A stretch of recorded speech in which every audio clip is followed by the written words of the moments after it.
Hey everyone, welcome to Infinity Harry. If you're enjoying our unique takes on Harry Potter and want to see more exciting content, don't forget to hit that subscribe button. Today we will see what if Harry became a master of light and darkness. Here is short summary. After surviving Voldemort's possession, Harry unlocks forbidden knowledge hidden within his own soul. With power and insight beyond his years, he must navigate a dangerous new path, one that challenges his beliefs, reshapes alliances, and decides the fate of the wizarding world. But before we start, if you want more stuffs like this, then please support to subscribe this channel and share with your friends. Let's start the video. 5 years. 5 additional years Harry had been kept in the dark. 5 years, wasted because the headmaster had wanted to shield Harry from his destiny. Why hadn't Dumbledore or Professor McGonagall or, really, anyone taken the time to steer Harry, advised him on his path? Divination. Care of magical creatures. What good would those classes do in a fight against a dark wizard 5 decades his senior? But no matter. The prophecy was effectively Harry's death penalty either way. In a way, it was strangely comforting. Unlike most, Harry now knew how he would die at the hands of Voldemort, condemning the world and leaving it at the non-existent mercy of the current Dark Lord. As if someone had used a switch, Harry woke up. That dream again about the talk in Dumbledore's office. Or should it be called a memory?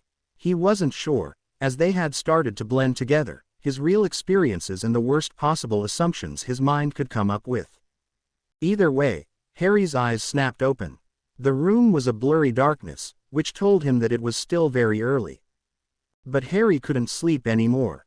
He would surely end up returning to that memory, to that morning over a month ago. No, sleep was not an option. If he had had his firebolt with him, it wouldn't have been a problem. He could have passed the time until everyone else rose, rested and ready for a new day, by servicing his trusted broom with his kit. But Mrs. Weasley had insisted that it had to be locked up like all the other brooms, to be fair to Ron, who hadn't been allowed to keep his with him either. Harry idly wondered whether the broom servicing kit Hermione had given him had been meant as an inside joke and innuendo, from Muggle-born to Muggle-raised, but ultimately returned to his original train of thought of what to occupy himself with for the next. He glanced out of the window. 3 hours, he guessed, until sunrise. He could look through his books from past years. Hermione would be thrilled and Ron shocked if they ever learned about him reading his books in the middle of the night. But how would that be useful? He was already fairly advanced in defense and would need practical training most of all. Transfiguration and charms required the practical application as well, and Harry was better at using the spells than reading about the theory behind them anyway. It just felt wrong to break the decree, not with his track record, even if Dumbledore had confided in him that the Ministry couldn't identify the caster and only went by the location of the spell to track underage magic, so spellcasting was not an option. Herbology was the most practical class he knew apart from care of magical creatures because Hagrid disliked reading lengthy essays only rivaled by potions as taught by Snape. Hermione would of course disagree, pointing out the numerous assignments they had had to write for the greasy git, and in a way she was right. But in Harry's case, doing the assignments had rarely been worth the effort.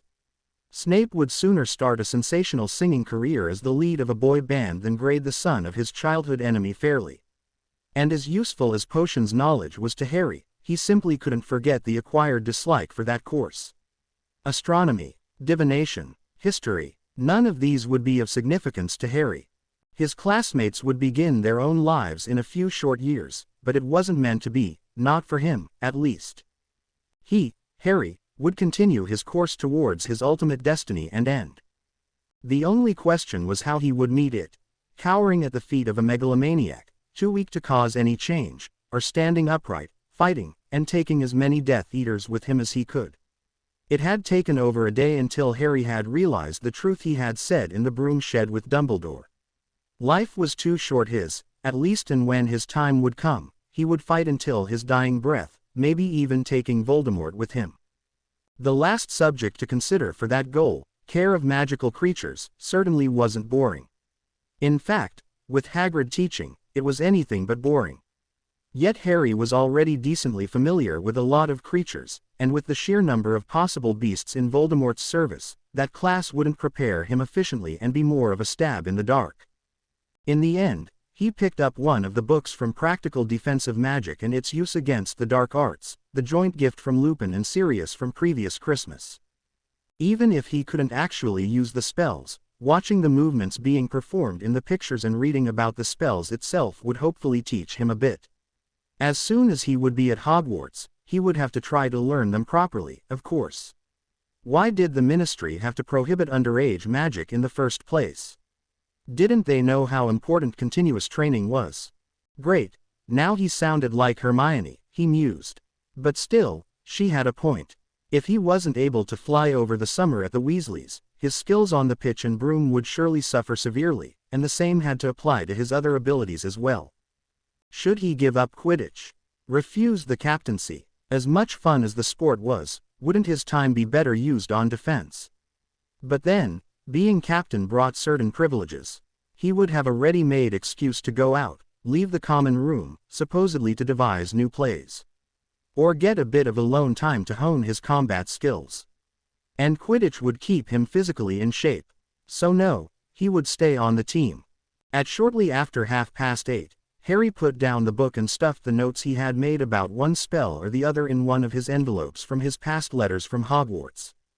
Those, he had decided, were the least interesting of his possessions and therefore the least likely to be searched by Mrs. Weasley. She certainly wouldn't approve of Harry, or really any of the children, to be learning any defensive magic outside of the curriculum. Dressing quickly and pocketing the letter he had written, he slipped down to breakfast. Ron naturally wasn't up, his bed being at the very top meant little disturbance by the other occupants of the house. Harry had seen Ginny working in the chicken coop. Hermione sat opposite Harry, apart from a quick greeting reading a book about arithmancy she had found somewhere in the house. He was happy for the silence. His thoughts were on the coming day. Would the headmaster try to stop him at the last moment? Possible, all in the name of safety, even if Harry had already proven to be not only responsible, but had also made a decent enough plan, even if Dumbledore had his doubts. And he wasn't the only one. Mrs. Weasley bustling around the kitchen was nothing unusual, but the many glances she threw Harry when she believed herself to be unobserved, certainly were. Even Hermione looked troubled, although for a slightly different reason. She had agreed with Harry's intentions, believed it to be a definite sign of maturity, and courage befitting the son of his parents and godson of Sirius's. But she still felt for him, a sentiment Harry much preferred to Mrs. Weasley's mollycoddling. He absent-mindedly nibbled on his piece of toast when she made another attempt. "Harry, dear," she began, for perhaps the dozenth time in the past 3 days, while wringing her hands, "I don't think you should go. We vacated the house for a reason. It's not safe, and I don't think you are ready to face it yet. Wait a bit, give it a bit of time, come to terms with it. If you push yourself too hard, you will only get hurt." Resisting the urge to roll his eyes, Harry replied evenly, "It was a case of questionable inheritance. I have proven myself to be the rightful owner, meaning it is safe. It is mine to do with as I please, even visit it for a short while. I want to visit it. I won't be long, and don't intend to dawdle anyway. I promise. It's just something I have to face, and it will bother me until I have done so. It will be a block, keeping me from moving forward. I need to confront it the sooner, the better. The headmaster has already agreed. And probably regrets it by now," Harry thought dryly. I know. I just don't like you anywhere near that dreadful ruin he called a house." Out of the corner of his eye, Harry noticed Hermione tensing slightly. Good, so he wasn't the only one disapproving of Mrs. Weasley's comment. Grimmauld Place, for all its history, was still Harry's property and Sirius' legacy that had kept them out of harm's way for the last year. While not being a proper home in his opinion, it was still not nice to talk bad about it just because it was in poor condition. "With all due respect," Harry began, but before he could figure out what he wanted to say, a soft knock on the door stopped him. Immediately Mrs. Weasley whipped around, wand in hand. Harry guessed it had to do with her being the mother of 6 sons, but she was awfully quick to the draw, as if always expecting some trouble. She would have made a formidable duelist, Harry mused, if she would have had the right mentality to actually fight someone to the bitter end and wouldn't present such a huge target. As for the latter, Every one of her children seemed to follow Mr. Weasley. Under the table, Harry slipped his own wand in his hand. If today were the day, he wouldn't be caught unprepared. A second knock. Mrs. Weasley commanded. "Who is it? State your purpose." Bill's voice sounded through the door. "It's me, William Weasley, who you called your wily Willie, partly for my strong dislike for pants first witnessed during your weekly tea circle with your friends. Ask the question, please. Who was your favorite player in your 5th year? Anne Brunswick, Gobstone champion, because of her cunning plays. Also, she had the cutest dimple on her." "Yes," Mrs. Weasley interrupted hastily, and opened the door. In came the eldest of her sons, looking as rebellious as ever, still sporting his dragon fang earring. He took a quick glance around, taking account of the occupants of the room. "Morning, Hermione. Good read." She nodded. "Very. I'm just reading ahead for the upcoming NEWT years. Now that I know for certain which OWLs I got, I can finally start preparing in earnest." Harry kept himself from grinning. "And you haven't done so already? Before you knew about the results? If I remember Ron's complaints correctly." "Very funny. No, despite what Ronald might think, I didn't." Bill smiled slightly as he took a seat. "Hello, Harry. Doing okay?" "I'm fine, thanks." Feeling slightly mischievous, not to mention intrigued, Harry couldn't resist it. "Now, Bill, care to finish the sentence? She's got a dimple." It was funny how both women were suddenly throwing glares around. Mrs. Weasley sent her son a nonverbal warning not to finish while Hermione seemed to fight down the urge to lecture Harry about decency. It was downright hilarious how the targets of said fierce looks failed to be troubled about it at all. In fact, Harry wondered more whether Hermione acted more like a sister or a mother to him. He had no reason to feel sorry, confident in Bill's judgment, or else he wouldn't have brought it up. The redhead grabbed a piece of toast from the table. On her left cheek, next to her eye. "Vanishes when she smiles, which was quite rare when I knew her. Slytherin, you know." After a moment, just enough for Mrs. Weasley to relax, he added with a shrug, and a thumb-sized birthmark on her butt. Harry had trouble keeping from laughing. Hermione had switched her glare to Bill, who still wasn't disturbed. Harry could understand why the goblins employed him. To keep his cool while faced by two furious witches certainly wasn't easy.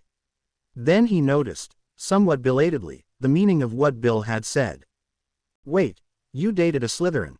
Somehow, that shocked Harry more than he would have expected. But then, the Weasleys had always been rather clear about their opinion of the House of Cunning. Ron hated them on principle, Ginny held quite a bit of contempt for them as well.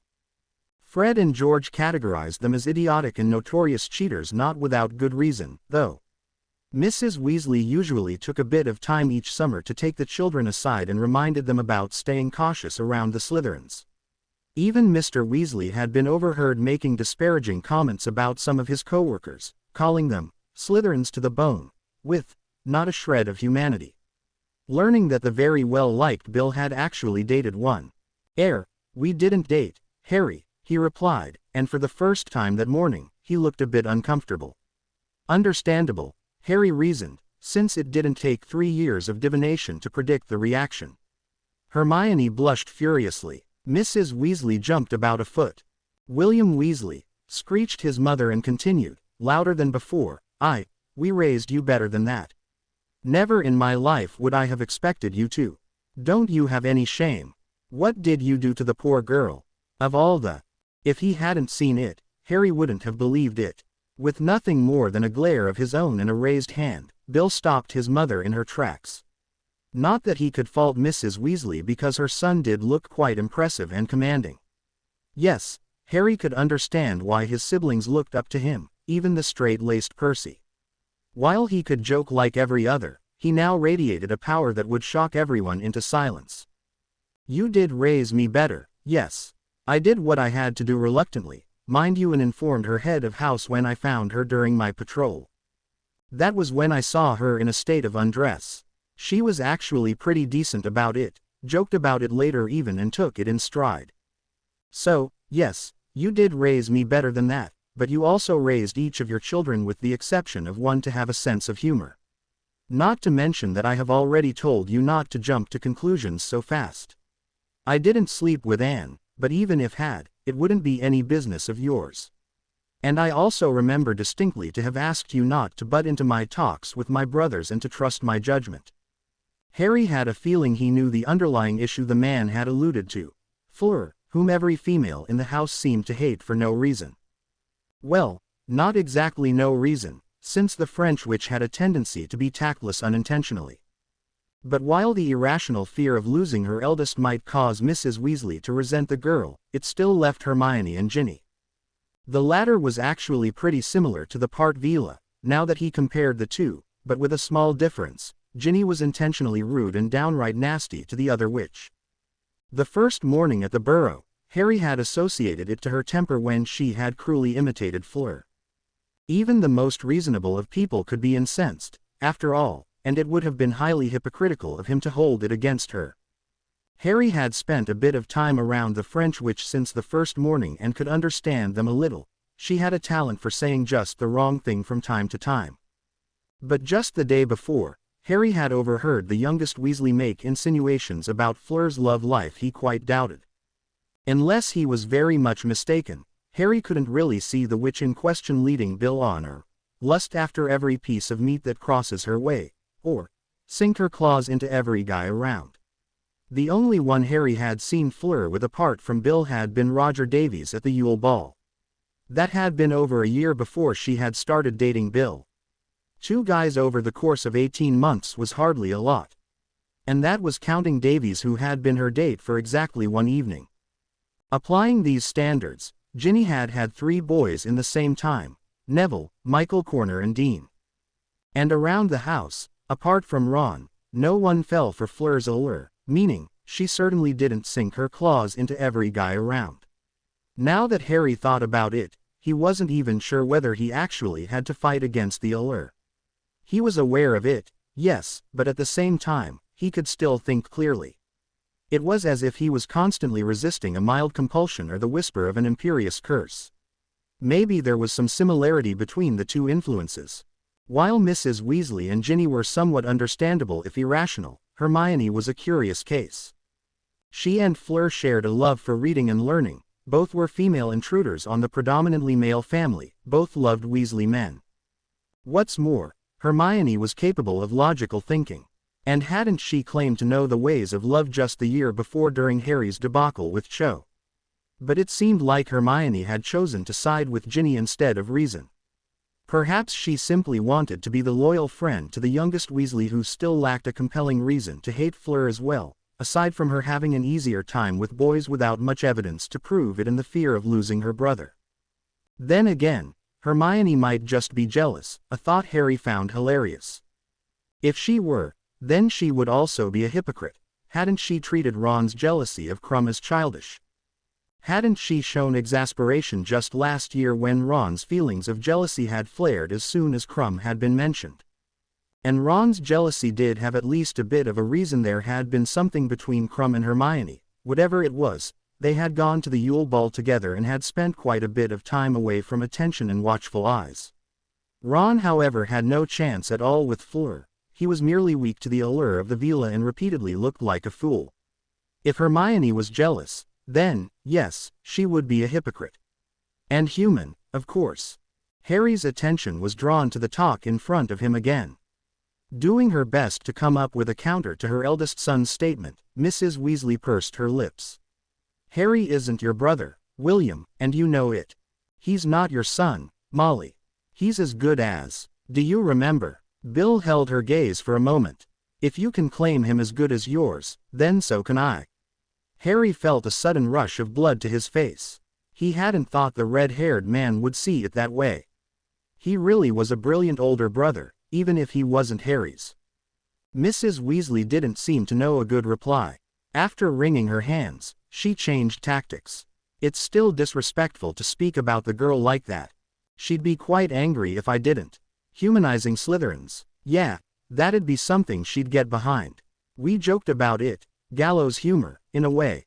The whole school learned about the story, unfortunately. My patrol partner said she didn't tell on them, I didn't either. Neither of them would. That leaves either one of her housemates or Snape. I heard he was furious with her getting caught, And, well. He frowned. Ah, Harry realized, that had been the cause of his discomfort. Severus would not betray someone's secrets, Mrs. Weasley shrugged off. Harry coughed. He did tell on Lupin out of an ill-advised notion, just to get back at him for opposing him and Sirius escaping the git. But he is still an adult, he would not intentionally hurt a student, Mrs. Weasley replied with an air of finality. Harry shrugged. Well, he has repeatedly sabotaged Neville's potions, reprimanded him for non-existent infractions, terrorized him, for example trying to poison Neville's toad, shown disrespect towards the dead, insulted my parents as well as Sirius, insulted me, Hermione, Ron, Neville, the entirety of Gryffindor, with special mention of the Weasleys. Oh, yeah, and there was that time when Malfoy's curse hit Hermione in the face, making her teeth grow abnormally large. Snape brushed it off as not seeing any difference. Let's see, what else? We know you don't like him, Harry, Mrs. Weasley said, smiling soothingly. But he is still a teacher, he would never do such extreme. He does, actually, Hermione threw in. Harry has also failed to mention the point deductions for breathing, smiling, cheating while heating water, hindering classmates while delivering his sample, actively destroying Harry's samples, threatening Harry and Neville with poison. And Veritaserum, Harry added. Yes, that too, not to mention awarding points for excellent application of hexes and jinxes on Gryffindors to Slytherin house and in turn deducting points from Gryffindors for glaring at members of his house. There was also the time when Nott pushed one of the Hufflepuff first years aside, and she hit a wall. True, it didn't take long to heal, and it wasn't his intended result, but he still did it. Nott got a detention, the Hufflepuff too for provoking it, and besmirching the hallowed halls with her blood. Granted, the girl did tell him he blocked the way. Remember when he gave Cho Chang a detention on the eve of the game just so she'd be too tired to play well? Ah, and he confiscated Dean's dangerous weapon, his potions knife, only to deduct points for not coming to class prepared, in this case, without a knife. Then there was the detention for Parvati for speaking out of turn when she accidentally burned her hand, or the 10 points from Lavender for needing treatment when one of the Slytherins tipped her cauldron. Oh, and Colin told me about the detention for disturbing the peace and quiet by raising his hand to ask a question, Hermione continued. Points from you for being an insufferable know-it-all, Ron for scaring people with his face, you for trying to force yourself into the spotlight when you arrived early. Bill whistled. Not bad. He seems to come up with ever more creative explanations and transgressions of common decency. Mrs. Weasley shook her head. No, I don't believe it. He wouldn't be at school if he wouldn't do his job properly. Harry, recognizing a lost case when he saw one, swallowed his last piece of toast, causing Bill to nod. Well then, to business. To my knowledge, you wanted to visit the house to leave a letter, right? A letter to Sirius, yes, Harry confirmed. I heard it might help with, the grieving process, he finished in his mind, but kept from voicing it. He got enough pity as it was already, and he had enough to worry about without them trying to counsel him on his mourning. Bill nodded. It's worth a try. Now, I was asked to escort you and act as your bodyguard, Harry, and I will do so only on a few conditions. I have to think of your safety first, all right? He ignored his mother's stern look. You will do as I say. I don't want any trouble, you see, and you running off would count as such. We will go in, you do what you wanted to, and we leave. No sightseeing, no getting sidetracked. Harry nodded. He hadn't planned to anyway. Right. The headmaster hoped you would reconsider your plan, as he is not convinced it is a good one. See, Mrs. Weasley broke in. If Dumbledore does not want you to, then you shouldn't. Oh, Harry, listen to me, listen to us. Bill continued. He also wished for me to inform you to follow my instructions and hoped you find what you were looking for during your visit since he cannot convince you to change your mind. Well then, ready to go. Harry sighed. He had planned for the day for the last 2 weeks, ever since he had woken up from a nightmare seeing Sirius at the ministry, but still felt dreadfully unprepared. Still, he locked eyes with Bill. As ready as I ever will be. Thanks for doing this. Don't worry about it, the man said, as long as we don't dawdle, it's fine. And so, They left the comfortable kitchen with its food. Mrs. Weasley hugged both of them, and promised a nice meal for their return. Hermione stood to the side and bit her lip. You'll be all right, Harry. He fought down the smile he felt growing. He could see where she was going with this, or why she had stayed in the kitchen instead of going to the living room to read. You don't have to come with us.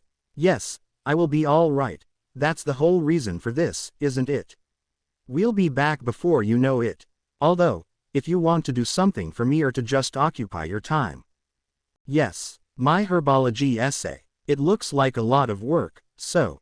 He easily evaded her half-hearted swipe, yelling, "See you later." He grabbed Bill's arm, and with the feeling of being pressed through a tube far too tight for a human, much less two, he traveled to London. When they arrived, Harry shook his head experimentally.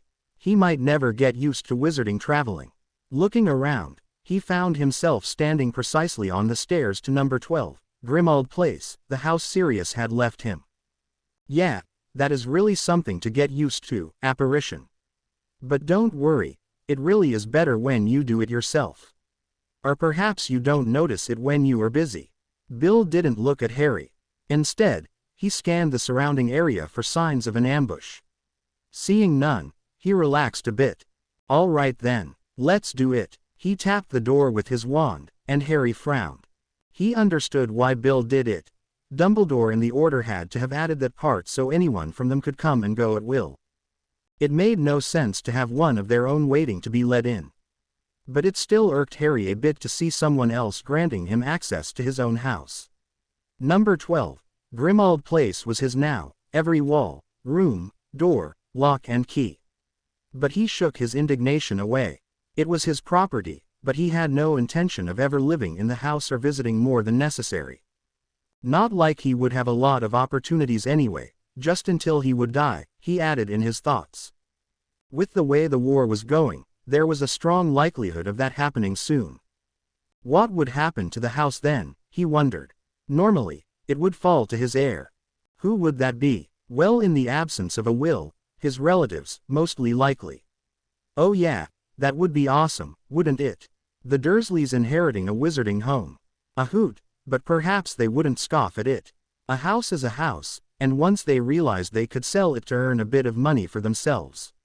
But then, hadn't Dumbledore said something about spells, about black property only going to purebloods? As they stepped into the dusty hallway, Harry turned to his companion. Bill, I just thought about something. What happens to it, the house and everything, should I die? The man whipped around, a calculating look in his eye. Then, he sighed. It was a mistake, coming here. You are not ready yet. Harry shook his head. He would have laughed if the atmosphere in the house hadn't been so depressing. Ah, no, that's not it. I just wondered. Dumbledore said something about enchantments that might force the house and everything connected to it to only go to purebloods. That sounds like something the Blacks might do, but I don't have that many pureblood relatives, do I? Well, you aren't one either, Bill replied, so there might not be one. Yes, I know, but there could still be enchantments to ensure it can only go to wizarding folk, right? They exist in theory, at least, right? Otherwise, Dumbledore wouldn't have feared enchantments to limit the ownership of the house to Blacks or purebloods in the first place. Bill frowned. I haven't seen one myself, but they do exist and are nearly impossible to detect. Then it would pass to the next living wizarding relative, right? Harry continued. Unless there are other provisions like it had been in your case, yes, the closest wizarding relative. Harry felt like smacking his forehead. The Malfoys. Great. Bill smiled. Not necessarily, but probably. The Malfoys were among Sirius' closest relatives, and with Andromeda Tonks and her descendants disinherited and Bellatrix a wanted criminal. Let's go, shall we? Standing around won't do us any good. Harry nodded. You're right, sorry, it was just. Ah, don't be. It was a good question actually. Maybe you should look into it, just to be sure. He whipped out his wand. Now then, hominum revelio. Nothing happened, and Bill relaxed further. Well, that's that. All clear, I'd say, but better be careful. Now, where did you want to go? Blinking, Harry stared for a moment. Sirius room. Wherever that is. Bill looked around the hallway. Topmost floor. I had to fetch him once. And he began to lead the way, to the stairs and up. All the while, he scanned the surroundings for signs of possible danger. It's strange, being here again, Harry began. While he was willing to accept Bill's presence as his guard for the time being, somehow, the unnatural silence within the walls got to him. He could imagine Sirius sitting in the depressing darkness with nothing but a madhouse elf. I don't think I've ever seen it that quiet, he said to hear something around him, even if it was just the echo of his words. Bill grinned. Well, you've only seen it with Fred and George here, didn't you? With them around, no house is quiet. That got a smile from Harry, and somehow, number 12, Grimmauld Place, seemed slightly less uninviting. But perhaps it was just the lack of screaming from Mrs. Black as they had passed her portrait without incident. You took everything useful from the house, didn't you? Harry commented when his eyes found an empty spot where once an ornate silver plate had been. Sirius had said something about war efforts once, and as he had done so, he had looked less gloomy. Well, we didn't want to leave anything that could lead back to us, so yeah, we took a lot, but not all. You do have a point though, I think some things are missing. He frowned, thinking about that. Something bothered Harry about that. Sure, he had no interest in silver or paintings or, for that matter, money. But it still looked as if they had taken more than he had assumed initially. And there was something else. If Bill thought something was missing that the Order hadn't taken with them, did that mean someone had been there after they had left? If so, why? And had they just taken something or had they left something as well, traps perhaps? Did anyone search Sirius' room? He asked, trying to distract himself from worrying as well as wondering about it, after. When we left, Bill interjected. Harry nodded thankfully. I'm not sure. We were in a bit of a hurry. I think so. Why? Harry looked around the corridor, his eyes coming to rest on the banister he was sure had once been adorned with a silver knob.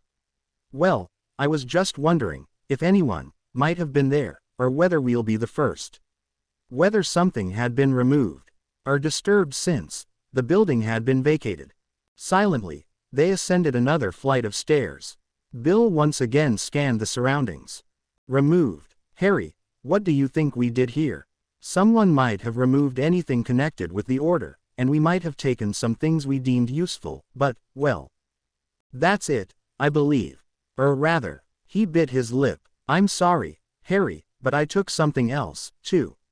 You see, when we were in the Order, Sirius, he knew about Fleur and me. And he was happy for me, for us, I mean. Quite happy, actually. The man turned around fully. He promised me a brooch from an aunt, I think. Should I tie the knot? Valuable, but more importantly, pretty. Well, Harry waved it off. Don't worry, keep it. I doubt it would suit me anyway, and if Sirius wanted you to have it, then who am I to disagree? I wouldn't be so sure about that. Actually, it might go well with your eyes.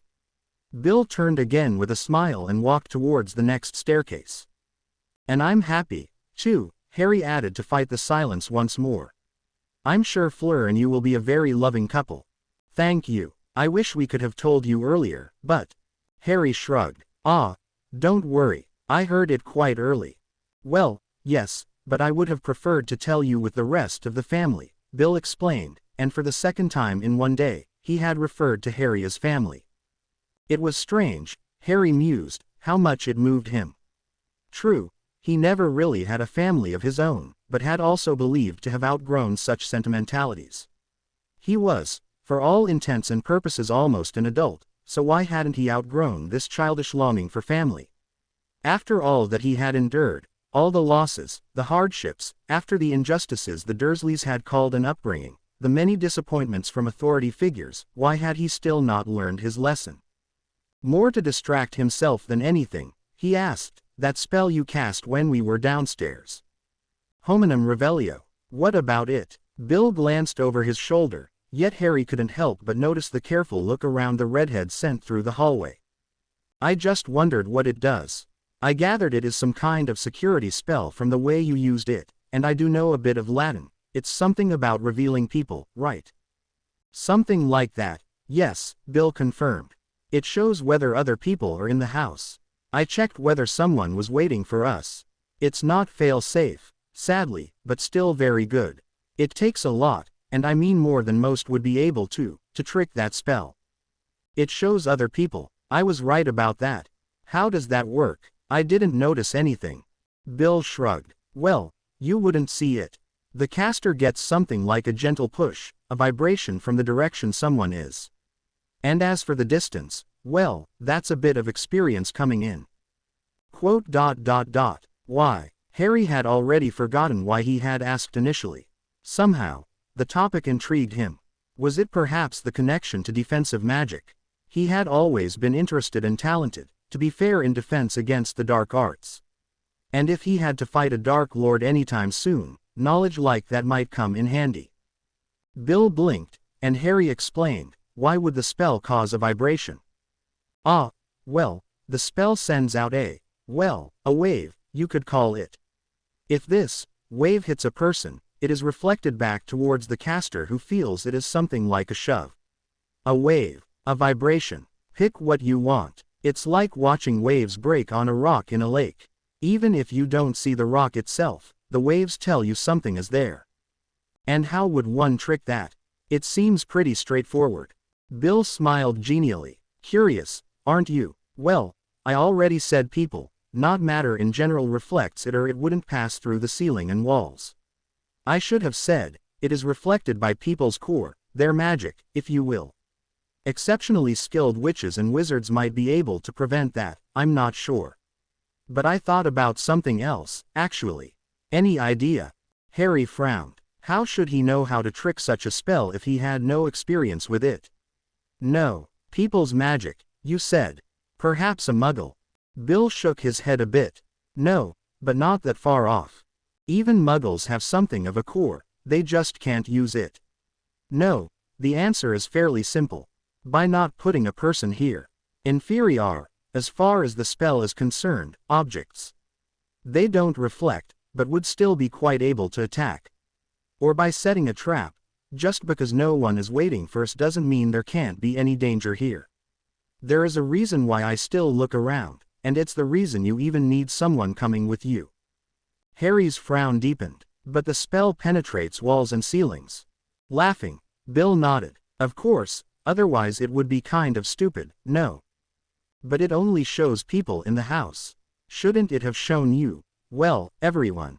The neighbors, people in airplanes overhead, everyone in Australia too. First of all, please don't mention anything about airplanes to Dad, or he'd start about those again. Second of all, no, the spell only checks the house the caster is in. That's why I used it when we were inside, instead of when we arrived on the porch. Now that Harry thought about it, it made sense. Bill had waited until they were inside. But wait, something still wasn't right. How does that work? Shouldn't the spell still go on?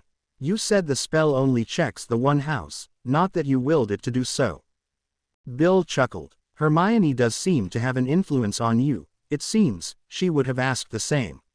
Well, all right, hominum revelio. Bill hesitated. Which electives did you take until now? Harry scratched his head confusedly. Care of magical creatures and divination, why? Is that relevant? Pursing his lips, Bill walked on. I assume you listened to Ron's advice. I really should have taught him better than that. But anyway, yes, it is relevant, in a way. Depending on your electives, I would have given you a different explanation. Since you have neither runes nor arithmancy, I'll just give you the basic idea. Long story short, hominum revelio ends at the wards around a wizard's home. They stop the wave, simple as that. And how would that answer have been different had I taken different electives? Harry asked. He still saw no reason how they would have factored in there, as even the simple answer was easy enough to understand, yet explained the underlying idea. With a sigh, Bill ascended the last flight of stairs.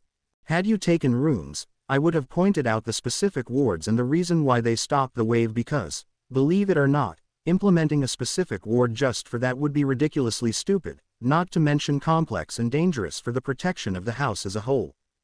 Think of it as, Bill glanced off into the distance before continuing, as stacking books. The more you put on top, the higher the risk that it collapses. The more wards you put around a property, the more likely it is the whole set will come down. One mistake with one of the wards and it will bring everything down with it. He let that sink in for a moment. Had you taken arithmancy on the other hand, I would have talked about the nature of nothing, of the non-existent space between this house and the next that would have marked the borders for the spell, and please don't ask me to explain that concept, we're hard-pressed for time as it is. Sounds complicated, Harry commented. Very. Now that I think about it, I'm not even sure whether the concept of nothing is actually taught in the OWL years. It is a bit tricky, not to mention completely irrelevant to anything outside of theoretical works. We're there. He pushed open the door he was standing in front of. After a quick glance inside the room, he let Harry enter. It was very much like he had expected, yet completely different. Sirius had put up Gryffindor colors, not surprising since he had been very proud about that. The bed and floor were messy just like it had to be expected from childish men like Sirius had been one. A neat Sirius, no, that simply didn't fit. But then, all around the room, posters of scantily clad Muggle girls hung. Harry was impressed. His godfather had really done what he could to annoy his parents. Doing his best to ignore one picture of a buddy doing an impressive split and smiling seductively, Harry walked through the room and over to the desk. He had thought about the best place. Placing it on the bed seemed odd, wrong in a way. The same was true for the nightstand. It wasn't meant that way, not meant for the hours of dozing or rest. Harry had meant it for a clear and aware mind, but more importantly, for Sirius. The desk was the best place, the only place, really. He pulled the letter he had written and revised during the long hours at Privet Drive from his pocket and stared at the envelope once more. He knew Sirius would never read it, of course. It had torn him up to write it, to put to paper everything he had always wanted his godfather to know, had written about his childhood and the many injustices he had had to suffer.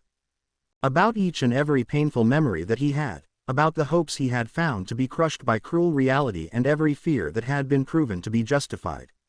But he had also written extensively about Sirius, about everything he had wanted to ask, to know about this link to the past, about the sorrow and worry he connected with Sirius. Harry had written about his school years, each of his adventures. And about his parents, about the nights when he had most missed them. Rationally, he knew Sirius would never walk into the room, never read the letter. But there had been something very liberating about writing it. Perhaps it had to do with sorting through everything, or maybe it was the simple fact that, out of all the people he had met, Sirius was the only one Harry had felt confident would be able to understand the hardships he had endured. And there was something else that only now, standing in the room of his deceased godfather, Harry realized he had written what amounted to the only true recollection of his life, without the glamour or lies. As he looked at the parchment in his hands, Harry realized that it could very likely be the majority of his biography. He had written about the 11 years he had decent memories of how much more could there be.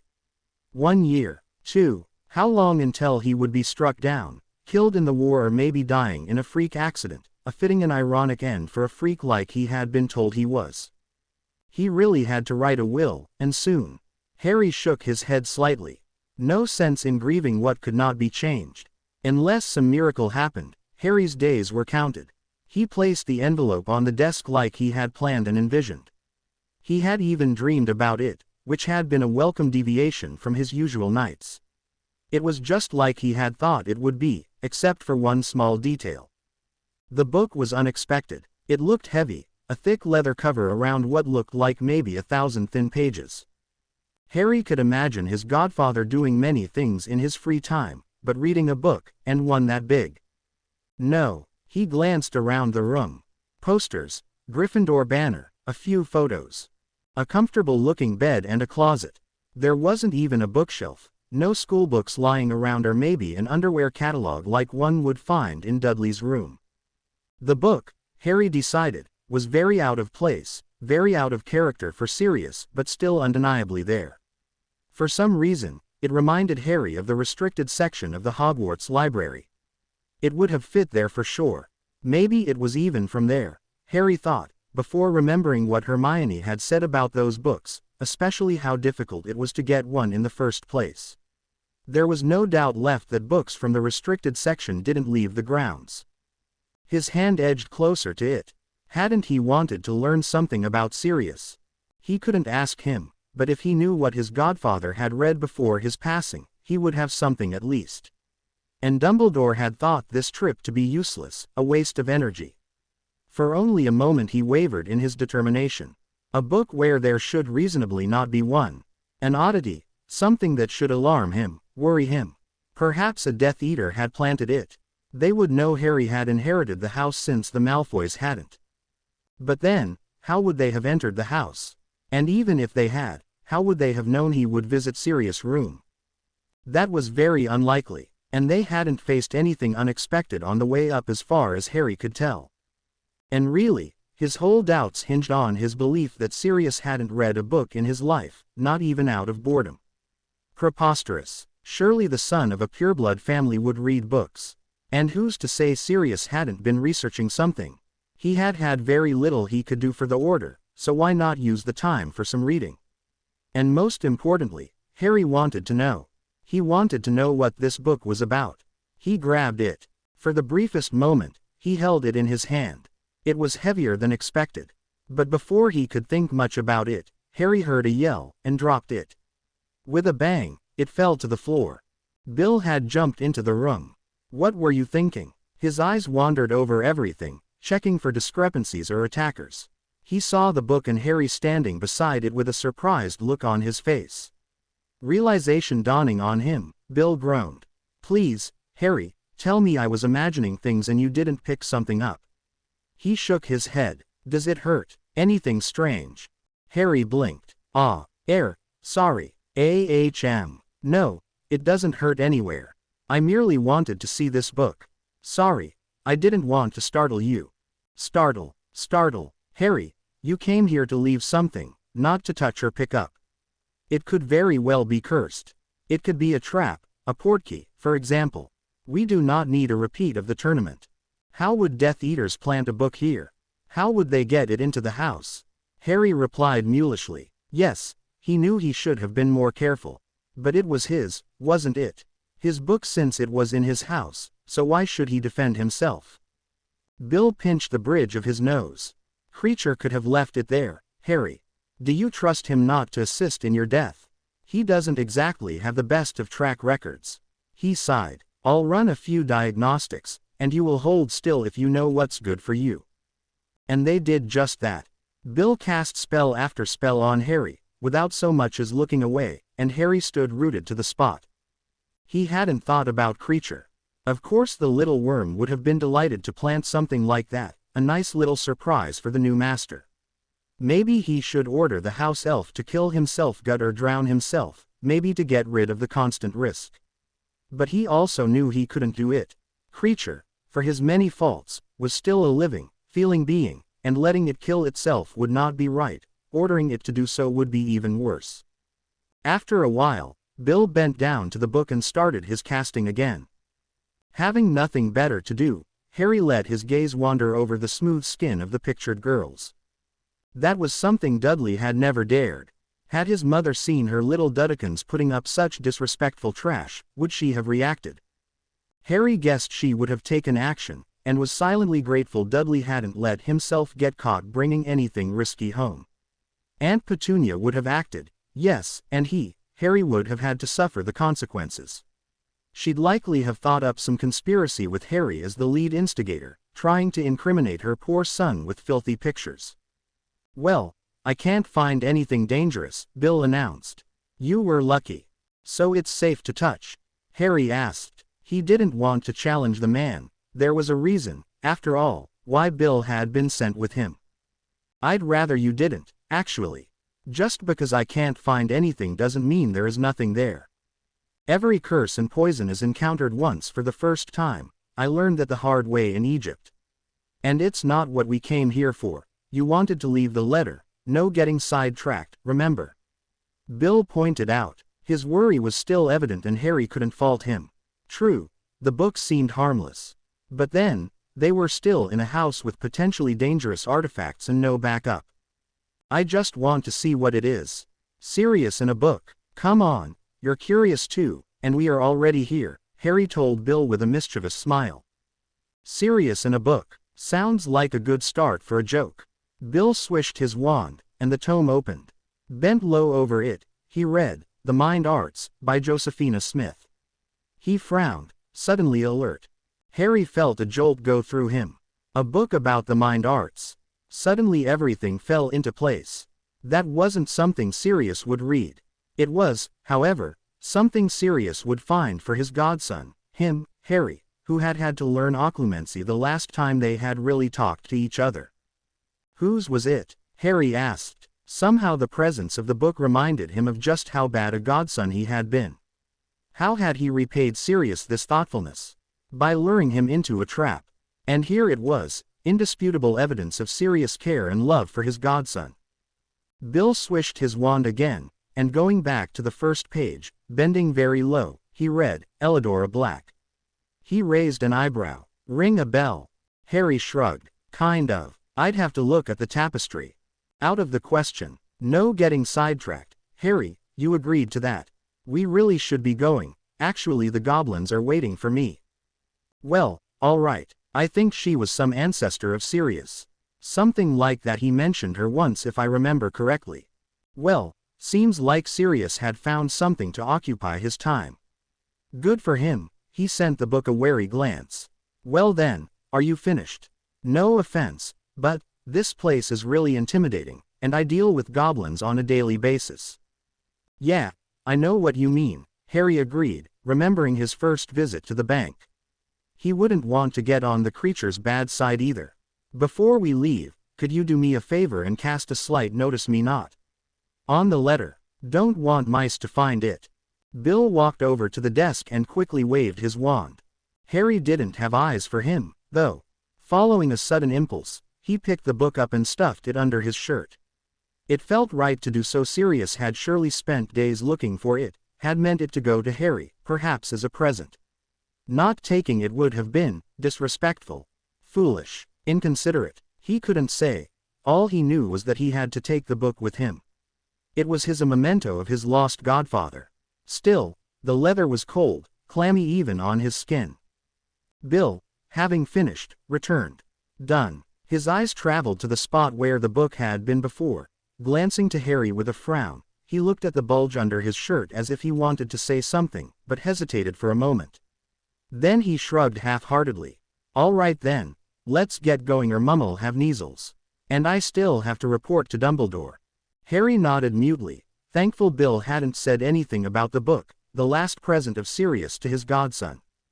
The descent was far quieter than Harry would have liked, but try as he might, he couldn't shake the anxiety he felt. Now without his letter, he felt exposed. The sunken eyes of the remaining paintings on the walls piercing them, spying for their own amusement or an unknown master, were very unsettling, and once again Harry, trying not to think of the book he was smuggling out of the house for an unknown reason, felt overwhelming pity for his late godfather who had had to endure it for over a year. Having eaten her share, Daphne set down the Daily Prophet.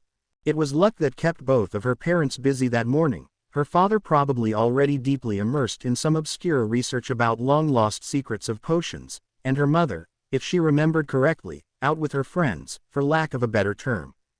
They were certainly more than acquaintances, having known each other for years and occasionally connecting more thoroughly. Hadn't they invested in some business a while ago in the South? Something along those lines, causing them to pay it a visit every once in a while.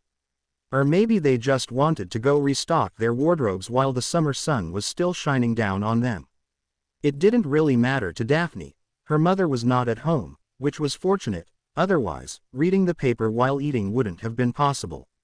It certainly wasn't proper, and not being proper was not acceptable, at least to her family, which in essence meant her mother. Astoria, the hell spawn, as Daphne liked to call her sister, was still asleep. Not unusual, at least during the summer and on days when the parents were gone, but still doubly fortunate. Dealing with her would have been irritating, and more so than usual on the 28th of July, if past year were any indication. Yes, the hell spawn did have her uses, but mainly to distract her father when he had one of his moods or inspirations. Why couldn't he be normal, happy when everything went fine and according to plan, and grumpy when something went awry. How could he be so ecstatic whenever one of his projects failed? Who was happy when they nearly burned down the house or wrecked part of it? So, yes, the hellspawn was useful on some occasions. But on a morning during the summer holidays, she could be very annoying, not to mention a real pest. It was just lucky that she'd have friends over to keep her busy until late in the evening. It meant peace and quiet for Daphne, or as much quiet as could be had for anyone else in the house with the hellspawn around. Carrie would be able to get work done, for one. That would be sensible, for as long as Astoria and their father were still around, the house was just a bit too big for an old elf like her, and any opportunity to get something done was valuable. A busy hellspawn, a relatively quiet house, and the day just beginning also meant enough time to get homework done. True, the summer had just begun and she still had all of August ahead of her, but getting the assignments out of the way meant an untroubled mind. And really, with everything around the house and the many gatherings she would likely have to endure over the last month of the holidays, there wasn't really that much time for Daphne to get her schoolwork done otherwise. Daphne brushed her light brown hair behind her ear. Another reason why she was happy about the hellspawn's absence this morning was special. She would, once again and like every year, get her letter. Not the Hogwarts letter, although she much preferred that one. Hogwarts letters changed slightly, which meant a surprise each and every time. With a new professor for defense against the dark arts each year, it also meant a new textbook for that class. Some were decent, some were rubbish, even from her point of view. Last year's Slinkhard had been the latter. Frankly, without the generous help she had received from the upper year Slytherins, she wouldn't have been able to get her OWL, even if it wasn't that great of one. With just the regular lessons from Professor Umbridge, who would have had a chance? No one. Simple as that. In fact, it was quite likely the only reason she had received her exceeds expectations had been the dreadful performance of the rest of the class. Hogwarts letters weren't the most creative, true, but they were at least the same for everyone. Her friends all got one, and so did their friends and siblings if they had some at school. It was part of every student's life, and as such, they were routine for everyone in Daphne's age group. No, today would be the day she would once more receive her letter from Gringotts. Just like the year before that, and the year before that, and before that, all the way back to her first year, every one of them having arrived 144 days before her birthday. Well, back then, in her first year, it had been her parents, not her, that had gotten the letter, but it had still been the same letter in essence. Each and every year, on the same day. 16 letters, the last 5 of which were exactly the same. Why the hellspawn always made such a racket about it, Daphne would never understand. It was always the same, it wouldn't change unexpectedly, and as such, it was merely a routine. The only difference to past years, now that Daphne thought about it, was the finality this letter would bring. It would be her last, one way or the other. In the past, it had been a tradition, nothing more. She had gotten the letter, but had been well aware of how little it actually meant for her life. A small business arrangement with both sides, hers and his, sitting down and signing a simple settlement, and she would never have had to deal with the contract again, she'd have been free.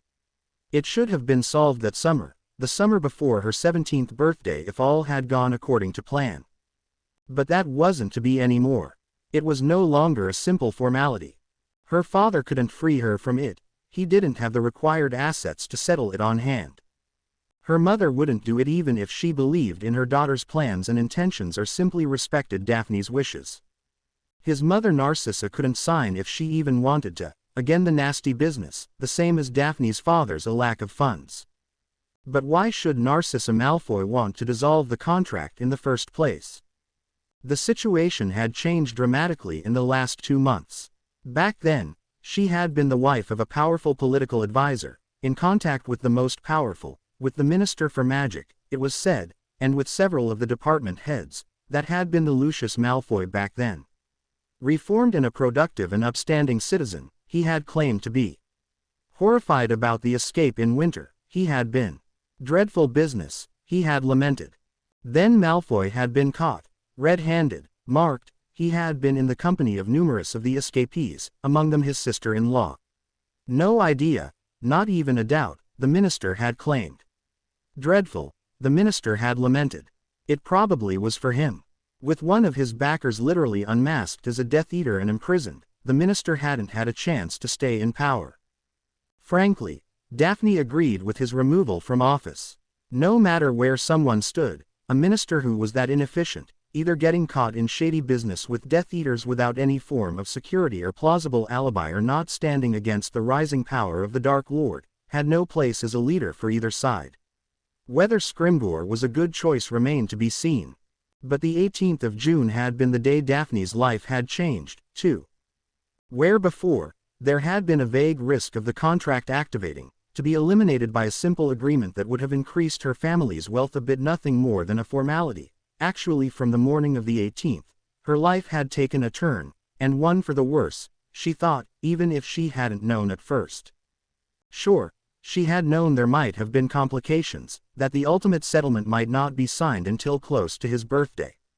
When she had been young, she had toyed with the thought of simply letting it run its course, just to see what it would have been like. Back then, Draco had been different. On the morning of the 20th, his family's accounts had been frozen, leaving them with very little money. Too little for a proper pureblood family, Daphne had heard, but wasn't quite sure. It was, however, apparently too little to dissolve the contract. In any case, almost everyone in the dorm had realized the gravity of the situation before long. How could they not? Both Pansy and Millicent were well versed in the pureblood traditions. It had certainly led to a considerable rift with her friends, with Pansy resenting Daphne for interfering with Pansy's dream of marrying Draco. But Daphne had no choice in the matter, and only time could tell whether they'd be able to reconcile. So in a way, the letter would be special this year, she mused. Perhaps she should talk to her mother again. There had to be some way to get out of it. Did she really want her daughter to go through with it? Hadn't her mother always said how fortunate the settlement would be for the family? Even if she earned reasonably well, with her husband constantly causing considerable property damage, money was a topic, and one most purebloods didn't have to face. Even the bit that had been left by Daphne's grandparents wasn't of any use, tied up and left for the exact opposite purpose of what Daphne wanted at the moment as a wedding present. The Greengrasses simply didn't have the money to spare for a settlement. She was torn from her musing when the owl fluttered into the open window and landed in front of her. Daphne fixed her blue eyes on the bird. "Yes, I know," she sighed. "A letter, for me, from Gringotts, how completely unexpected, whatever could it be? Well then, let's see, here you go, good journey, owl, and good riddance." Daphne spoke and took the letter from the bird. Every year it was the same. The hell spawn would have been jumping around in excitement if she had received the letter. Daphne didn't. She never had. It was a routine, and one she endured, but not enjoyed. Watching the owl flutter out of the window, she felt suddenly wide awake. It wasn't like the other years, it was a special year. Her last, to be precise. The next, the owl wouldn't come anymore, she'd either be free or irrevocably stuck with Malfoy. Good riddance indeed. She was tired of the yearly reminders from the goblins. Shaking her head exasperatedly, she opened the letter. She knew what it would say, of course. It was always the same. Did they honestly expect a change?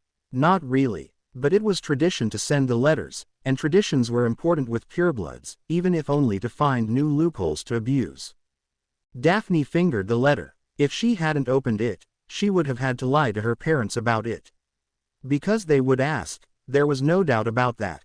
And the hell spawn would, as well, until Daphne would perhaps confess to having simply thrown it in her room, unread and unopened. She didn't mind lying. Not to the sister, not to her parents or friends or teachers or, really, anyone. But it would be stupid to have to lie. It was an unnecessary risk. What if her parents or Carrie or Astoria happened upon the unopened envelope? And if she had to open the envelope and pull out the parchment to ruffle it a bit, making it look like it had been read, then she could just as well look at it in the first place and avoid having to lie at all. She skipped the introduction, because, honestly, who cared what the goblins had to write? She would have stuffed the letter away after a half-hearted glance. She knew what it would say, after all, so she only had to have a reason to tell her family that, yes, she had checked the letter and seen nothing unusual. It wouldn't have been a lie while still saving her the effort to actually read what the goblins had written. Only, it looked different, somehow. Longer, in a way. Her eyes quickly found the relevant paragraph, the one actually containing information instead of the introductions and boring reminders of idiotic rules no one cared about. On the subject of the outstanding contract, she read, "With the noble and most ancient house of Black, we inform you of the existence of a potential candidate of first rank, Draco Malfoy, son of Narcissa Malfoy, daughter of House Black, daughter of Cygnus Black." Daphne knew that part. She had read it, or rather seen it, 5 times, already. However, the next part was unexpected. New. On the subject of the outstanding contract with the noble and most ancient house of Black, we inform you of the existence of a potential candidate of second rank. The due date is the 5th of June 1997. Her head was spinning. She knew about Draco, of course. She had known all her life. It had been one of the reasons she had had trouble with Pansy at first, who was vying for his attention. Only after they had talked about it had Pansy accepted her. Really, Daphne didn't love Draco. They were friends at best, and if Pansy managed to snatch him, good for her. Everyone would be happy, assuming the contract would be out of the way. Daphne had little interest in taking part in Draco's love life. Pansy had certainly put in a lot of effort over the years to first get and then keep Draco's attention, and Daphne had little interest in the sloppy seconds of one of her friends. She could do without that awkwardness. It should have been an easy case, hadn't Lucius Malfoy gotten himself caught last June. It would have been a simple agreement to dissolve the contract, a bit of gold to pass hands, to free Draco for worthier matches. Traditions respected, both sides would have walked away without any trouble at all. All that had been missing had been the signatures, and that had been planned for the summer. After Malfoy's imprisonment, however, the union hadn't seemed quite so bad anymore from their point of view. True, the Greengrasses hadn't become any more respectable in the meantime, but the Malfoys had a good opportunity on their hands. The tables had turned in a way, and now it would have been Daphne's family that would have to pay to get out of the contract to free their daughter for better matches. Daphne was very much willing to dissolve, but the Malfoys either weren't able or willing to dissolve. Daphne suspected it was the latter. For them, the contract meant a good source of gold either way, easy money they needed, from what Daphne suspected and had heard. The Malfoys had cancelled the negotiations for the time being, at least, and were stalling. Since that moment, Daphne had resigned herself to her fate. If the Malfoys wouldn't budge, not counting her family somehow finding the money to free her or Draco suddenly dying, she would have to fulfill the contract and marry him. With the contracted house being the Blacks, even ignoring other demands the Malfoys might make during negotiations, the lowest price to buy out, 100,000 galleons as stated in the contract, was very high for a minor pureblood house like the Greengrasses, which had lost quite a bit in recent years and had invested the rest of their wealth for the long run. It was too steep a price for them. In fact, especially if the Malfoys wouldn't budge, and deciding not to fulfill, facing the consequences of breaking a magical contract was not an option for Daphne. Even marrying Draco was preferable to that unknown risk. Hadn't she heard enough about magical contracts in her youth to know not to fight them? It had been tough weeks, seeing her life and visions shatter in front of her. Instead of a minor inconvenience, she had suddenly found herself confronted with the loss of freedom and choice. She had lost weight. She had had an unusual amount of trouble sleeping or focusing on a task. She had resigned herself to a loveless marriage to Draco. If it came to that, she could only hope they would each find another bed to share. Her parents had been understanding, or at least, as far as they could. Her father, kind though he was, really hadn't quite grasped her problem with the situation. He was at home between bubbling potions, volatile brews and dusty tomes, not overtly comfortable with talking about feelings and emotional attachments, and as a result, struggling to be sympathetic. Her mother still clung to the illusion of the proper pureblood family she saw the Malfoys as. Death Eaters, criminals. In the eyes of Daphne's mother, it had been a conspiracy to discredit a successful family, or so she claimed. Perhaps she just chose the comfortable delusion instead of the truth. That was what Daphne suspected. If so, then in her mother's eyes, having to marry such an upstanding young man like Draco shouldn't really be a sacrifice. Perhaps Daphne's mother even hoped for love to bloom between Draco Malfoy and her daughter, no matter how unlikely that was. With these conflicting emotions, Daphne's mother hadn't been able to be the best of support. And going to Astoria with any worries would have been inviting trouble in itself. And so, with resignation, Daphne had awaited the looming wedding to Draco Malfoy. But something had to have happened, the miracle she hadn't dared to hope for. None of the other letters had mentioned another candidate, irrelevant of rank, yet suddenly one had popped up out of nowhere. True to tradition, third rank or below were not mentioned. They existed, yes, but were not part of an obligation for one reason or another. Most were too distantly related to be suitable, simple as that. Some were under other obligations that took precedence. And some, those without a rank, were unsuitable due to contractual clauses. Many contracts demanded pure humans as a condition. That way, half-breeds were excluded who weren't proper partners for contractual unions, if at all in the opinion of purebloods. Some contracts had clauses about personal wealth. After all, what family wanted to give their child to some pauper? Some contracts had clauses about blood purity. Helena, Daphne's cousin once removed, wasn't suitable for that reason. Blacks, after all, only marry purebloods, and conversely, marrying a black implied a pureblood, assuming anything else would have seemed highly insulting to the blacks. Similarly, squibs were generally out as well. Again true to tradition, second ranks were mentioned, but not named. They were there, but not normally considered as candidates. They were a possibility should all first ranks die, hardly more, and only then would the likeliest of second rank be elevated to first rank to be named in the letters. Before, none of second rank had existed. Now there was one. The goblins were very thorough with it, checking each year, so something had to have happened over the last year to cause the sudden change and bring forth that mysterious second rank. Since the contract with the blacks only allowed an age difference of 7 years, there couldn't a new one have been born. The goblins were thorough, they wouldn't have overlooked a candidate before. Bastards were not suitable, so that was out, too. The most probable theory was a third rank getting elevated to second rank. It wasn't impossible, just very rare. But there was more. The goblins had written about a potential candidate of second rank.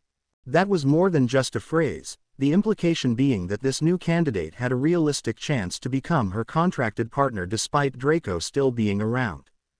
That was why this new candidate was really peculiar. He was second rank, and the due date, Draco's birthday, proved that no change in the plan had happened yet. So should nothing happen, either Draco dying or one of the affected parties buying out, then she would still have to marry Draco Malfoy. First rank trumped second rank no matter what. So why was this new candidate even called a potential one? He shouldn't be, unless his status wasn't as fixed as it appeared to be. The only one who should be able to fulfill the obligation and therefore be called a potential candidate should have been Draco. But then, from the phrasing, this mysterious new boy that had come from nowhere could too, despite being a lower rank. How? Could he become a first rank somehow? Could he somehow take Draco's place? And just who was he? Daphne decided she would have to check nature's nobility for clues. And she needed inside information. She needed to ask someone who knew the Black family tree. She had to ask Millicent. Hey, Harry. He looked up from the parchment in front of him to the source of the sound. Ah, Hermione, how nice of you to join the common crowd instead of hiding in your room. Good read, I assume. Mrs. Weasley wished me to inform you that she has put it in the third cupboard. I assume you know what she meant. She nodded. A good read, yes, but I needed a bit of fresh air. It is summer, after all, and a sunny day even. I thought I might as well read outside. It was then Harry noticed the bag over her shoulder. And I know what Mrs. Weasley meant. Yes, nothing for you to worry about, though. I asked her to get me something. Where is everybody? She looked around. I assumed Ron would be around. Summer and all, I would have expected you to go flying with him. Instead, I find you not only inside but doing some writing. Know that I'm complaining, mind you. She threw a quick glance at the parchment, but apparently couldn't decipher Harry's scribble. "You could check the clock," Harry told her with a smile. She shrugged. "And it will show mortal peril for everyone. As great as that clock is, right now it is pretty much useless. And even if that weren't the case, it wouldn't tell exactly where they are, right? Ron would show up as being at home, assuming he is around, but whether he is sulking in his room or lounging under a tree, the clock would mark it as the same." "Good point," Harry replied. "Well, let's see. Mr. Weasley is at work. Bill too. No surprise there," Hermione pointed out. "True. Ginny is visiting Luna. She took her homework, so I assume they want to work on it." "Makes sense. They have a few classes together. Mrs. Weasley took Fleur with her. They wanted to go buy something, but I suspect Mrs. Weasley just wants to shock her future daughter-in-law, perhaps to get her to reconsider the wedding plans by showing her the responsibility of being the wife of a Weasley. I doubt it would work. Bill and Fleur seem to love each other very much, but you'll never know." "Ron is outside weeding. I was asked to clean up in here." Harry gestured around the living room, as it was a bit messy. "That happens with so many people around. I did clean up. I'm done with my chore and have the time for myself." "You were upstairs reading. The twins are obviously in Diagon Alley." "Yes, I get it," Hermione waved off. "Why aren't you out there helping Ron, though? I would have thought. Are you kidding? With how slow he is working, he won't finish before the holidays are over. If I were to help him, I'd do basically all the work, and yes, I'm aware that is how you feel with us at school. No, he has to learn to tackle his chores with a proper mentality. Lending him a hand won't do much good. Besides, he had his chore, I had mine. I'm finished, he is not. Fair enough and very mature. Maybe I should do that in school as well with you too. Would that help you do your own work? We are doing it most of the time. You only look it over and make sure there aren't too many mistakes in there." Hermione ignored his reply. She glanced at the parchment and quill in front of him. "So what are you doing? I thought you were already finished with most of your homework. Which, by the way, is very unusual for you, but also very welcome. However, I also know how you feel about writing essays, and it is a nice day outside, so to find you here, instead." He shrugged indifferently. "Well, it was quiet around here, so I drafted my will." He had to fight down the laugh that tried to escape him. Hermione reacted exactly like he had expected. She sighed, shook her head sadly and threw him a look of pity. Ever since he had returned from number 12, Grimmauld Place, she had occasionally done that, usually in the evenings when the inhabitants were winding down and relaxing before bed. He guessed she had noticed his changed mood after his return, and his helpless grief had been replaced by sadness over the loss. "Oh, Harry, you shouldn't think about something like that. Come, let us go outside, take a walk around the house, that might cheer you up." She actually stepped towards him. "Or maybe watch Ron work. It might motivate him if he sees us enjoying ourselves, free of our tasks." "Well, seeing you free of your task, but then, Mrs. Weasley gave me something to do this morning as well." No, Hermione, I need to finish this, and I need to deal with this while I still can," Harry spoke, trying to keep any hint of sadness out of his voice. "I need a will. I have told you about the prophecy. And you will win, Harry, even if I have to teach you everything myself. I will not let you die, not on my watch. I'll be by your side, and you will live through this. I will help you, and you will win." Her feelings hadn't changed since he had told his friends about the prophecy, nor had her tone not that he had expected it. She was clearly still determined to stand by his side until the end. He smiled thinly as he remembered Hermione's black eye that she had gotten that day. After Mrs. Weasley hadn't been able to cure it, Fred had to drop by and give a small tub of paste that had worked exceptionally fast. Harry would have to ask the twins how it worked the next time he saw them if Mrs. Weasley couldn't figure out how to remove the bruise, but the twins did. What else could he learn from them? While their mother might be reluctant to accept it, both Fred and George were fairly smart and, more importantly, resourceful. But he'd have to focus on that later. He had a friend to convince at the moment. "And you believe his followers will simply let it drop afterwards?" he asked Hermione, both knowing the answer. "Do nothing. No poison. No attacks. No cursed items flung my way, no traps. That they'll just quietly slink back into the shadows or their cells in Azkaban. And I'm not invincible, I could very well die in an accident. Actually, with my luck, that's a very real possibility. Or just look at Sirius. He certainly didn't think he'd die so young, yet he did. If he hadn't had a will in place, the Malfoys and Bellatrix as his closest living relatives would have gotten everything including the house, the wealth, and the elf. I don't want that to happen. They aren't that closely related to you, she reminded him. He rolled his eyes. Close enough. The black wealth might go to them as the closest living wizarding relatives if I don't act. And ignoring that, it might also go to the Dursleys. I don't want them to get anything. Not a single Canute. I don't want them even close to anything of mine if I can help it. Harry. Hermione tried to interrupt him, but he raised his hand to stop her. No, I have made up my mind. If I want my family to inherit, I will have to write it explicitly in my will. Otherwise, it will likely go to the wrong people. But don't worry, I just want to be prepared, I don't want to die. It would happen either way, he added in his mind. What chance of survival did he have at the moment, reasonably speaking, and before he died, he had to finish his preparations for the eventuality. And anyway, it really is fairly easy. It's not as if I have a lot of personal items to give away. Look at it like that. You'll get my books out of it, so it's a win-win for you. Looks of shock, anger, and hurt flickered over her face, and for a moment, Harry thought she might hit him. Instead, she bent down and snaked her arms around his neck. Her hug was warm and altogether quite pleasant, certainly not one like Mrs. Weasley's. Then again, they were two distinctly different women, and even though Hermione might one day fill out, she was currently still considerably thinner all around, if surprisingly strong from constantly carrying loads of books. While he wouldn't tell either one, Harry preferred Hermione's hugs as of late. Since she had grown up a bit and developed a sense of personal space and, well, sensuality, or maturity, in a way, she had moved towards softer, less restrictive hugs. Living with the Dursleys had taught him the worth of freedom. He really didn't like having someone's arms wrapping around him, and even less having his arms pinned to his side. He had learned his lesson in his childhood, even if no punches would come anymore. No, Harry much preferred Hermione's soft embraces.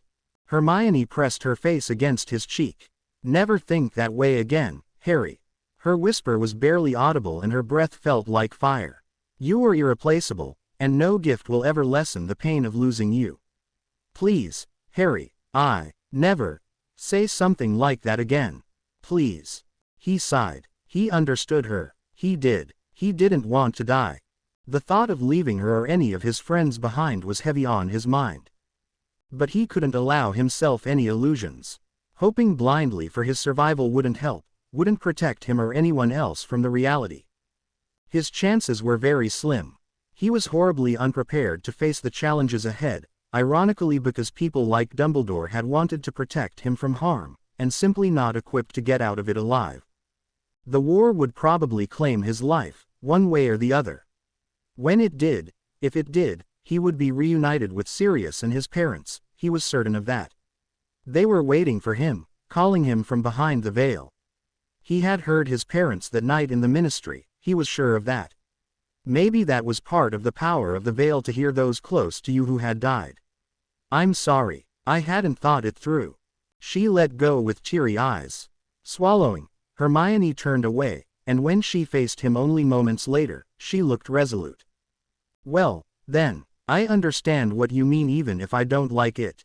It's these cruel times, children writing wills.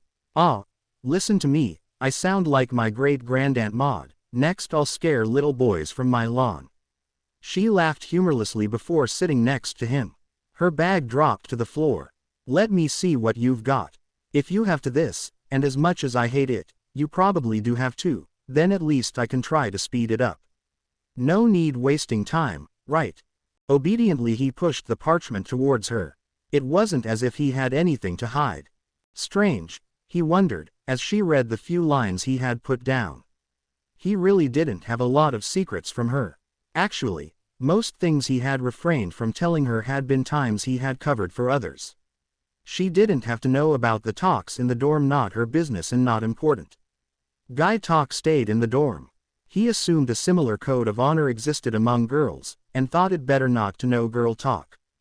Okay, that is not as bad as it could be, Hermione spoke up, still glancing at the parchment with a raised eyebrow. I do come out relatively well, you know. You get my books, Ron my broom. Neither of you would be happy with the gift for the other, Harry defended. It was true. Ron didn't like reading, Hermione had no love for flying. True. Giving the map to the twins, fine, though I would advise you to not put it in writing, she gave him a pointed look. It is better to leave as little clues to its existence as possible. It's probably for the best not to proclaim its existence to the world, especially if you leave it to two known mischief makers. Harry chuckled. Good call. Hermione nodded. But the cloak, really? Well, it complements the map very well. Both are tools for the devious, and they might get a kick out of it. And I know Fred and George won't abuse it. More than we do, regularly. Then, I'll just let others worry about that. Fine, I'll give you that. So they get the cloak as well. She bit her lip. Something bothered her, Harry realized. It's just, Harry, I understand you, I do. But, well, the Weasleys, the twins. Ron, Neville, me. I also leave Moody and Tonks something. Lupin and McGonagall too, he reminded her, tapping a spot on the parchment. Yes, Hermione replied, rolling her eyes, even though it's odd, Harry. But, well, you give everything to us few. Harry grinned. I didn't intend on a Viking's funeral, of course I give everything away. What did you expect? That I'd have something put next to me? What good would that do? She glared at him for a moment. It reads as if you don't plan for the future at all, as if you limit yourself to those you already know. The way I read it, you leave not even a single canute for your family. I leave everything to my family. The Weasleys, Neville, Luna, Tonks, Lupin, McGonagall, even Moody. My family, Harry replied with a frown, not seeing where she was coming from. Hadn't he made his intentions clear enough? Hermione raised an eyebrow. Moody, you consider. She seemed to reconsider and shook her head. Never mind. I meant, well, wife and children and the dog or cat and family owl and the gnomes in the garden. Your future family, you know. People you will care about in the future. It took Harry a moment to overcome his bewilderment. Wife, children, Hermione, something you want to tell me? She threw her hands up in frustration. Arg, you know what I mean. You were 16, reasonably wealthy, clean up quite nicely. I repeat, Hermione, anything you want to tell me? Harry asked, although he had a hunch what she was talking about. It was true, he hadn't made any provisions for a family of his own, but he also didn't have any plans to start one anytime soon. He had a war to fight, after all. She pinched the bridge of her nose. In, let's say, 10 years, you might have a family of your own. That is what I'm trying to tell you, and you haven't made any provisions for that case. Harry shook his head. Well, that is still some time away, isn't it? And, should it come to that, I can always make a new will, can't I? Hermione stood and started pacing. Never a good sign, Harry knew, but actually irrelevant. He knew his will would probably not need provisions for a wife or children, pets or anything in the future. Since it wouldn't matter, he could give in if it really troubled her so much. She could have something for the wife and children if Hermione wanted to. Wow, that was a strange thought. Well, if it bothers you that much, fine. Wife and children get everything, should some come to be. He knew it was a significant change in writing, but it wouldn't change anything in practice. With no wife or children to come along, his original plan would still be in place. Much better, she replied, smiling. Now then, let's work on the wording. See here, this is actually quite ambiguous. It would be better if. Daphne had been lucky that Pansy had planned an outing so timely. True, Pansy needed new robes to go with her new look, and for that she naturally needed her friend's opinion. The Parkinsons had to have paid royally to have her daughter worked over to such an impressive degree. She looked good, Daphne had to admit. Apparently, A few days in the sun had done wonders for the young girl, and since Pansy and her parents were still trying to attract the Malfoys' attention, they had pulled all stoppers. Daphne wished them all the luck they could get, and not only because it might give the Malfoys a reason to dissolve the contract. That was the reason why Pansy had arranged the outing to find something to catch Draco's eye during the next school year. Tracy had been ecstatic. She loved shopping, and since it had been combined with an invitation to lunch, an ideal opportunity for gossip, she had been sold on the idea. Daphne had of course been happy to get out of the house, and not only because it fit her plans well. She had been able to act as if nothing had happened in the past few days, as if her letter had been exactly as she had expected. Before she tipped her hand, she needed a plan. A good plan, actually. She needed to confirm who she suspected this mysterious candidate to be. That had been why she had asked Millicent to check for the surprise black descendant. Since Millicent's great-aunt Violetta had married a black, Millicent might have access to additional information, the secrets that were usually kept in the family. Maybe some squib's son. It was possible, at least if the late Sirius Black had somehow acknowledged this child's relation to the house. So when Pansy had extended the invitation, Daphne had been eager to accept. It meant a day away from her parents and the Hellspawn. Neither had asked questions Daphne hadn't been able to deflect, but it was still risky to stay around them. Furthermore, it was a good excuse to meet with her friends and a possibility to talk with Millicent without being suspicious. To Daphne, leaving as little as possible in writing about her inquiries was a reasonable course of action. Whether Millicent had been reluctant to join them or not, Daphne couldn't tell. She knew Mrs. Bulstrode had been very angry after the last school year Millicent had joined the inquisitorial squad of Professor Umbridge and done the dirty work with just enough passion to be noticed by the student body as working against their interests, but had not been remarkable, and as a result, Millicent hadn't gotten any advantages or recognition out of it from the ministry, but a lot of attention from the students. With the end of Professor Umbridge's influence at Hogwarts, Millicent had had to endure the taunts and repercussions of her actions without the benefits attached to it. Before, she had been the burly girl nobody risked challenging because she had been too unimportant to risk any retribution from. Some even suspected troll ancestry, but didn't dare ask Millicent about it. After the Inquisition squad, people had a grudge against her. Millicent had lost some of her intimidation potential, and all due to her participation in the squad. What good was it to betray your equals if one got nothing out of it? Millicent's mother had seen it as decidedly unbecoming for a Slytherin. Millicent had indicated punishments, yet refrained from explaining. But she had come, and with a small nod she had told Daphne that she had found an answer. After spending 5 years in the same dorm, the girls had learned how to communicate without words or being noticed. Daphne had to wait, to listen to Pansy ramble on and on about her holidays and the many visits to beauticians. Did she think it impressive to need that much help? But Daphne preferred the conceited Pansy to her grumpy, sniping side she had shown at the end of the last school year. It reminded her of her old friend she could tease without feeling too guilty. Finally, Tracy had found something to distract Pansy and lured her towards the corner of the store, leaving Daphne with her heavy friend. Not one to waste time in such an opportunity, she quickly checked their surrounding. All clear, only Millicent was close. Good, finally. Daphne had feared she might have to ask Tracy for help with drawing Pansy away. The last she needed was for Pansy to know about this mysterious candidate. Friend or not, she might have passed the information on to Draco just to gain a better chance with him if Daphne's suspicion was spot on. Well, Millicent had a nice week. She tried, smiling genially. The other girl rolled her eyes. Her life had made her sulky, which, Daphne thought, was actually sad. Millicent could have been a sensitive and attentive girl, but instead she had developed into little more than henchgirl to Pansy, the bronze to the other girls. Well, not really, but that wasn't what you wanted to know, was it? Right to the point then, Daphne replied, lowering her voice slightly. You found something. Millicent nodded. Yes, it wasn't that hard. There aren't that many people of black descent left and even fewer males. Well, there is of course Draco, son of Narcissa Malfoy, daughter of Cygnus Black II.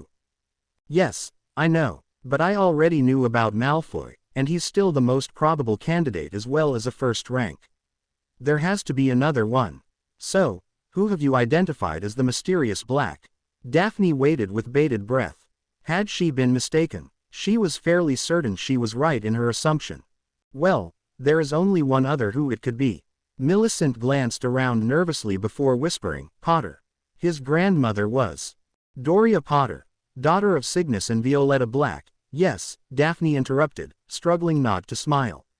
I came to the same conclusion after a look into nature's nobility. The only family I could find was Potter's, but needed someone to double-check my findings. You can imagine my surprise. It was just luck no one was around. Well, yes, I did find him, but he should be a third rank at best under normal circumstances, not a second rank, and I wanted to be sure about it. So no one else? No. To be fair, I didn't even know he had black blood. He is as far from, well, anyway. Maybe someone from the Black family acknowledged his relation. It doesn't happen that often, but it's possible something like that happened. Maybe he impressed a Black. I don't know, but that might explain it. Anyway, I'm sorry I don't have good news for you, Daphne. I can't imagine how you are dealing with it. But Daphne didn't listen to her anymore. So she hadn't made a mistake. Potter was the mysterious boy. She would have preferred someone who wasn't on the opposite side of the house rivalry, but it wasn't all bad. Or rather, instead of worsening her position, it was actually an improvement. She still had to marry Malfoy unless she found some way out. To find one had been the main problem over the last month. Buying out would not work. She didn't have the money. Kill Draco. Not really feasible, not with whom his aunt and mother were. Daphne didn't fancy dying, whether by her own hand or someone else's. Deciding to break the magical contract. No. Getting the Malfoys to buy out. Very difficult, especially with the limited wealth Draco's family struggled with at the moment. Even if Daphne helped Pansy to seduce him, he might still through with the marriage to gain access to the Greengrass Black wealth. No, hoping for the Malfoys to buy out was not an option. But she still had options left to her, and now more than before, all thanks to the unexpected new candidate Potter. It was worth a try at least, but it also needed to be handled cautiously. And it just so happened that she had the right person for the job by her side. Millicent. These are great news, Millicent, Daphne said. The other girl frowned. Are you sure? He's Potter. He is. An affected party now, Millicent, with the right to buy out as well. Seeing the heavy girl's face light up in sudden realization, Daphne did smile, and continued, I have a small favor to ask of you, but I need your word that you won't tell. Daphne. Millicent started to lean away. No matter what people thought when they saw her, she had learned that lesson of living in Slytherin well, don't promise anything carelessly. You know I can't make such a hasty promise. Well, all right, Daphne relented. It was too important to insist, and she had a feeling Millicent would keep quiet anyway. I want you to help me with my negotiations with Potter. Me? Wouldn't Pansy be more appropriate? She is. I don't want her involved. You know her. She wouldn't keep anything secret from Draco. One look at him and her mind blanks out. She can't keep her mouth shut in front of him. For this to work, Draco can't know about it before it is done and over with. Not when the Malfoys might plan to make me dissolve. If I get Potter to do it, the Malfoys won't get anything. No, I need to keep control of this. And Tracy, well, I like her, of course, and she is nice and all, but she isn't, well. I'm only a half-blood, Daphne, just like Tracy, Millicent reminded her. Unlike her, you were taught our traditions by your mother, even if you don't get along with her that much. You know what is required as well as the importance of certain acts. Millicent, for what I have planned, I need someone who doesn't make a mistake along the way and is already familiar with the procedures. And you hardly count as a real half-blood, unlike Tracy. Who cares about that pint of blood? Purists like the Malfoys, Millicent replied with a wry smile. Daphne rolled her eyes. You just know Tracy would botch it. She's just too. Helping you with that. Millicent narrowed her eyes. Well, I don't like it. I'm in enough trouble as it is already, but fine. It sounds like you already have a plan, so out with it.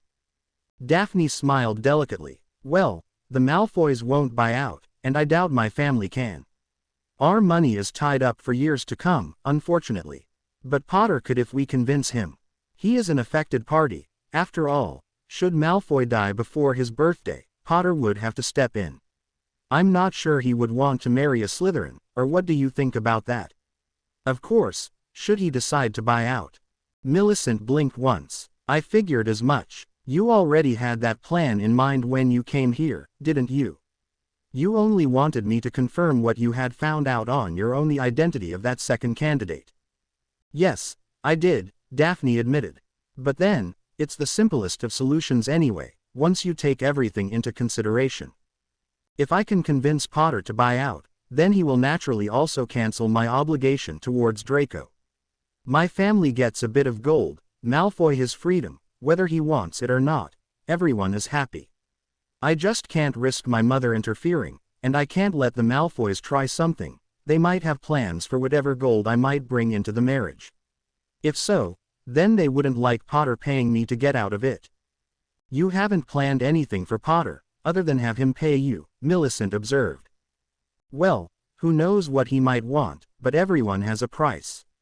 I'll just have to find his, and to do that, someone needs to talk to him.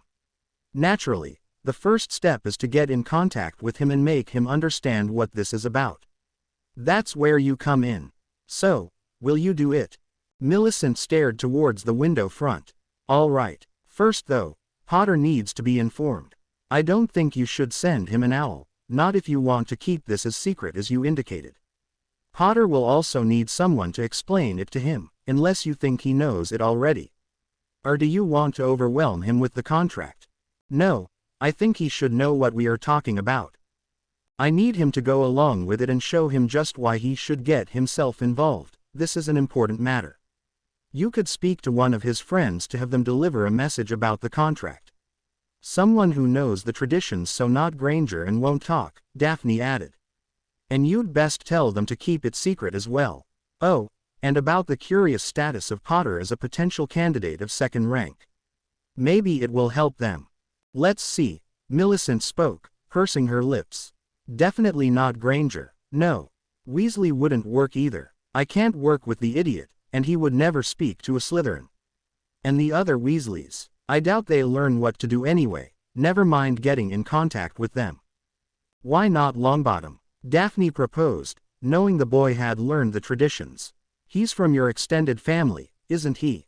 The heavy girl frowned. Well, it's a distant relation at best. But Longbottom should work. His grandmother raised him, and from what I heard, she places a lot of weight on our traditions. I'm not sure whether he could speak with Potter about this matter. I don't know whether he speaks all that much, actually. Daphne bit her lip, seeing Pansy coming out of a stall. Time was running out, it seemed. Well, we'll see, won't we? Ask him. As long as he doesn't blab, he should work. Both nodded shortly and purposefully went different ways towards their shared friends. It had gone wrong. They had been prepared, had lain in wait. A trap, and Harry had led his friends into it once again. Out of the corner of his eye, he saw the movement, recognized the stocky man. McNair. How had they missed him before? With reflexes born from his experience, Harry threw himself on the floor, pulling Hermione with him. He saw the green shimmer of a curse missing him only by the breadth of a hair. Stockton, the aura that had been assigned as their protection, jumped into action. Good woman. Harry could see why she had been allowed to join. Mr. Weasley had sunken into a crouch flinging curses at McNair. But then, when had Death Eaters ever shown up alone? Two others jumped up from a table, disguised as simple guests. Trusting his instincts, Harry whipped his wand out and did the first thing he could think of. He summoned a nearby table towards him. One of the Death Eaters had flung a nasty-looking spell of sickly violet their way. It hit the table, which started to boil and melt before Harry's eyes. There, cackled the other enemy, a skeletal woman with glowing eyes, and started her own onslaught. Hermione, ever the smart witch, jumped to her feet. Her wand danced. With quick slashes, some of the rubble around her transformed into a pack of dogs she sent towards the Death Eaters. But more came out of hiding. Spellfire alarmed Harry to 3 additional attackers coming from a store in their back. Ron had acted brilliantly and was shielding everything he could. Harry sent 2 spells their way, but a yellow blast passed right in front of him. 2 more, from the left, hidden behind. Harry cursed. Of course they had hostages. Dropping into a crouch, he ran towards a low wall. Stockton was doing fine, but she had her hands full with McNair and another enemy. 9 against 8. Weston had finally found his heart and jumped into the fray. He helped Ron. Well then, 2-1. And with a well-placed reducto just above the 2 Death Eaters with the hostages, Harry organized his own distraction. He threw himself to the side, rolled into the open and behind the next cover. Not wasting time, he rolled forward, jumped. Yes, he had flanked them. Stupefy. His spell connected, and one of the masked men dropped to the floor. On the upside, Harry had reduced the fight to a one-on-one. On the downside, his enemy knew where Harry was. With a growl, the man sent his spell. Harry let himself fall to the floor, and the spell missed him. Just stay on your feet. Don't get hit. Trust your instincts. Don't think. Act. Not waiting for the next attack, Harry rolled to the side, flinging a disarming charm at his opponent. A miss, of course, but more importantly, it was activity. Duck. His instincts yelled, and Harry did. Another spell missed him narrowly. Stupefy. Expelliarmus. Keep him unbalanced. Harry's eyes came to rest on the window behind the Death Eater. The reflection of Spellfire told him his friends hadn't lost yet. Good. The Death Eater slashed his wand again. Crucio. Crucio. Not today, Harry thought, and jumped to the side. Foot buried deep in the rubble, he kicked some at his opponent. A particularly big chunk flew, and the man had to sidestep. The chunk smashed the window. Now, Stupefy. Harry's spell connected, but with the hostage. The Death Eater wasted no time, experienced in similar situations. He grabbed a heavily bleeding man from the floor. But Harry had enough time to strike.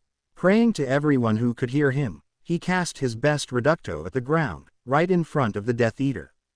It worked, or rather, it fulfilled its purpose. A cloud of dust was flung into the air. Harry concentrated. He knew he could do the spell as long as he didn't lose focus. The dust settled, and he could see the Death Eater pointing his wand.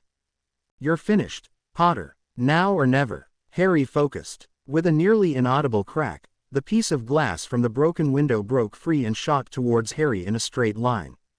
With the knowledge of flying objects, he had pulled it off. The shard shot through the Death Eater, cutting his neck cleanly.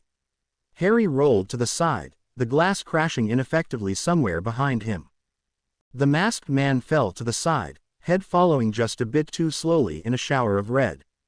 Harry turned to the battle in his back and felt his blood run cold. Stockton lay face down on the floor. McNair stood alone, his comrades too felled. But neither Mr. Weasley nor Weston were anywhere in sight. Ron and Hermione still fought, only not on the same side. Even from the distance, Harry could see Ron's glazed-over eyes. Imperious. He'd always been easily controlled. Hermione sent something at Ron, hopefully something relatively harmless. Why didn't anyone help? They couldn't be the only ones in the alley, yet no one else had stepped forward to fight them off. But in the meantime, McNair managed to break through her shield. His spell connected. As if in slow motion, her hands started bubbling, fingers blowing up rapidly like a balloon, and as the effect traveled up her arms and legs, her fingers broke open. In a shower of blood and flesh, shock edged on her face, Hermione's body was torn apart from within. Meeting his eyes, her lips moved, formed a word. You. And then, her eyes, accusing for just a moment, bubbled, blew up like a balloon. Harry gasped for breath. Darkness engulfed him as his eyes snapped open. The house was silent. Great. That dream again. He had failed them. Again. What time was it? It was still dark outside. Perhaps 3 in the morning. Another night with barely 4 hours of sleep. But he couldn't go back. He couldn't return to the dead Hermione. Not to the imperious Ron. To the fallen Aurors. To his murdered family. Another night of reading, then. If it was around 3, he would have about 4 hours until anyone would rise. Maybe he should review the chapters about counter curses from practical defensive magic and its use against the dark arts. Knowing how to undo the worst of damage might prove to be useful someday, and from what he could tell, it wasn't something that was taught regularly at Hogwarts. But he already knew them, at least in theory. He had to try them, cast them, to see whether he had actually understood them, and he couldn't do that at the Burrow. No matter whether the Ministry did notice or not, it was still against the law, and Harry had had enough run-ins with the law to last a lifetime, he felt. Maybe improving his offense would be better. He could try to read up on a few curses to incorporate into his style. The ambush in the alley had proven as much. It had been a dream, he reminded himself. There hadn't been an ambush. Ron was fine. Ginny was fine. Mr. Weasley was fine. Hermione was fine. Stockton was not real. Weston had never been born. All was well. Healing spells would be useful too. Maybe he should ask Madame Pomfrey the next time he was in the hospital wing. Had he seen anything about them in any of his books? Harry couldn't remember. His mind was still hazy, pictures floating to the forefront. What spell would cause such a gruesome death? Where had McNair learned something like that? He hadn't, Harry once more reminded himself. It had been a dream, and he hadn't left it behind yet. They were fine. Harry grabbed his glasses and opened his trunk. Where had he put his book from practical defensive magic and its use against the dark arts? First, he found his potions book from last year. That was one class he wouldn't miss. Next, the monster book of monsters tried to bite him. Why had Hagrid assigned that book again? They hadn't even really used it. What a waste of money, and all for a stupid piece of... Harry dug deeper. His hand found a cold leather cover he hadn't expected. Curious, he pulled it out. Serious. Book. He opened it. The Mind Arts, by Josephina Smith, he read. His fingers ran over the words.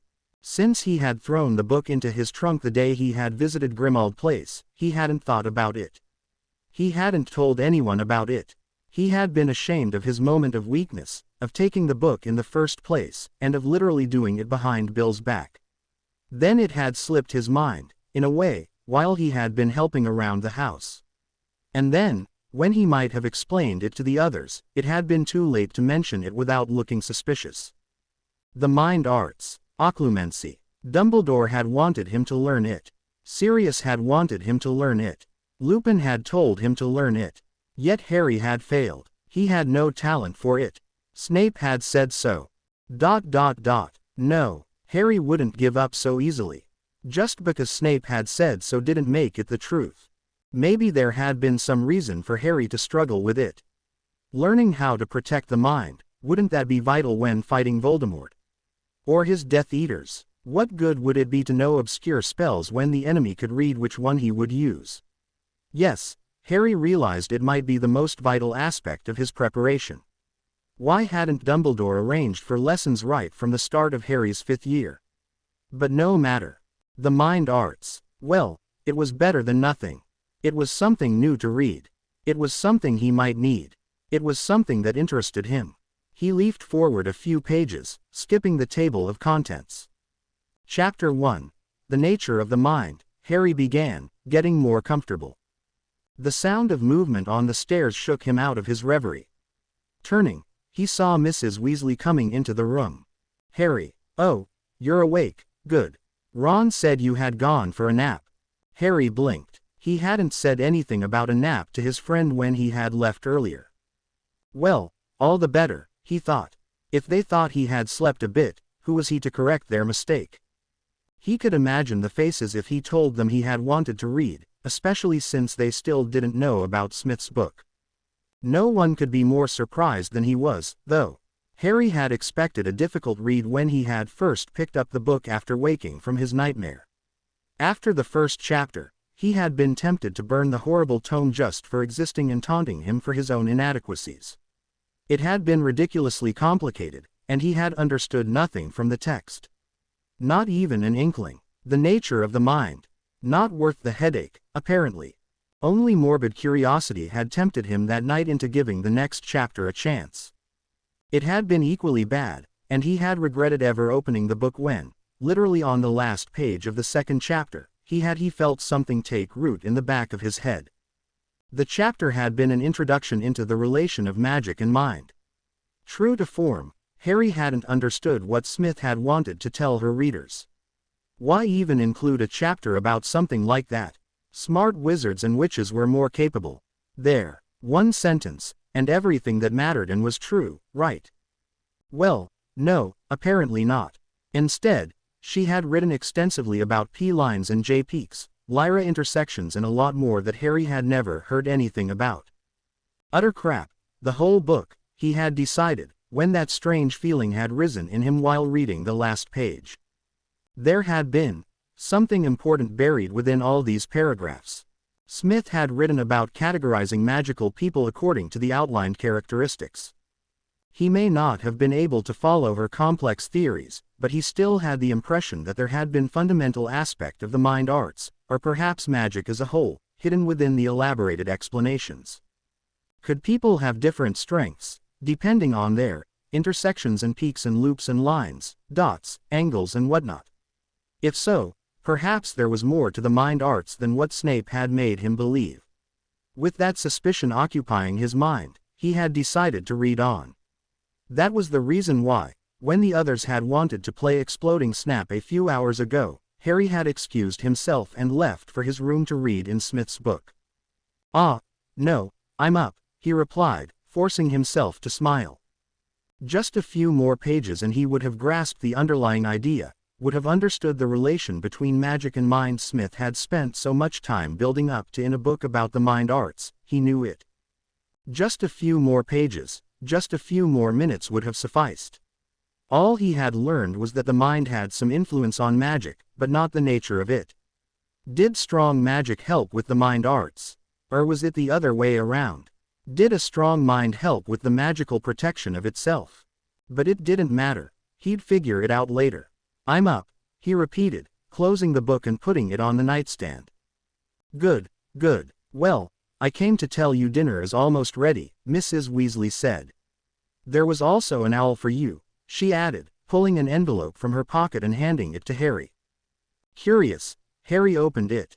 He recognized the script quickly as Neville's and scanned the few lines. "It's from Neville," he told Mrs. Weasley, who had busied herself with straightening the curtain of the window. "He wants to come over soon. He has something he wants to talk to me about." "Well, that's all right, dear," Mrs. Weasley replied. "You know your friends are always welcome here." "Did he write when he wants to come over?" Tuesday, and for maybe an hour, he writes. His grandmother is having him do quite a bit in the garden, apparently, so he's kind of busy most of the time." "Tuesday then," Mrs. Weasley confirmed, heading out the door. "Write him back, will you?" Harry was left to think about the letter. What did Neville have to talk to him about? His mind jumped to Neville's parents first. They had suffered a horrible fate, and all because of the war that had taken James and Lily Potter, the same war that had cost Sirius years of his life. Did Neville want to commiserate? But no, that made little sense. Harry's mind jumped to something he had in common with Neville: the prophecy. Had Neville learned about it? Had he heard about the contents? Did he believe the rumors in the Daily Prophet? No, that couldn't be it either. So what did Neville have to talk about? Well, come Tuesday, Harry would know. Until then, all he could do was send the reply. As if someone had switched a light on, Harry woke up. His dreams had been filled with death, destruction, and loss as was usual for him lately. This time, it had been Dementors, swarms of them, invading Hogwarts. With Dumbledore's army stretched too thin and the teachers strangely absent, they had had no chance. The bodies of dozens, hundreds of students had littered the corridors, and Harry had had trouble fighting back somehow. Miraculously, he had managed to stay just one step ahead. He had done a good job defending the entrance hall, which, considering the situation and the many other places without sufficient defenses, had meant the Dementors were running out of victims elsewhere. They had begun swarming into the entrance hall from all floors. The dread had lifted slightly as he had fought with Ginny in his back, both covering half of the room, even though it wasn't enough to hold the masses back, when he saw something out of the corner of his eye. One of the first years, soulless, had fallen down from above, directly on Ginny. It had happened too fast to recognize the boy, but the Dementors didn't give him time to check. They started picking people he could no longer cover fully, dragged them away high above him to be robbed of their soul, another defeat Harry had to suffer. But for once, he hadn't woken up because of the dreams. In all the chaos and devastation, Harry had come to the realization that had been lurking in his mind, the answer to the one question that had been bothering him incessantly in his waking moments. It was the answer that had been on the tip of his tongue. Suddenly and in the middle of his dream, as if hit by a punch, he had made the connection, had grasped the meaning of Josephina Smith's explanations. He had understood what she had meant with the peaks and lines and all of those stupid names. Why hadn't he seen it before? He had known it for months already, even though he hadn't had a clear understanding of the implications. Hadn't he noticed it during the lessons with Dumbledore's army? It made perfect sense, now that he thought about it, or as much sense as magic usually did to him. He still struggled with the idea of peaks, lines, intersections and every other term Smith had used, but he had figured it out well enough for his purposes. What did he care about the proper terms or the finer details at the moment? He had his breakthrough. All came down to personalities, he realized, his mind still slightly sluggish. Why should he care what others called it?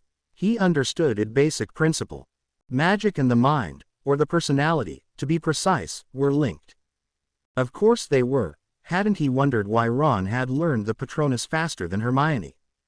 Why Luna, dear as she was, had no trouble at all with the spell when Padma Patil, no slouch for sure and quite clever, had fought hard to keep up even the mist.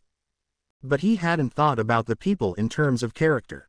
The Patronus, a spell relying on strong positive emotions, was more difficult to learn for the logically inclined. Hermione had tried to crack it, to understand the how and why, and given enough time would probably have started analyzing the exact amount of hope required for a Patronus. That was how her mind worked. When faced with a problem, she tried to rationalize it as best as she could. Ron on the other hand was both more emotional and of simpler mind. Naturally, he would have less of a problem to recall a happy memory because he wasn't as troubled with categorizing his feelings, and if he was told to think of something that made him happy, then he didn't question it. His mind worked differently, and for a spell that required an emotional factor to work, he would be at an advantage, simple as that. Conversely, spells with more attention to detail, transfigurations for example, were Hermione's forte. Luna, unencumbered with image and believing in obscure theories, didn't view the world in terms of logic as much. She would have no trouble simply picking a happy thought or memory, and she would have believed Harry's explanation instead of questioning it. Or perhaps, Harry mused, the success with the Patronus had to do with death. Someone like Luna who had a lot of happy memories to draw from, but also knew of loss might have an easier time taking hold of one of the happiest moments. With the contrast of bad memories, the good simply stood out more. Following the original train of thought, if the character of a witch or wizard made them more or less adept at certain kinds of magic influenced how they worked a spell, then of course the same would be true for the mind arts. That explained perfectly why Smith had wasted 4 chapters on it if that was the influence of character, and since said influence might just be stronger when applied to the mind arts, then of course the first step in learning them had to be the classification of the student's mind. Although he didn't know where it would come into play, he had finally made progress and an explanation why he had struggled with occlumency so much. If his theory was correct, he needed to find out what kind of mind he had. He flipped the book open to the table of contents. There it was, Chapter 7. On the Categories of the Mind, Harry read. His eyes traveled to the window. It was dark outside, but on the horizon, the sky had started turning a lighter shade of gray. Sunrise was close. He couldn't sleep, not with the epiphany he just had. Not when he was so close to progress.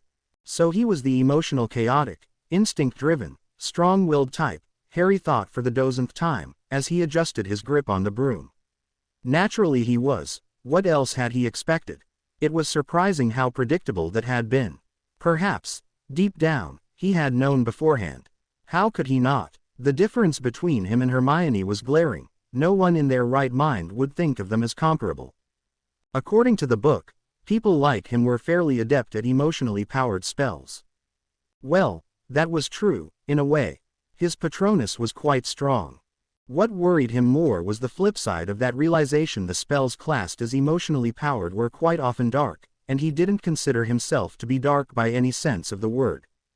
Or was he mistaken? Did he perhaps fight against his own strengths by not using the darker magic?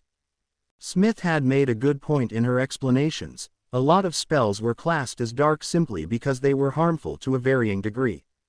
Bone breakers were dark, or rather, shady. In the gray area, if they hit the right spot, they were potentially lethal. Yet bone breakers were still not banned, despite their harmful nature. The same could be said for some cutting curses. Dark magic, Smith had mentioned, was not necessarily evil in itself. As with other kinds of magic, some were largely dependent on the intention.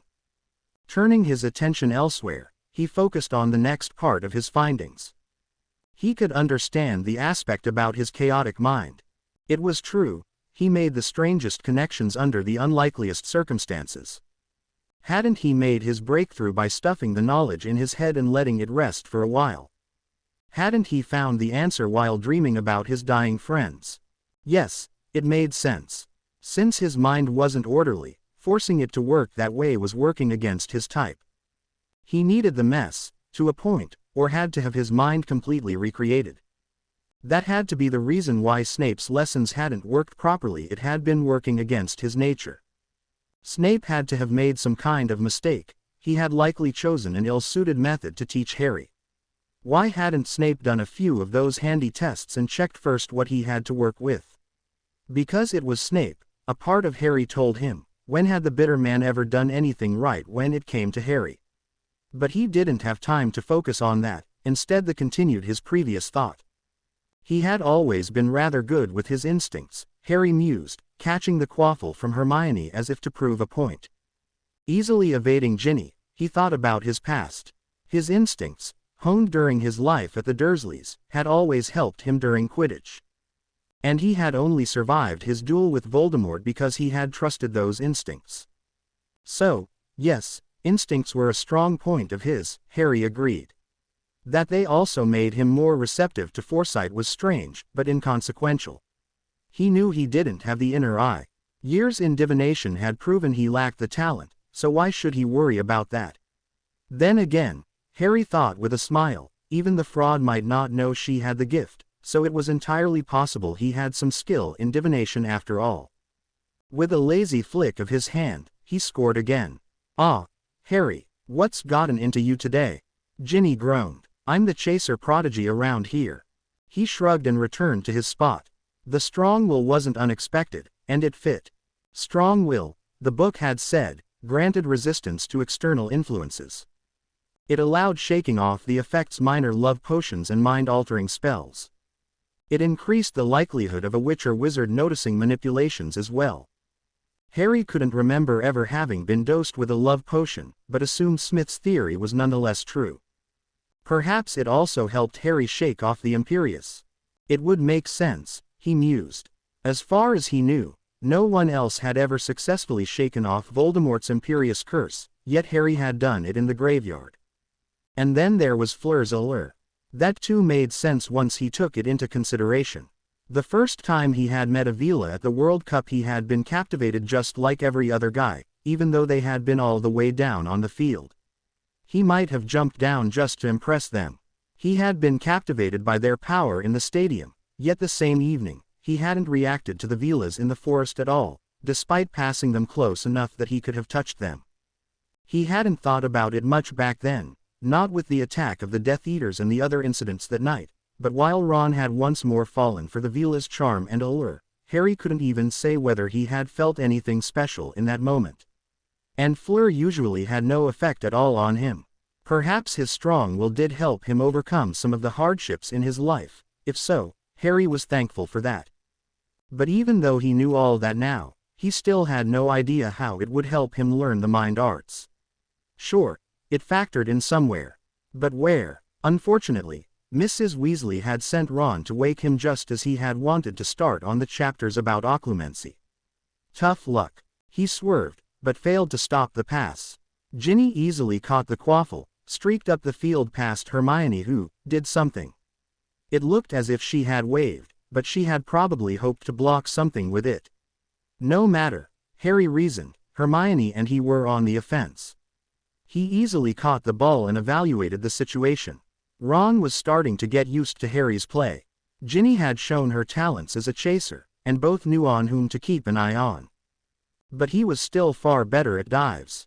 He turned the broom upwards, forcing it to go faster. He missed his nimbus. It had been a good broom. He missed his firebolt. However, it would have been unfair to force Ginny on Charlie's old broom, she had reasoned. There was some truth to that, yet how she had convinced him to lend her his beloved broom, Harry had no idea. They were tailing him. Good. He hadn't had a chance to try it at school last year thanks to Umbridge's intervention, but nothing would stop him now. For just a moment, he gave up control over the broom. No control also meant it was just a stick of wood and not controlled by the usual spells stopping narrow turns. He twisted in midair, a move he had thought up during the last summer, and within the blink of an eye, he had turned around on the spot instead of the arc it usually took. Jamming the broom between his legs, he urged it forward, downward, right through his friends and tails. Hey! Racing towards the ground faster and faster, he saw Hermione close to the hoop. He guessed the Weasleys were right behind him, Ginny closer than Ron, naturally. Pass or play. In the end, Ginny made the decision for Harry. She passed him, the superior broom helping greatly, and blocked his path towards his teammate, forcing him off course. Well, all right, he tried the shot and missed, but it was still close. He lingered airborne, and smiled at his friends. It was fun. Are you mad? Ginny yelled as soon as she was close enough. Well, fun for him, at least. A bit, he replied with a laugh. Come on, you know I'll never get to try that at Hogwarts. Hooch would have kittens, and McGonagall would have me served attentions for weeks. You almost knocked us off our brooms. That was.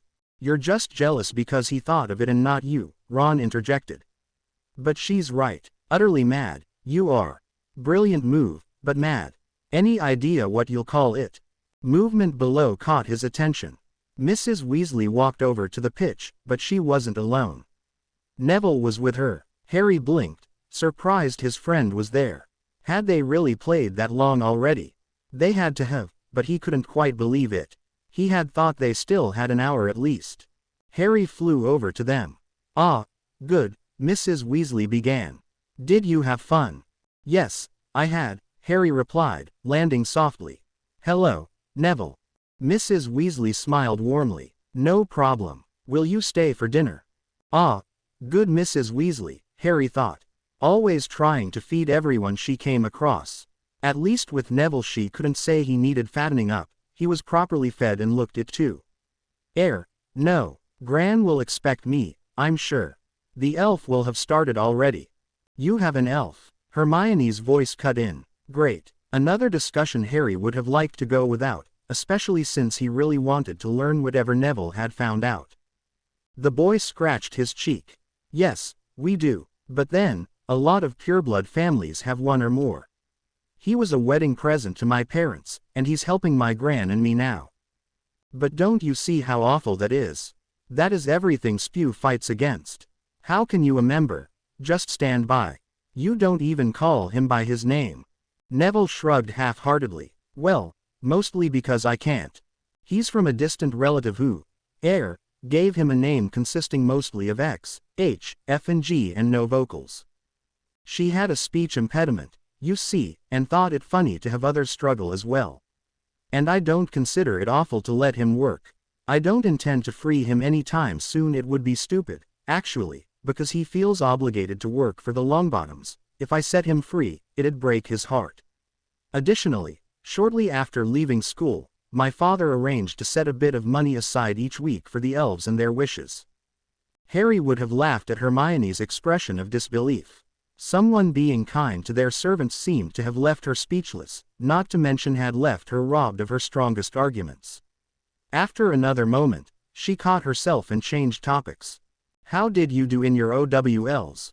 Ah, yes, that, Neville replied with a sad smile.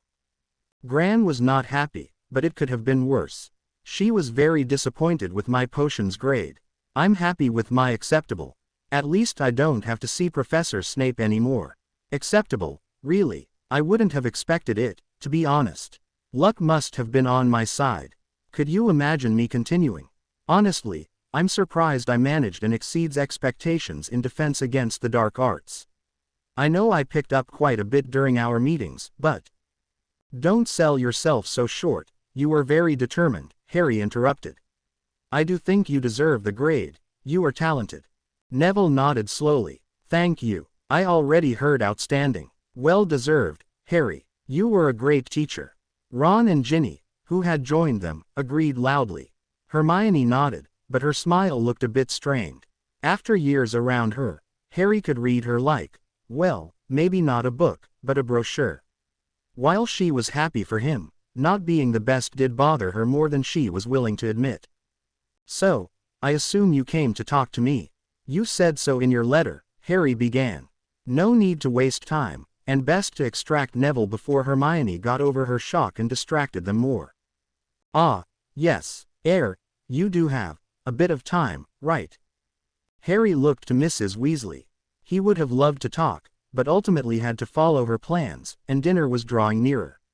She waved it off. Don't worry, dinner is in about an hour and a half, so unless you need more, you can of course talk about it right now. It was Neville who answered, that should be enough time, thank you. An hour and a half, it should work. I think. I'm not sure, actually. It depends. I mean, he glanced at Harry, wondering about something, from the look of him. Well, best not to waste any more time, then, Mrs. Weasley interrupted. She took the broom from Harry and pushed it in Ron's hand. Lock them up and then come inside. You can help me. But I wanna stay with Harry. Neville scratched his cheek. Oh ho, Harry thought. Something was up. He recognized the look. Not really you want to, Neville said, avoiding Ron's eye. It is painfully boring nonsense. Bad move, Harry thought. Painfully boring nonsense that might take over an hour to explain away from prying ears was exactly up Hermione's lane. But then, she was fortunately too properly raised not to help Mrs. Weasley. Although she wanted to stay, her sight telling as much, she didn't complain and followed Mrs. Weasley and a grumbling Ginny inside. Once everyone was out of earshot, Harry turned to his friend. You set aside money for your elf. We do. Of course, he is under orders to use it only for necessities like potions or stuff like that, to keep him alive, you know, so we don't have to decide every little thing. However, I wasn't about to tell Hermione that. She's already nutty about elves. But that doesn't matter right now. Neville and Harry strolled towards the pond in silence. Finally, Harry had enough. He could tell Neville wasn't sure how to begin the talk. Got a new wand already?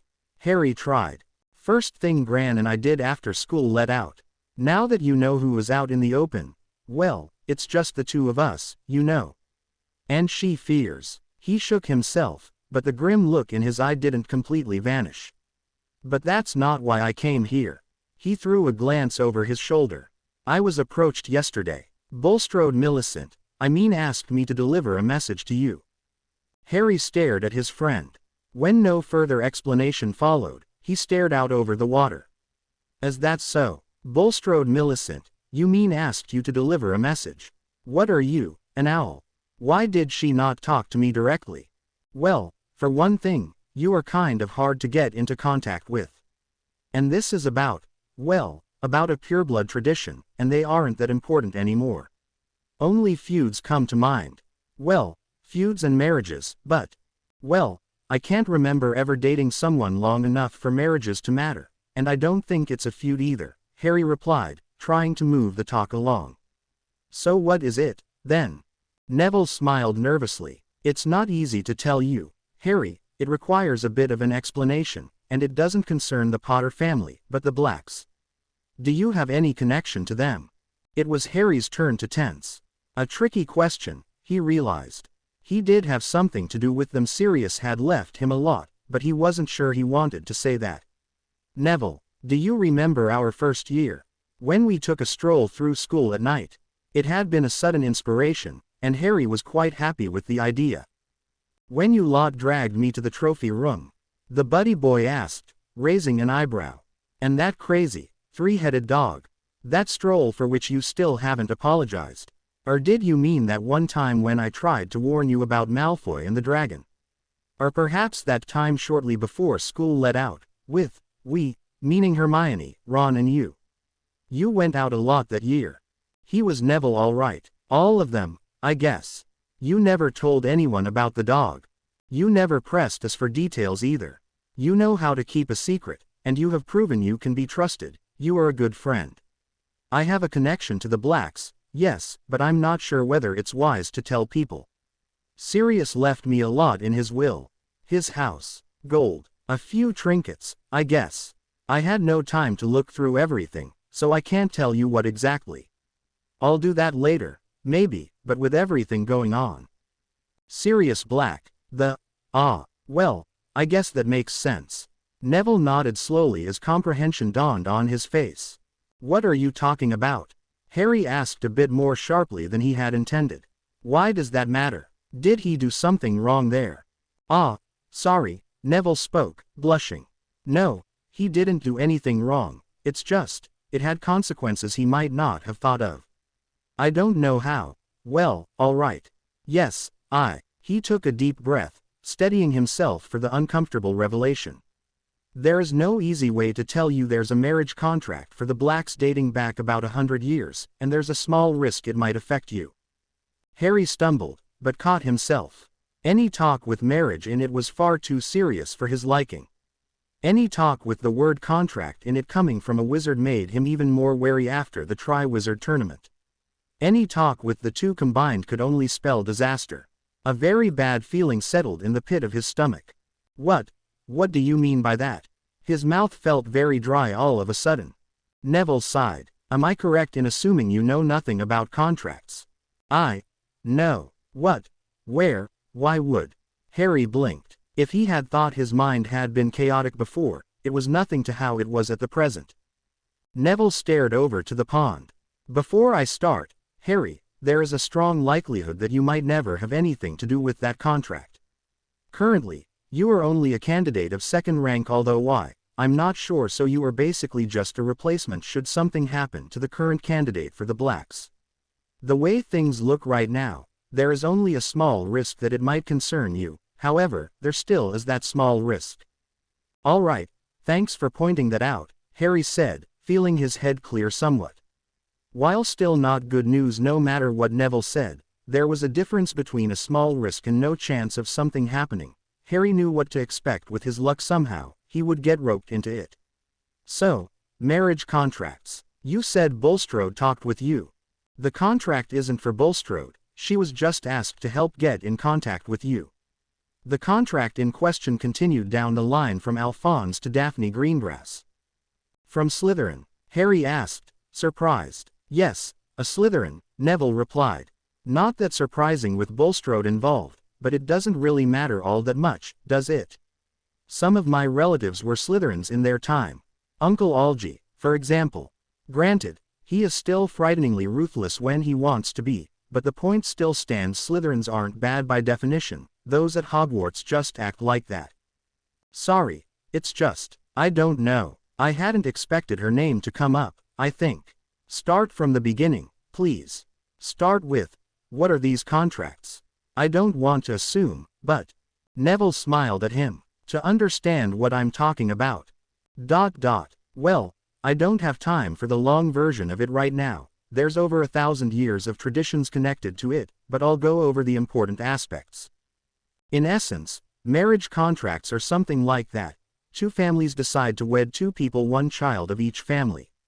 It's an antiquated habit that has fallen out of favor for the most part, but it's dating back to the feuding ages.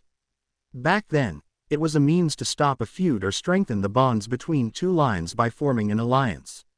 Very rarely, it was part of a political maneuver that we would call an insurance against an attack. When people from two powerful families marry, the Blacks and the Malfoys, for example, and another family, let's say, the Bones, might have a feud with one of them, the Bones might demand some kind of sacrifice to calm their fears of an attack. That's where another tradition originated. First, a ritualistic blood sacrifice which led to marriage contracts, as insurances. Spilling a bit of blood is cheap, but you don't fight with families. You might have to marry one of your children off to and ultimately to gold transfers to threaten families, since gold is easier to come by than children, and feuds weren't as commonplace. But I'm getting sidetracked. Sorry, it's just. So if a Black and a Malfoy married, Harry interrupted, trying to get the facts straight. Thanks for the mental image. By the way, they had to marry another child to the bones. Wouldn't that lead to a circular process? Threaten others? Well, only if there is a feud with another family would there be the need for insurance in the form of yet another contract. So in the case of the Blacks and the Malfoys from before, they would sign a contract, either by naming two specific people. That's what we call a personalized contract. It only affects those expressly stated, or by saying, in essence, that should certain conditions be met in the present or future, usually something about age and blood purity and stuff like that, members of each family would have to be wed after the due date has passed. That would be a general contract. With me so far, families write contracts saying people have to marry. It's about a couple that is either already specified or still unknown, Harry summarized. And they have to marry each other.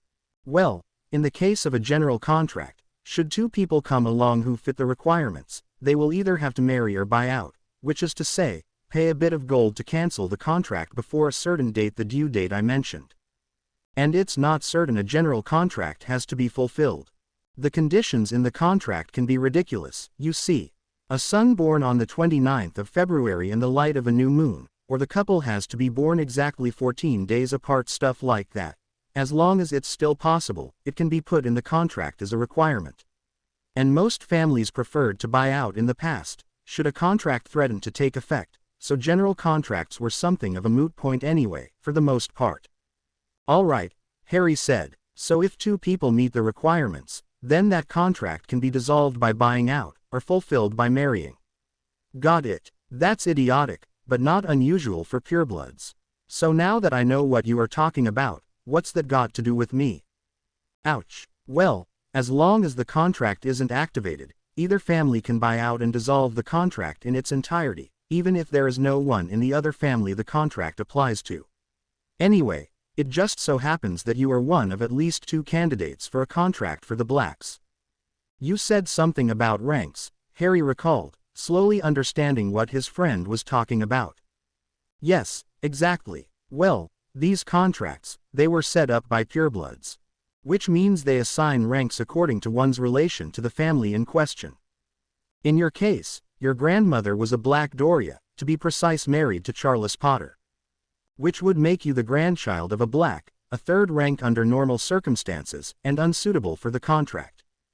A child of a Black would be a second rank if a suitable member of the Blacks existed, which would be a first rank. Neville made a pregnant pause. However, right now, you are considered a second rank, likely because a previous head of house acknowledged your relation to the family.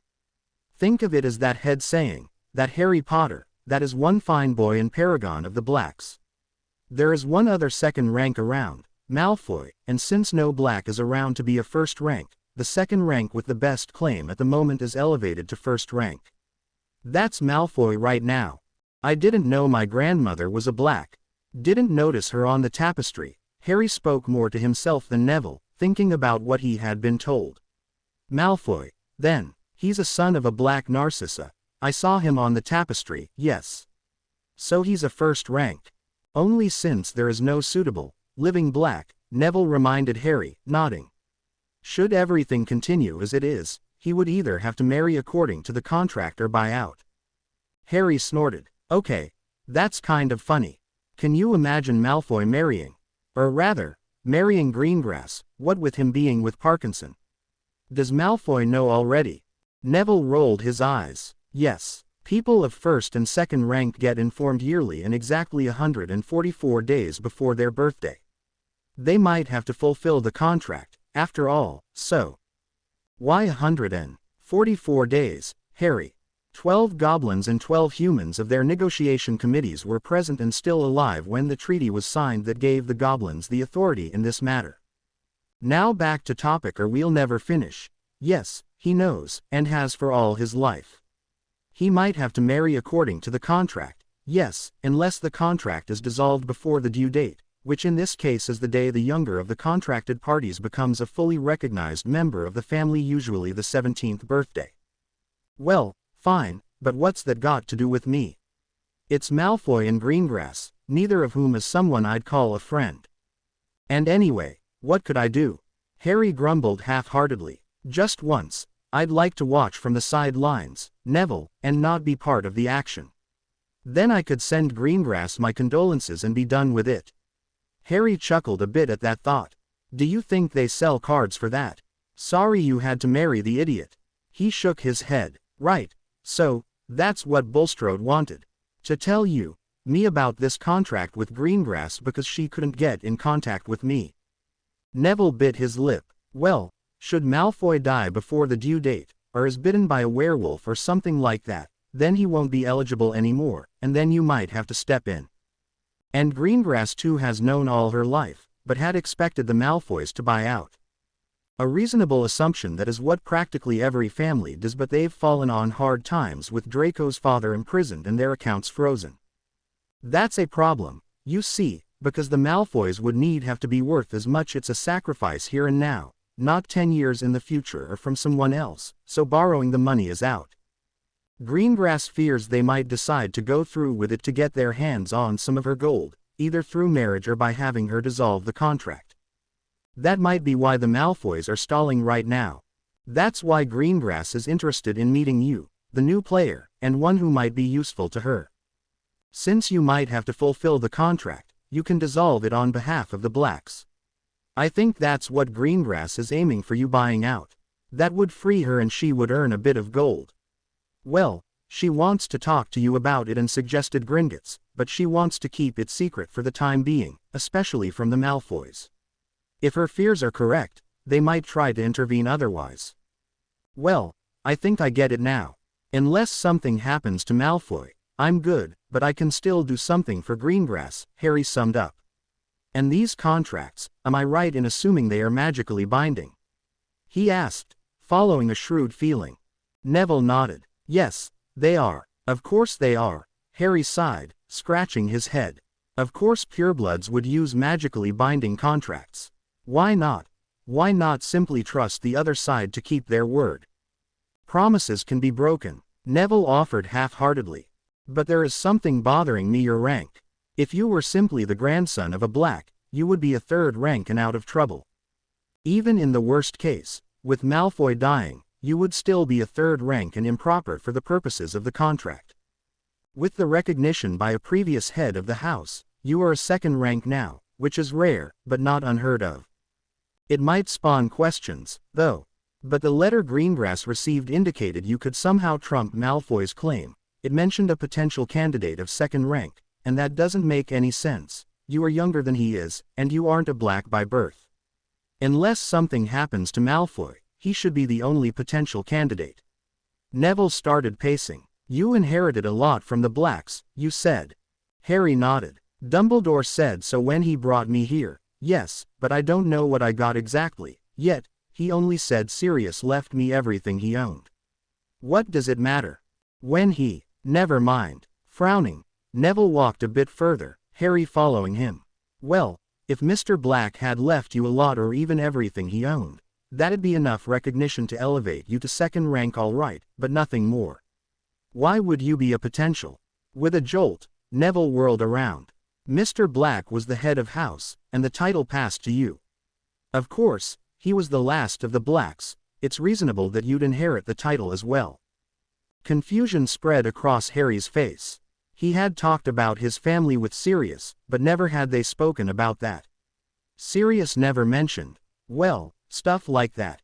Neville chuckled for a while, shaking his head. Oh, but he was. Yes, that would make sense. Ha, oh. What wouldn't I give to see Malfoy's face when he realizes that? Care to explain? Harry asked. Well, all right. By making you his heir, Mr. Black also passed the headship to you. For the purposes of the contract, the head of house is also an original member of the family, a Black in this case.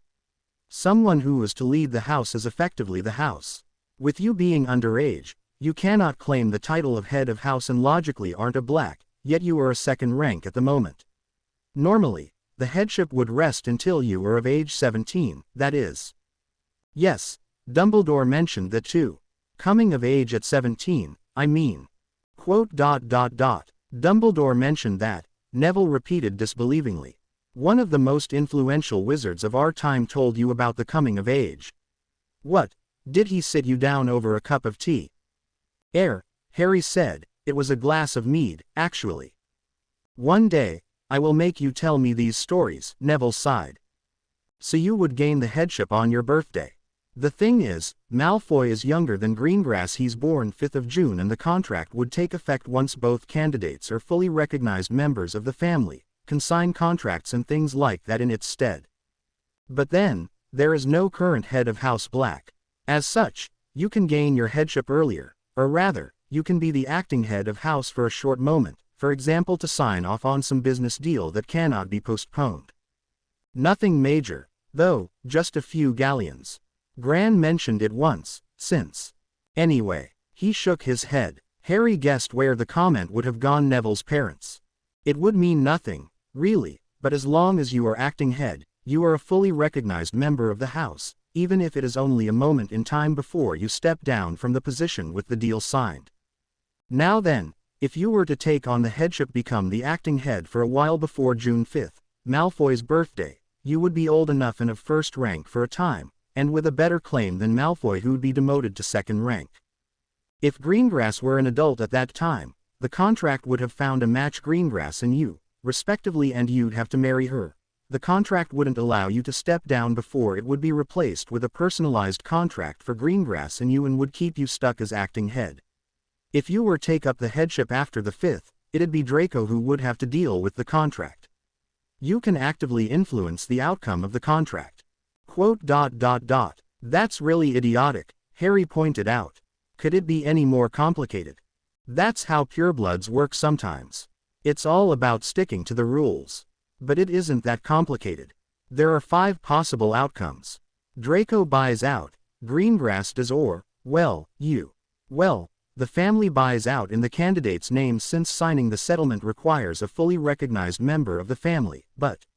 Neville shook his head. Otherwise, if you become acting head of house before June 5th.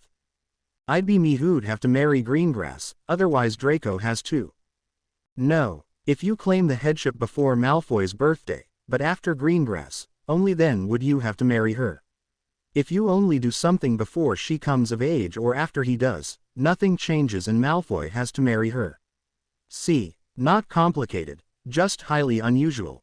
This is so weird to think about, Harry sighed. I'll have a headache tomorrow. Are purebloods always so? Neville shrugged. Not normally, no. This is just a highly unusual situation with you inheriting the title without being of age and a marriage contract waiting for its activation on the day both are fully recognized members of their families. That's 2 separate issues muddled together. Without the inheritance, you wouldn't have that influence on the outcome, perhaps even be a 3rd rank. Without the contract, you would have just gained the title of head of house on your birthday. With both combined and another candidate currently having a better claim, you get such weird results. Harry shook his head. You know, these traditions stink. Fine, I'll talk with Greengrass, but you're coming with me. There's no chance I'd find my way through this muddle otherwise. Fine, let's see what Mrs. Weasley has to say about it. You want to tell her? Neville raised his eyebrows. Well, in a way, yes. Harry's eyes moved to the burrow as he walked along the edges of the pond. Why didn't you want to talk about it in front of the others, by the way? Wouldn't they have known what this was about? Neville sighed. Well, nothing against them, of course. But, it's a private business between Greengrass and you. I can't simply decide with whom to share it, and Greengrass wants to keep it quiet so the Malfoys don't know what is going on. Also, as much as think about Hermione. She wouldn't let me leave until she has learned everything about it. With purebloods, one thing leads to another, and unless I'd have escaped her somehow, she would have kept me here for days. Gran waits for me at home. And knowing Hermione's stance on house elves, do you think she'd have been delighted to hear about it? Harry had reached the kitchen door and entered. Hermione was cutting carrots, Ginny set the table and Ron, from the sound of it, was still washing his hands. Typical. Mrs. Weasley. I was wondering whether I could go to Gringotts in the next few days. I have a small business matter to take care of there. He felt slightly bad about the lie, but it wasn't his secret to share. Besides, he knew he wouldn't be allowed to go if he told the Weasleys just what he wanted to do, of that he was sure. Following a sudden inspiration, Harry added, for example, Friday. While the rest of you buy the books. We'd be in Diagon Alley anyway, and all I'd have to do would be go in. The woman stared at him for a long time before answering. Well, I don't know. We already have your gold, you know. Bill was kind enough to get. You don't need to go there. It isn't about gold. There are some formalities pertaining serious inheritance. I really think I should take care of that, and Neville already offered to organize a room, so there's that. The boy in question squeaked, but Harry continued as if he hadn't heard anything. Most of the stuff we have to buy is books, supplies, and robes. You don't need my input for the first two, and the second can be dealt with first. Maybe it came from years of having to look after the twins, but Mrs. Weasley threw him a suspicious glance. Harry gave his best to not look guilty, telling himself he hadn't done anything wrong. Not your secret, he repeated in his head, but it didn't sound completely sincere. Finally, Mrs. Weasley relented. With a shrug, she added, Well, I'll have Bill escort you to us as soon as you are finished. That is not negotiable, Harry. We have to think of your safety. Sirius wouldn't have wanted for you to walk into a trap just because he left you unfinished business. The days had passed faster than Harry would have liked. He had managed to evade both the Weasleys, and, more astonishing, Hermione's questions, but mostly by focusing their attention on the homework assignments. It had the unwelcome side effect that he hadn't had the opportunity to read in Smith's book much. So far he had only gotten an overview of an approach to occlumency that centered around redirecting the intrusion. It would work, but mostly for people with highly structured minds, but low creativity. That combination led to bland uniform memories that were easy to switch. Harry doubted it would work properly for him. Finally, Friday came, and it brought a cold morning and a clear sky. It was very difficult to escape Hermione's curiosity so close to the visit to Gringotts, especially after he had received Neville's letter to inform him of the time of the meeting the day before. Ron had never been a morning person, and had been really grumpy the previous evening when the change of plans had been announced due to Harry's excursion to the Wizarding Bank. Their visit had been rescheduled to begin as soon as the stores opened. Ginny had taken it better than her brother, but mainly because she hoped to wheedle a few additional minutes in Diagon Alley out of Mrs. Weasley. Harry had wished Ginny luck, and both had gone their separate ways, Ginny to talk to Hermione and Harry to sneak into the kitchen for a late meal. Hermione, however, had been very interested in Harry's business ever since Neville's visit and had tried to charm it out of her best friend. Since he knew her well enough to recognize the signs, he had managed to keep his secret. Until now, breakfast was in full swing, and Hermione was busy securing some food for herself, but her eyes repeatedly shifted to Harry. He knew her mind was racing, trying to find the angle that would grant her the answers she sought. At 9:30, Mrs. Weasley rose. All right, half an hour. Ginny, would you help me clean up? Ron, I've seen that. Hermione, do you have your list? Arthur, could you please? Thank you. Harry, I've laid out one of Arthur's robes for you. If you are doing business with the goblins, you might as well look like it. Ah, thanks, Mrs. Weasley. Reading Hermione's expression, he quickly slipped up the stairs. Trust Mrs. Weasley to give her such a good lead-in. Still, when he saw the robe she meant for him, he decided to forgive her. It was obviously one of the best pieces they owned, a very fine fabric shimmering slightly in the light. He would have to find a way to repay the favor in some way. He slipped it on. It fit better than he would have expected. This wasn't Mr. Weasley's robe anymore. His wife had altered it, no doubt. Harry really needed to repay the favor. Looks good, Hermione commented. He hadn't heard her stepping up to the door. Cornered like the prey he felt he was.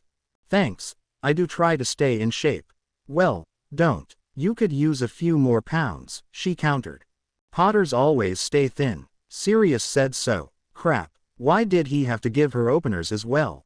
Lupin too. I'm not sure, but I think Pomfrey scolds me for it every time I see her," right before adding that Dad was the same. "Right." Sirius would have said something like that. She spoke in what seemed like an innocent voice. "We haven't had time to really talk the last few days. Strange, you know, considering we're stuck here all day. Homework, it had to be done. I didn't hear you complaining," Harry tried. "Which was downright bizarre to see you proposing to do homework. I know you had a lot finished already before we began." "You weren't complaining," he repeated. "Only because it meant getting Ron to work. Merlin knows without you there, he'd have tried to sneak off. Boys, honestly. Now, that's say East, and you know it," Harry chuckled. "I can live with it. But anyway, it still meant not talking to you as much as I would have liked. I never got to ask you what you were discussing with Neville. He seemed to have a lot of surprises for you for simple inheritance issues and painfully boring nonsense, as Neville put it. You watched us. Curiosity killed the cat, Hermione. Well, that's what it is, though, boring nonsense. My inheritance brought up some issues I want to look at. Contracts, obligations, that kind of stuff. It doesn't look like I have to do something, but I think it's something I should take a look at. Better be safe than sorry." To get an overview of the situation, Neville arranged the meeting because well, he would know about it. He felt bad about his misdirection. He hadn't lied, technically. His inheritance had brought up the issue. It was about a contract, but one Hermione would be equally unfamiliar with. And Neville knew about them due to him being a pureblood. "Well, yes, but shouldn't you take someone with you? Bill, or perhaps the headmaster, in case something does come up?" "Ah, don't worry. In a year, I will have to decide things like that all by myself anyway. I'll have to stand on my own 2 feet. Hermione frowned. "And you think you are prepared for it? And anyway," Neville did look far too tense for some small matter. "Ron may not have noticed it, and Mrs. Weasley trusts you too much to question you as much as she should. But I don't have these problems or reservations. There is something you're not telling me, I know it. I can read you, so what is up?" Caught. Harry considered his options. He couldn't tell her about the contract. First of all, he wasn't sure whether it was his secret to share, similar to how he didn't tell her about the guy talk in the dorm. And second of all, with her position in regards to wizarding traditions, she'd be very irritated over something neither could change. She might even insist on joining him or might make pointed statements around the house, something he couldn't allow if he wanted to avoid suspicion. But he could tell her something. "Well, all right, I'll tell you a bit about it, but, Hermione, you have to keep quiet. No talking to the Weasleys or Dumbledore." "I don't." "Harry, if it is that serious, you really should." "No, it isn't really. Look, Sirius made me his heir. Left me everything he had, basically." Neville pointed out that since Sirius had been head of house, the title would have passed to me as well. I will automatically become the head of House Black when I turn 17. But then, since there are no blacks left apart from those who married into other houses, I may be allowed to do something before then. There is something called acting head of house for small business matters that can't be postponed. As to why I don't want Dumbledore or the Weasleys poking in. It is my family, or it will be, one day. It is something personal. Sirius left it to me, not Dumbledore or the Weasleys. It is mine and my decision. Again, sidestepping the truth, he managed a halfway convincing smile. I want to know what I can do, and I don't want someone breathing over my shoulder. All right, I won't tell, she told him with a sad smile. You okay, Harry? Yeah, Neville, thanks for being here. I don't think I could deal with this without someone at my side who knows what is going on. He pulled the collar of his shirt. Can't let you walk in there alone or Gran would have my hide. Harry made a noncommittal sound, glancing around the room. Almost forgot, Neville spoke up. I asked Gran about it, about becoming the acting head of house. I made it sound like a follow-up on her thoughts. Right, good idea, and, well, it's like I told you. You can be acting head of house. For example, if you have to sign some documents for the family. It doesn't really have all that much power to it, but you could still become acting head. Once the deal is done, you'd automatically resign. Well, That's why you are a potential candidate, though. Not something you should mention, of course, but at least we know the reason now. So I could become acting head for occasions like signing the buyout agreement, Harry said, cottoning on. Makes sense. Neville blinked. No, everything but that one. To sign it, you'd have to be the acting head. Once you are, the contract considers you as the one to fulfill it. For the Blacks you couldn't step down, and the settlement would be void. You'd automatically resign as acting head and would be a second rank once more. Now that I think about it, I'm not even sure you could sign the settlement as acting head of house. There isn't a lot of power to the position. Harry was about to comment, but was interrupted when the door opened. In walked a dour goblin, a ledger under his arm. 2 girls followed him. Bulstrode looked exactly like Harry remembered her. Still every bit as broad-shouldered and reminding him of a troll, she had opted for simple robes of black to hide her bulky body. She hadn't succeeded. Her companion was also easily recognizable, even if he hadn't paid her a lot of attention in school. She had chosen rather more revealing clothes than Harry had expected, but he didn't mind. To each their own, he guessed. It was summer, after all, and he could imagine Greengrass preferring lighter clothes in the heat. And she did have a form to fit it too. Her brown hair framing her face rather more than he'd seen in school seemed slightly curly at the tips. Being home had also given her a bit of a tan, and he did notice the rich blue color of her eyes. Well then, the goblin began. I am Grobick. House Black is present. He nodded at Harry. House Greengrass is present. He inclined his head in the girl's direction. The topic is the marriage contract between Phineas Nigellus Black and Alphonse Greengrass, signed 18th of November 1891. Great.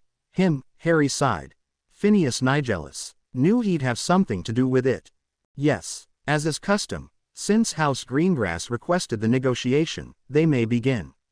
The goblin sat down and, after pulling it out from his ledger, threw a piece of parchment on the table. Greengrass blinked. Ah, yes. Good to see you, Potter. Nice of you to agree to this meeting, and I hope we will find a satisfactory solution for all involved. You know Bulstrode, of course. She helped me set up this meeting. Yes, I know her. You really left an impression last school year, Bulstrode, Harry replied, still slightly sore about the large girl joining the inquisitorial squad, and he was pleased to see a faint blush on the girl's face. Feeling Neville give him a slight nudge, he added, and you are familiar with Neville, of course, since you got him involved. Since I trust him, I asked him to join us. Greengrass nodded slightly, sitting down in her chair. Well, Longbottom explained the situation to you, I hope. He did, Harry told her, watching her closely for signs of deception. You are contractually obliged to marry someone from House Black unless someone pays to have the contract dissolved. You want to find out whether I do you the favor. The other from House Black is Draco Malfoy, and you suspect he might either not be willing or capable of helping you there. You suspect it's the former. She frowned and shifted slightly in her chair. Straight to the point, that is what I'm facing and also why I asked to meet you. Yes, but neither the only reason for the meeting nor the only option I have left. I'm only checking whether we can work something out. I have to say, though, I was rather surprised when your name came up while I was searching for the mysterious candidate of second rank. I wasn't aware of any connection you had with House Black. I'm guessing you were recognized only recently as part of that family. Shrugging slightly, Harry nodded, but Neville answered for him. It was only recently, yes, and without you pointing us towards it, he might not have known for a while still. I also didn't know about contracts, much less of this one, Harry added. I guessed as much, Greengrass admitted, especially since it doesn't affect the Potters. It is rare for someone to be elevated to a higher rank, and even rarer so close to the due date. If you have a question, feel free to ask. I'd be happy to help you. She shifted slightly. Well, I do have a question. Why should I get involved? Harry spoke up. The way I see it, the best course of action for me would be to stay as far away from this mess as I can. There is only a small risk the contract will ever matter to me, and I do have a window of at least a month after Malfoy's birthday to get a settlement in place should Malfoy be unsuitable for one reason or another. And there also doesn't seem to be any hurry to deal with it. You still have 10 months left. Not to be overly rude, but the contract is your problem, I have my own. No need for me to trouble myself with it, at least not now. In the worst case, I'd still have over a month after Malfoy's birthday to come up with something. She sent him a mysterious smile. Well, I have a plan that might catch your attention, a plan that we might both like. She leaned forward, her robes falling loose around her. Harry didn't have to look. Dean had occasionally voiced his envy of Harry's peripheral vision, and it did have its perks. But then, he had played Quidditch over 3 years with 3 girls, all of whom were less than overly prudish while changing into their robes. Had she expected him to fall over himself because a bit of skin? Admittedly, it was nice skin, but he wouldn't fall for that so easily. He did have other things on his mind, the looming war being the top priority. Instead, he gestured for her to continue, and added, "Go on, then. What is your plan?" She blinked, but caught herself quickly. "Well, I have known all my life about the contract. Many families have 1 or 2 unresolved arrangements. Almost all opt to dissolve it. I had expected the Malfoys to buy out since I know they had plans for the future as well, but recent developments may have put these plans in jeopardy. You see, the sum depends on the families affected, and since both the Greengrasses and the Blacks had been wealthy at the time of the signing and with Mr. Lucius Malfoy, their head of house, unfortunately imprisoned, they might decide to go through with it, or more likely, expect the Greengrasses to buy out, earning the Malfoys a decent amount of gold. Currently, they are stalling. It is still not my problem, Harry pointed out. If they can't do it, why not offer to buy out? If the Malfoys want it, what is the problem with that? Well, House Greengrass doesn't have the funds available on such a short notice, unfortunately. It was almost guaranteed the Malfoys would buy out, after all, and all of our funds are tied up at the moment. Greengrass raised an eyebrow, and her smile grew. However, you could make it your problem. Since you are eligible to fulfill the contract, you could offer to buy out to save yourself from the risk, no matter how small it may seem. If you do dissolve it, you ensure your, well, freedom, in case something stopped Malfoy from respecting his obligations. That is my plan. You buy out. Malfoy won't have a chance to disagree. House Greengrass will be happy. Quote. And get a bit of gold, I assume. Harry interrupted. Well, indeed, but then, there is no reason there can't be a second business arrangement on the side, which is another reason for you to help me with this matter. We could have House Greengrass give House Black a security of considerable worth, for example, she tried. Perhaps an heirloom. I have more than enough trinkets to last a lifetime, Harry pointed out. Well, to last his lifetime, but they didn't need to know that. Or we could write a contract to make House Greengrass to pay a certain amount of gold should I ever marry someone, for example, the settlement price with interest. Or to have to pay should I celebrate my 25th birthday. That would give my family enough time to get the money, including the interest. Harry perked up. Ah, so if I buy out today, you'd pay me back tomorrow. A loan, basically, even if it isn't written as such. He felt the pieces fall into place. He didn't really care about the money, but she did have a point. As long as the terms were reasonable, he could secure House Black a nice future income with little risk. Whether he could use the gold or not, he could still pass it on to his heirs. Well, that was the idea, yes, Greengrass confirmed, apparently glad he hadn't been more hostile. I do believe it is a good idea for both of us, and the 8 years are also enough time to avoid any rumors about an underhanded deal of sorts. No one even needs to know about the loan, as you called it. Greengrass smiled softly. We both would get the looming contract out of our way. In the short run, House Greengrass would gain a bit of gold, in the long run, it would repay the debt. I get my freedom, you get gold. Neville coughed, drawing attention to him. And just who would have to pay that loan back? Harry stared at him. His friend had raised a good point, Harry realized, as he thought about it.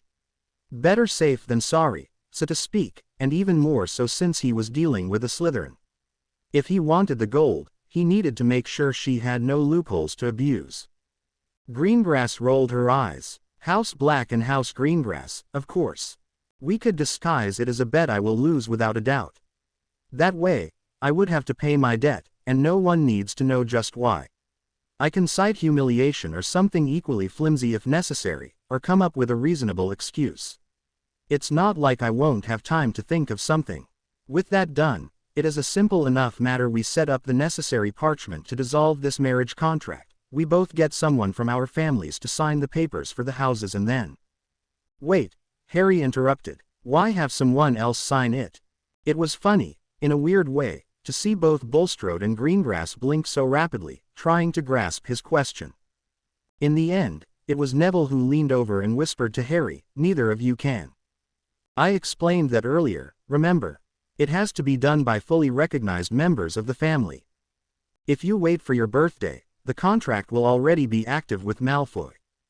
If you, Harry, try to sign the dissolving agreement as acting head of House Black before Malfoy's birthday, well, the first thing, before anything else, would be this contract, and once it's active, you can't dissolve it, voiding the settlement you wanted to sign in the first place.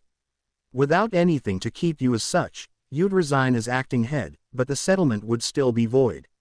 And that's assuming you could sign it as acting head, which I'm not so sure about. Longbottom has filled you in?" Greengrass asked with a frown that he didn't like.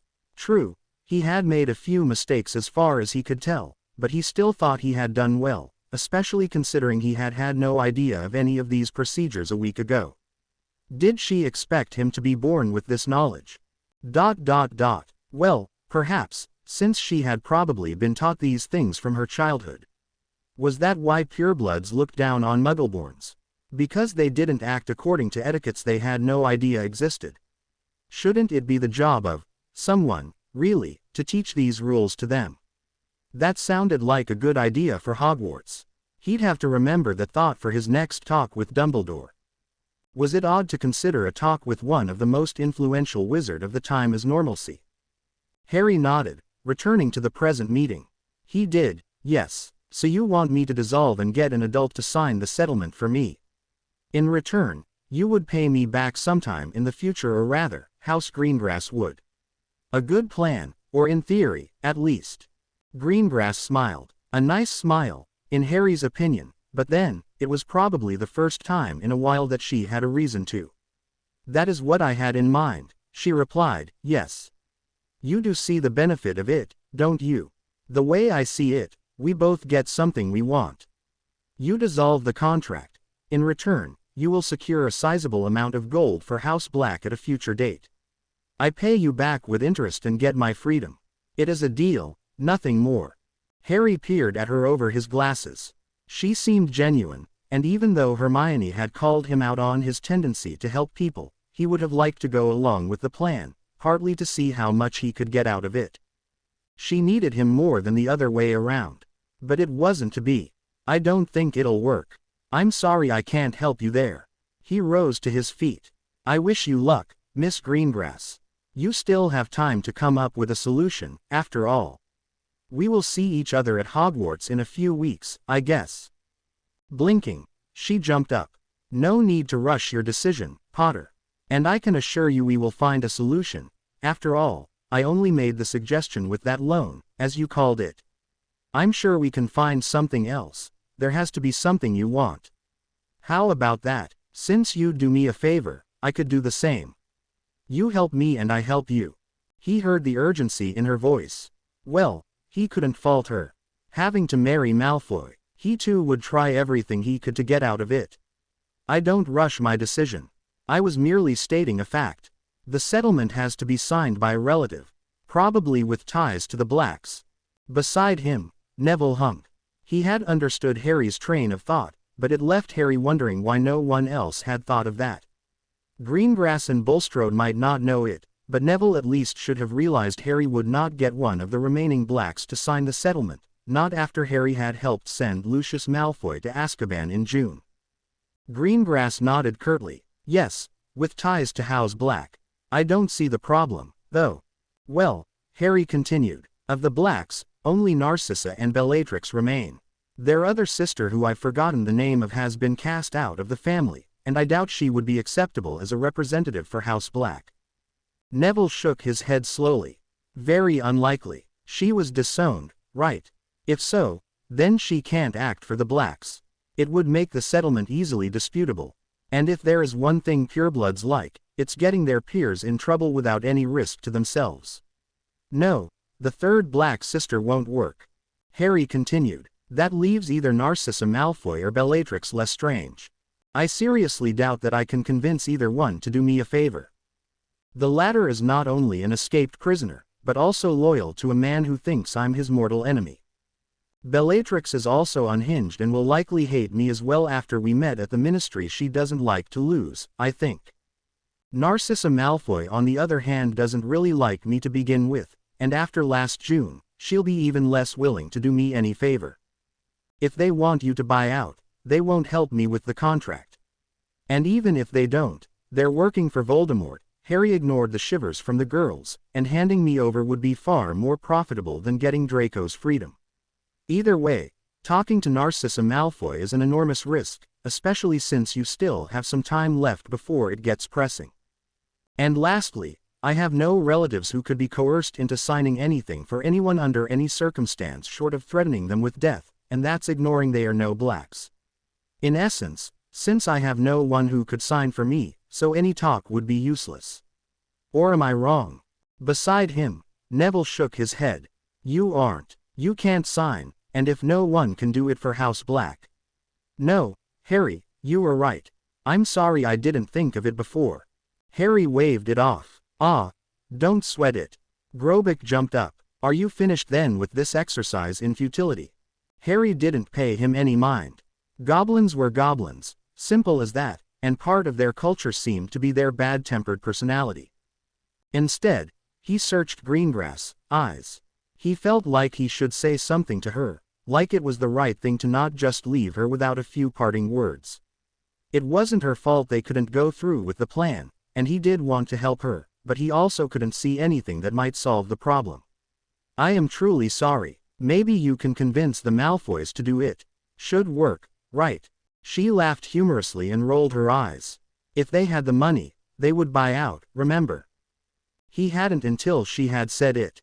Great. She was really in trouble, and he had all the reasons to feel a bit guilty, even if he knew logically that it also wasn't his fault. He had no relatives he was on speaking terms with, and he was only partly to blame for the simple fact that all of the surviving blacks hated him.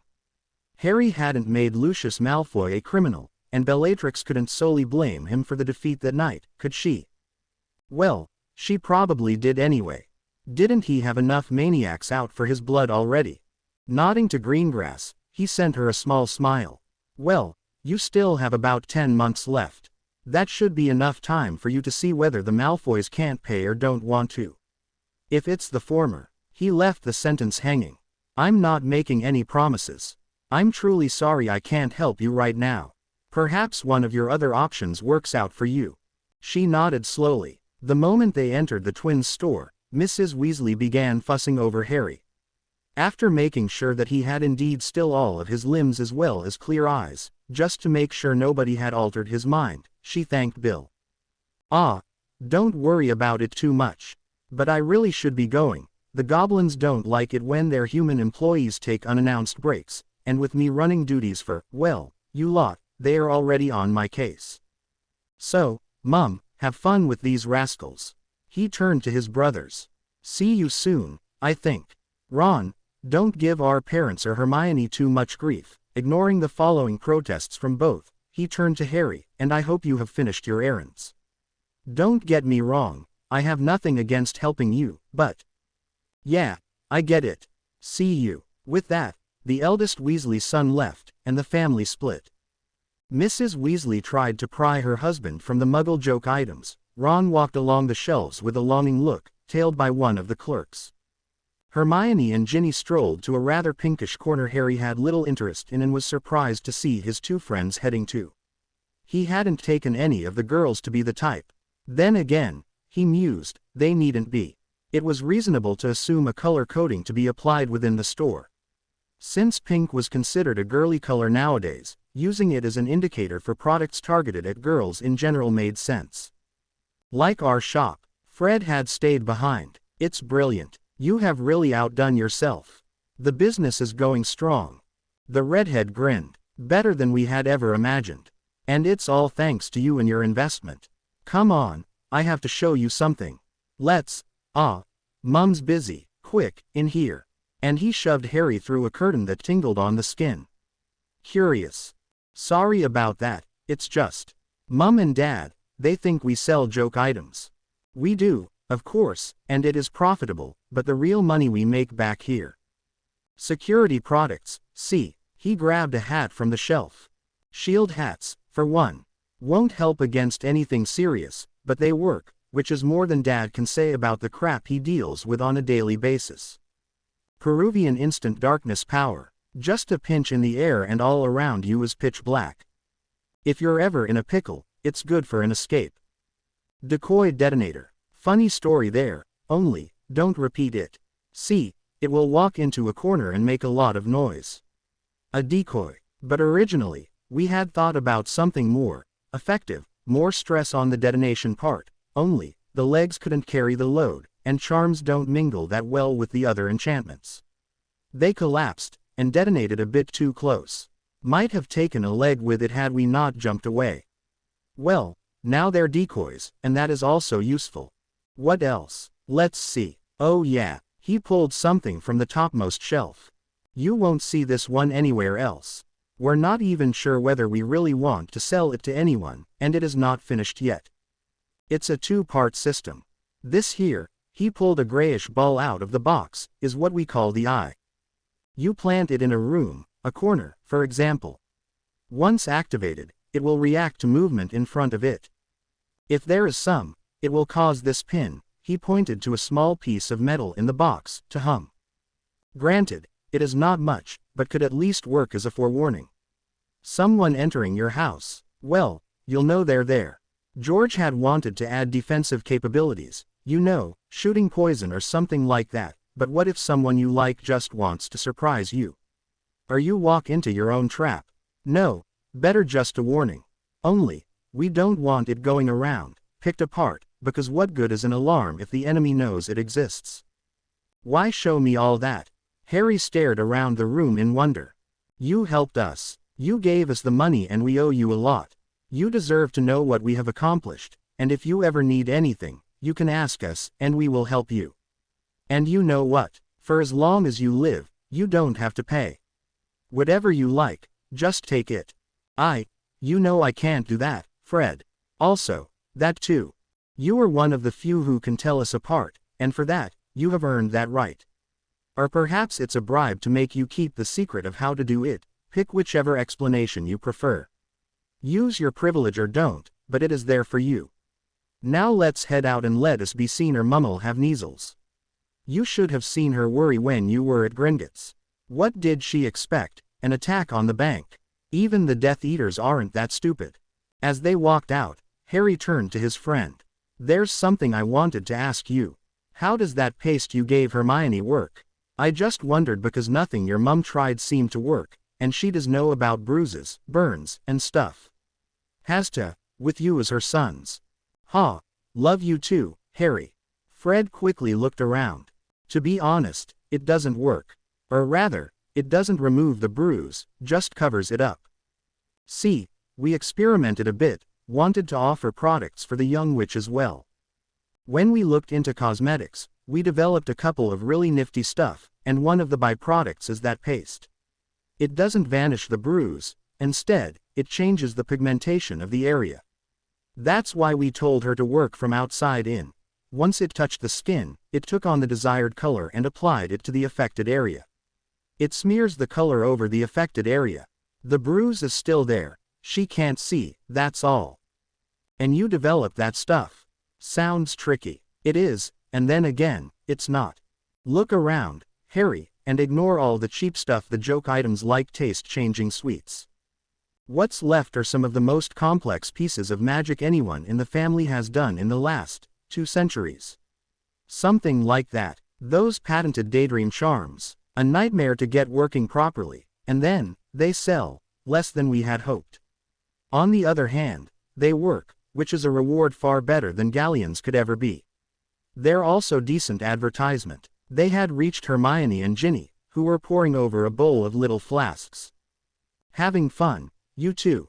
Both whirled around. Hermione smiled obliquely. You really do know more than you let on at Hogwarts, don't you?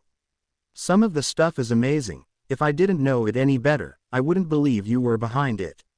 Those daydream charms. Brilliant. And these youth potions over there. They work, don't they? I assume some kind of tightening draft, mixed with a bloating potion. Correct. Only, we don't really appreciate you blabbing about it, so. Hermione zipped her lips closed. Good. Didn't expect to find you at the love potions.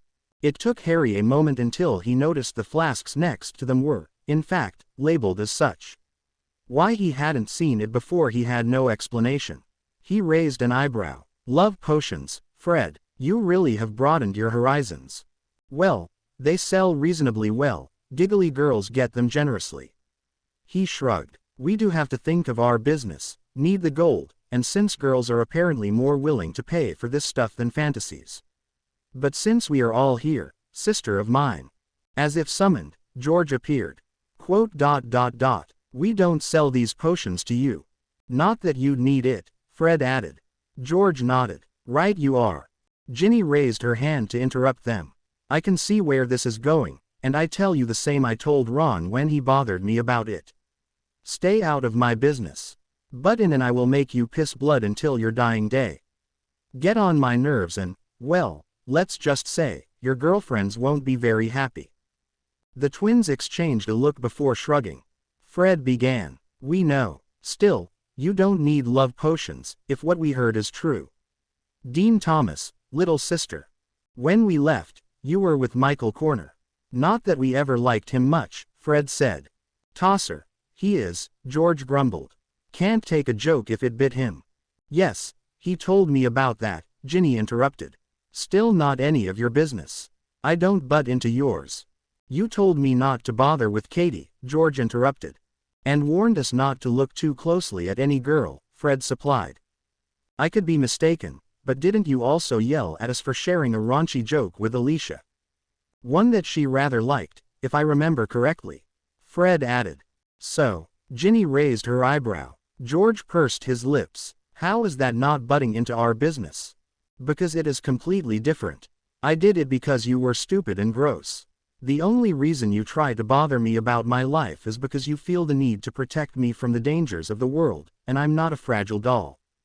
Fred spoke up. Back to topic. Dean Thomas. From Gryffindor. Ron and Harry's year mate. Not your business. She turned and walked away. Hermione glared for a moment at the twins as was her duty as Ginny's female friend before following her. Harry turned towards the twins. Don't worry. Dean isn't bad. Fred sighed. We know. We spent over 4 years in the same house, have you forgotten? He came in here a few days ago. We grilled him, George added. And we decided we like him well enough. But, Harry, he is a Gryffindor. Harry raised an eyebrow. So, I'm one, Ron's two. You were as well. Both twins frowned. Yes, and that's why we know how they think, Fred began. Have you looked at the records of the past war? Have you looked at the life expectancy of Gryffindors? George took over. They are extremely low. It's in our blood, maybe, to seek adventure and perils. We are attracted to mortal danger, even if we know it will kill us, and Dean is no exception. Harry shrugged. Well, obviously, he is dating Ginny. Fred snorted, and George wiped an imaginary tear from his eye. You really are our brother. But our point is simple: Gryffindors are reckless by nature and looking for danger. Boys are, too. Combine the two, add in the war, and you get. Fred pursed his lips, and Harry finished for him. A high risk. But listen, she won't marry him tomorrow or anything, and Dean isn't the thrill-seeker you make him out to be. He would have followed you to the ministry. Half of Gryffindor would have, if you had only asked. If we had been there, we would have gladly joined you, even without knowing what was at stake. Storming the ministry. Come on, that sounds like way too much fun. Storming the ministry with a bunch of school children. Even better. You could have fielded an army of your own if you had only asked. Face it, Gryffindors aren't known for their survival instincts. Haven't you noticed how few teachers from our house we had? They die before they are old enough. So, what, You just wanted to look out for Ginny. Scare her away from a boy she likes because he could get her hurt. I don't know, that sounds like a bad plan, especially considering whom we're talking about. Tell her to stay away from the fire and she'll jump into a volcano. Tell her to aim for the center of the body, and she'll curse you instead of her opponent. Ah, yes, fun times, those were with the DA, George grinned. But no, we wanted to tell her to use her head. Think, be careful. Sounds hilariously hypocritical coming from you, Harry remarked. And she doesn't like being told what to do, does she? If you want her to stay away from Dean, give her, I don't know, a dating guide or something. Fred rolled his eyes. Growing up, you learn to live with being a hypocrite. It's called gaining perspective. He cast his eyes around before nodding to his brother. But now that we have you here, and alone, away from prying ears and eyes. Please, be careful at school. He placed a hand on Harry's shoulder. And if you need anything, don't hesitate to ask, because, Fred added, you are one of us, and we are your comrades. I get it. Thanks, guys, Harry interrupted them. Let's see what the others are up to. It was strange how fast time had flown, Harry mused, as he pushed his trunk into the rack above his seat with the present from Luna safely stored away. It seemed like yesterday that he had been in Diagon Alley and he had joked how far away school was still, but in truth, it was already time for Hogwarts, and in a way, he looked forward to it. He looked forward to it more than he had the last years, in fact. For one, it would mean finally getting the lessons he would need for his battle with Voldemort and the Death Eaters. Dumbledore had promised lessons with him. Harry was tired of hearing about disappearances and deaths. Every time, it was a blow to their morale, and every time, it was someone working against the rising threat in the country.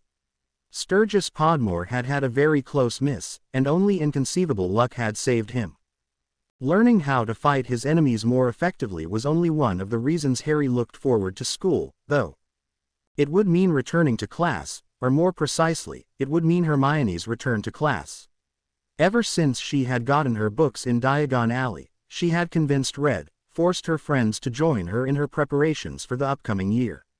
Classes would keep her busy, or so Harry hoped, and stop her from forcing boring reviews on her unfortunate friends. Without having to read hours on end in his schoolbooks, Harry might also find the will to actually continue his occlumency reading. It had been a slow process, yet Harry was quite happy to have gotten a decent overview of the subject. He had been shocked when he had read the second possible approach to the art. During the summer, he had doubted Snape's method, suspected him to have actively hindered Harry's progress or have abused his position downright. Well, he had done the latter, as far as Harry was concerned. Taking that amount of pleasure from ripping unpleasant memories to the forefront shouldn't be allowed under any circumstances. Why had Dumbledore even assigned the Bat as his teacher? There had to be others who knew enough about the mind arts to at least give the introductory lessons. To his astonishment, however, Harry had found Snape's method of occlumency in the book. The organized mind, as it was called, was even described as a very good approach for most people. It was the fastest, in fact, as long as the student had talent for it. That was where the problems arose. The organized mind was a good approach, yes, but required an inclination towards logic and a strong control of one's emotion. The more unfeeling someone could be, the more effective the method was. The more one could compartmentalize their mind, the more appropriate the organized mind was for them. A strong will was very useful, which Harry had. On the other hand, for emotional or instinct-driven people, that approach was nigh impossible to master. Since their feelings were an important part of their being, isolating the emotions, locking them away took a lot more effort and could cripple their abilities. Apparently, Snape hadn't really put a lot of thought into his teaching method. Or maybe he didn't know any other way. The book had proven to be a wealth of information, each paragraph offering more than Snape had ever given on the subject. Harry finally understood why and how the organized mind was supposed to work. He could see the reasons behind the instructions, which were actually far more detailed than emptying the mind or locking out the feelings. He understood the meditations Snape had demanded of him, but only because the book actually explained the underlying intentions. Harry also understood why Dumbledore hadn't simply thrust a book into his hands and told him to start reading. Apart from having someone keeping an eye on Harry's progress, the organized mind had a considerable downside. It was based on partitioning the mind. For inexperienced practitioners, it carried the risk of splitting or even shattering the mind if they made a mistake. It took quite a lot of effort to mend to damage, which was one of the reasons why that specific method was best learned from a teacher who would know instantly what had been attempted. Luckily, a split or shattered mind could be healed. Harry didn't understand all the finer points of it, but at least the general idea. To do it, a skilled legilimens had to put the pieces back together by creating something called a Summersby-Sareva bridge. From the way it was explained, it allowed the parts of the mind to flow into each other until only one part remained. What's more, just the previous evening, Harry had found the time to read up on the last proposed approach to occlumency. Since simply redirecting the attacks didn't sound applicable and portioning his mind held little appeal as well, Harry had settled on the third option, flooding the mind with a strong, but essentially irrelevant image. Should one try to enter a mind protected by that method, all they would see would be the picture put forth. Since it was the imagination of the practitioner, it could be a lot of pictures. A field of flowers, nice to look at, but of little importance. The memory of a particularly funny joke. Endless laughter to drive the intruder nuts. The blistering pain of having the hand burned by scalding oil. The endless nothingness of darkness reaching out in every direction. The feeling of drowning by being held underwater, lungs screaming for air. The shock of waking up.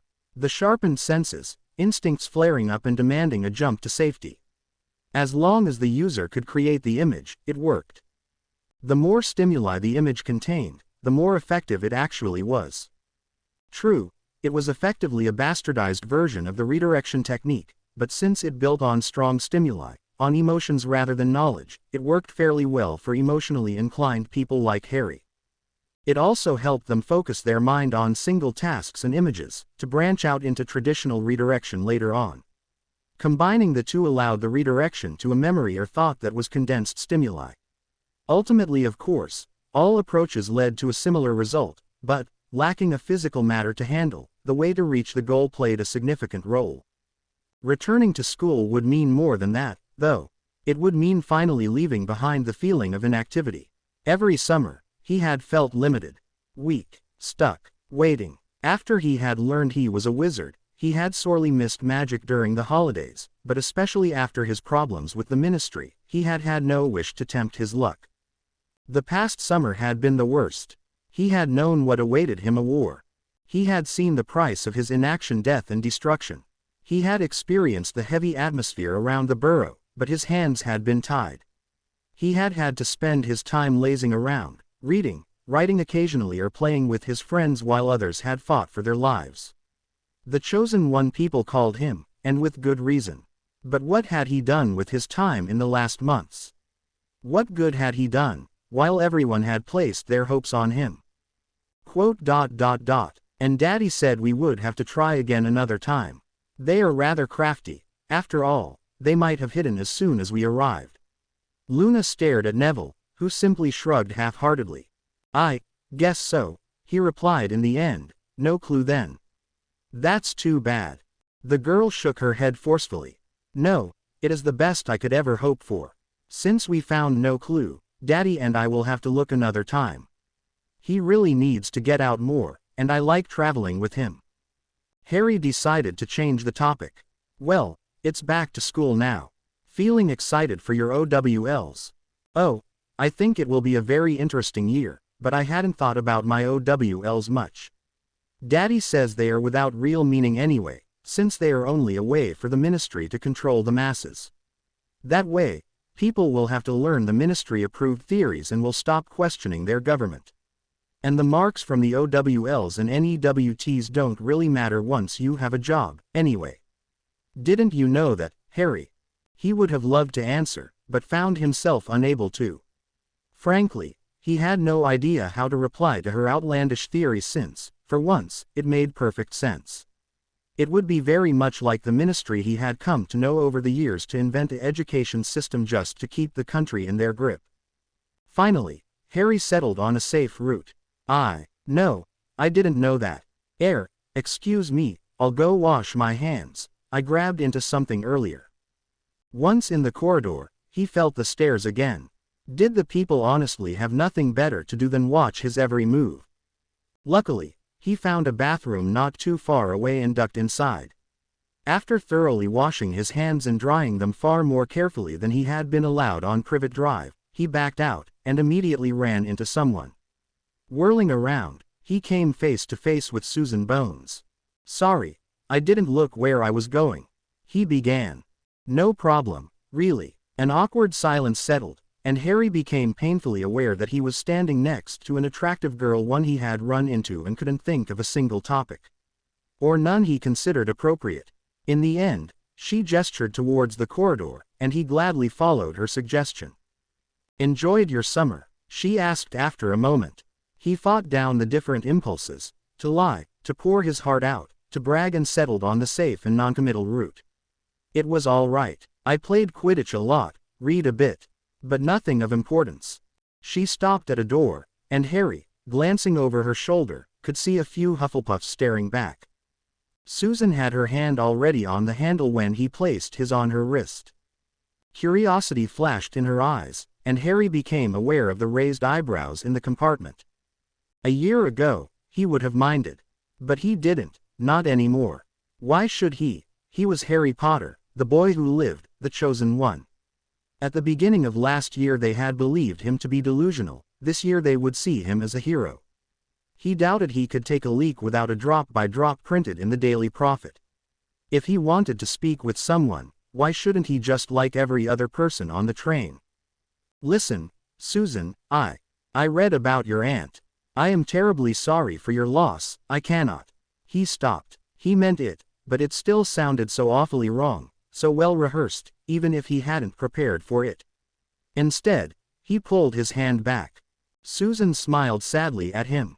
How he hated that smile. "Thank you, Harry." She turned to the door again, but stopped mid-movement, and faced him again. "You know, you really impressed her, both with your actions in the ministry and at Hogwarts. There aren't many people who can say that about themselves. I think you would have gotten along really well." As he looked at her, the reply already forming in his mind, the light overhead flickered for a moment, Susan's red hair suddenly becoming a shade darker. Harry didn't see her, but instead an older Hermione, yet the pain in her eyes was the same. It was a pain he recognized as his own, one he knew by heart.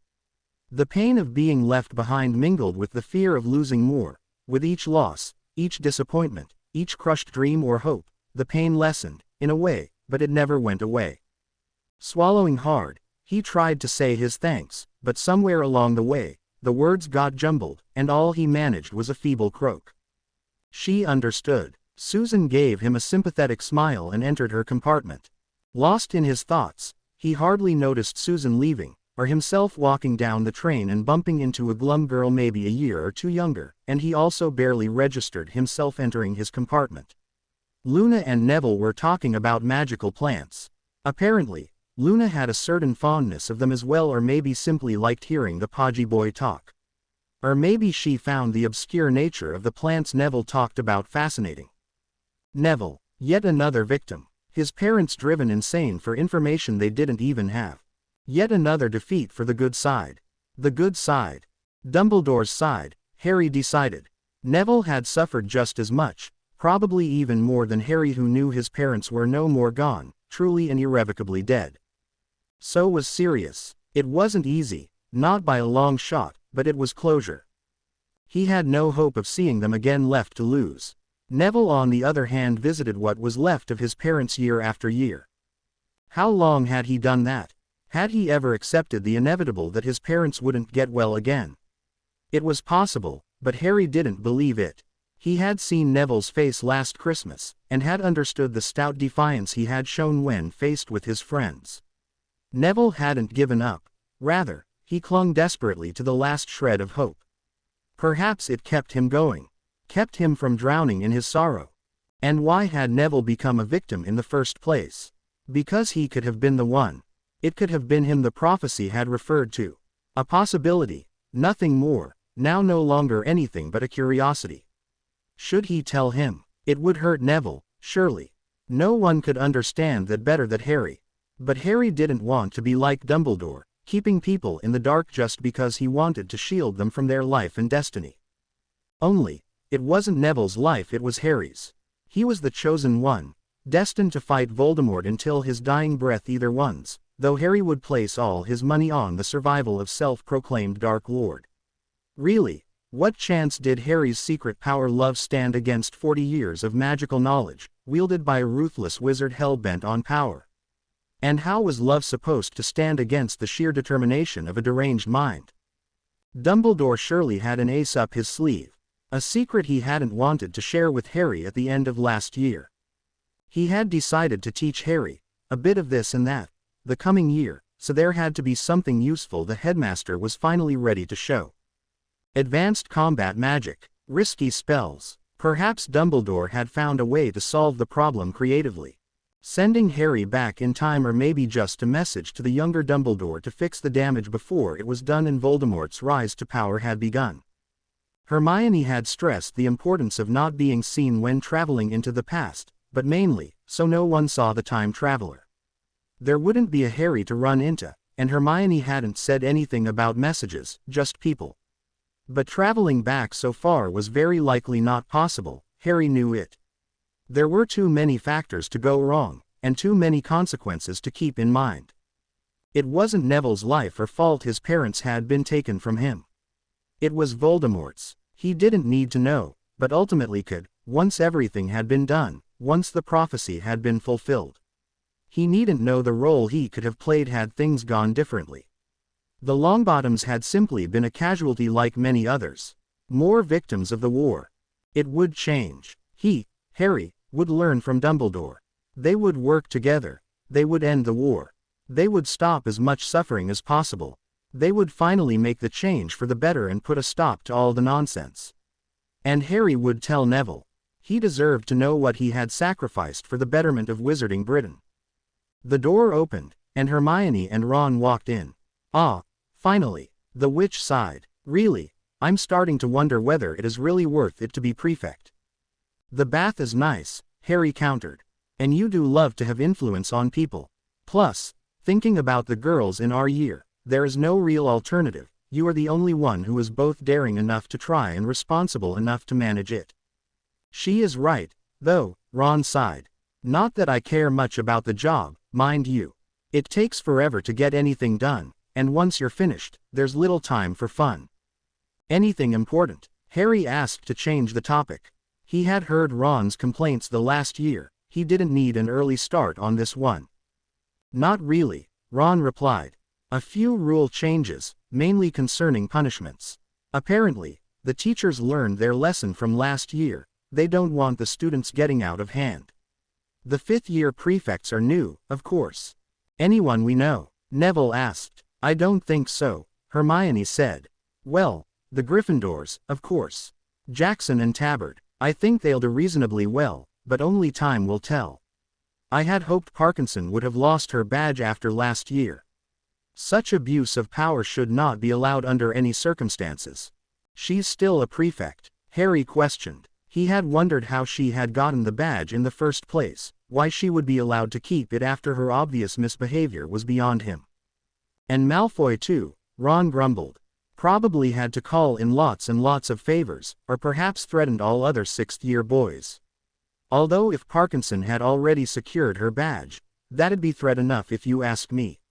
No one wants that cow around. Hermione tutted at him. We were asked to get along, Ronald. Fat chance. I'll leave Malfoy in peace when he is 6 feet under. I might have to make sure he stays there first. Ronald Bilious Weasley, Hermione stormed. He really should have known better than to make such an obvious threat. You will not wish death upon another student. How? Why would you ever think? We're supposed to get along. How was he? Harry interrupted. You know, after all the trouble from last June. Hermione glared at Ron one last time before facing Harry. Well, he was polite. If I had to guess, I would say he was just a tad bit more professional than usual. I don't think he so much as scowled at anyone. Why do you ask? Behind her back, Ron mouthed his thanks, and Harry had to resist the urge to roll his eyes. I was just curious. We did send his daddy dearest to Azkaban. Also, he was curious because of the contract with Greengrass. Did it bother Malfoy? Should Harry hope for it? A part of him told him he needed to keep an eye on the situation. Unsure of how he should feel about it, he continued, so, he didn't fling curses at you. Weird. Hermione frowned. I know you don't like him, but he isn't as bad as you make him out to be. You punched him, Harry countered. Rightfully so, no matter what you might think. I only slapped him, and only after he had overstepped a line. Violence is not acceptable, she claimed, blushing. Educational though, Harry replied with a shrug. Not to mention entertaining. Just then, someone knocked on the compartment door. Good gracious, we're almost there already. Time sure flies when you're having fun, doesn't it? Slughorn gave a laugh, and his whole body, every bit of blubber started shaking and bouncing. A walrus indeed. Now, I don't want to hold any of you up. Don't forget, you can always come to me if you have any problems. For some reason, just like the food plates earlier, his sweeping glance also skipped some people and lingered longer than strictly necessary on Harry. Figures. Once the door had closed behind them, Neville shrugged hesitantly. Well, weird man, he'll fit in well at Hogwarts, no? Harry nodded and gestured down the train. Yeah, I guess so. I met him during the summer, to be honest. He had taken up residence in some Muggle village. Lowering his voice, he continued, Dumbledore said he has favorites, a collection of connections, and likes pulling strings. He was head of Slytherin in his time. Slytherin, Neville mumbled, sneaky, in his own way. So he wanted to collect you, then. Harry was about to answer when a girl stumbled out of a compartment. Sorry, wasn't intentional, she mumbled, but despite her blush as she disentangled herself from Harry, she was already grinning widely. I wasn't looking, you know. She sounded about as fake as her excuse. It took Harry a moment until he could place the face. Roberts, right, Hufflepuff chaser. Her grin became even wider. Yes, we never played against each other, unfortunately. But there's always this year, right? I'm looking forward to it, a chance to play with, against you. We'll see, Harry mumbled, slightly annoyed. Honestly, he was Seeker for a reason. Did she really think he hadn't noticed anything off? Did she think he hadn't noticed her hand slipping in his pocket when they had fallen? Well, see you, I guess. And with that, she ducked back in her compartment with a last wink. Must be nice, having girls throw themselves at you, Neville commented idly. Not really. Now then, let's see what she had wanted to slip me so badly. Reaching into his pocket, he pulled the piece of parchment out and scanned it. Meh, I know it's hypocritical of me, but she should work on her penmanship. Does she really believe I'll go for? Neville glanced at the letter. Well, from what I heard from Seamus, most wouldn't. His eyes shifted to the accompanying picture. She fairly open-minded, don't you think? No interest, Harry replied with a shake of his head. I have better things to do. Ouch. Maybe you set the bar too high, Neville pointed out. She isn't that bad looking. True, but I'm fairly certain she wore a badge during the Triwizard Tournament. Not very endearing, and I can't remember her joining the DA either. I don't really care for fair-weather friends like that, and it's pretty telling that the only thing I could remember about her is that she plays Quidditch. They entered their compartment. Luna nibbled on a huge piece of bread. Ron dozed, leaning against the window while Hermione was reading in one of her books additional runes work, from the looks of it. She sent them a quick glance. Did Slughorn want anything important? Not really, Harry replied. He just wanted to get to know the next crop. He collects important people and those who he expects to go far in this world. Neville, pureblood son of an important family. Zabini, rich, morally ambiguous mother. Smith, old family. And no brain, Ron supplied. Fierce Ginny. This caused Ron to gawk. Hermione ignored him and instead pointed to Harry. And the fabled chosen one, the boy who lived in Star Seeker Harry Potter. Yes, that makes sense. He also liked my mother, apparently, Harry added. That could very well be the reason he wanted to see me. Or maybe he felt bad for the orphan. Or he could, who am I kidding? Everyone wants the chosen one, he said, sighing. Neville smiled. Hermione raised her eyebrow. Anything you want to tell me? Either of you? Nothing noteworthy. Harry waved off. Roberts, that buddy Hufflepuff chaser, conveniently stumbled into me in the corridor. Slipped me a letter. Nothing more. What are we, 5? Exasperated, Hermione rolled her eyes. Slipping letters, honestly. Neville's smile widened. She included a photo. Ignoring Harry's half-hearted glare, he sat down next to Luna. You didn't say anything about a photo. Hermione frowned at both boys. Did she have to distrust them like that? It wasn't as if they had taken it, or asked for it, or really made any effort to keep quiet about it. And it wasn't any business of hers, either, and very likely not meant for her eyes. Harry shrugged. She included one. It's a bit risque. I'll probably burn it tonight or something. Hermione extended her hand, and when Harry didn't react immediately, she snapped her fingers impatiently. It's nothing, really, he tried. She countered by staring at him expectantly. Sighing, he handed the envelope to her, and she looked it over. Nothing indeed, she mumbled, as she inspected the picture. I like how she tries in vain to cover that birthmark, Ron piped up from beside Hermione. Really, such a grin should be forbidden, Harry thought. She'd need more than a headband for that. Or how she wants to look as if that's something people wear. It is, Hermione replied, pursing her lips in contempt. Ron whistled. Really? No way. Look, you can even see. Thank you, Ron, Hermione interrupted, and glared at him. It is something some women wear at the beach, but definitely not in poses like that. She is, what, 14? 15. Her giving such a picture away is very much wicked. Ron grinned. Wrong, Harry offered, hoping to draw attention to him. I already said I'd get rid of it, I just didn't want to bin it on the train. You can't, Harry. Ron, distracted by the picture, yelled. Could he really not read the situation? You have to keep it. And get caught with it. No way. Knowing my luck, it'll be Snape who finds it, and I can imagine what he'd say. No, I'll destroy it the first chance I get, and that's final. Hermione glanced at the letter. You should. Ah, horrible penmanship. Looking up, she added, and you two should get changed, we'll arrive in a moment. Harry thought it wise not to argue. He could see the light of Hogsmeade Station already in the distance. He pulled a robe from his trunk and started to slip it on when the door opened. Oh, giving a show, Potter? Came a drawling voice. If only I had known, I'd have brought a camera. Malfoy. And Harry had hoped to have one undisturbed train ride. It seemed some meetings couldn't be avoided. Didn't know you swing that way, but then, it does explain a lot, Harry countered and turned around. Only Parkinson was with the blonde boy. Still prefect, I heard. Well, Snape's looking out for his favorite boy, isn't he?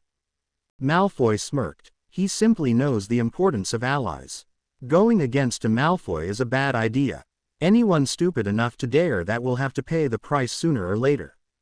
Harry shrugged. Doesn't bother me, as you very well know. I've dealt with one, I'll deal with the other. Don't think it'll be much of a challenge, really, if you're anything like your father.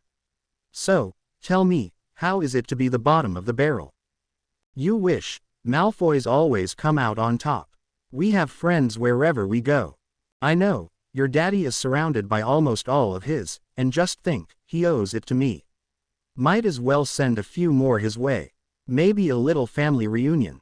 Your aunt might find what she lost there the last time.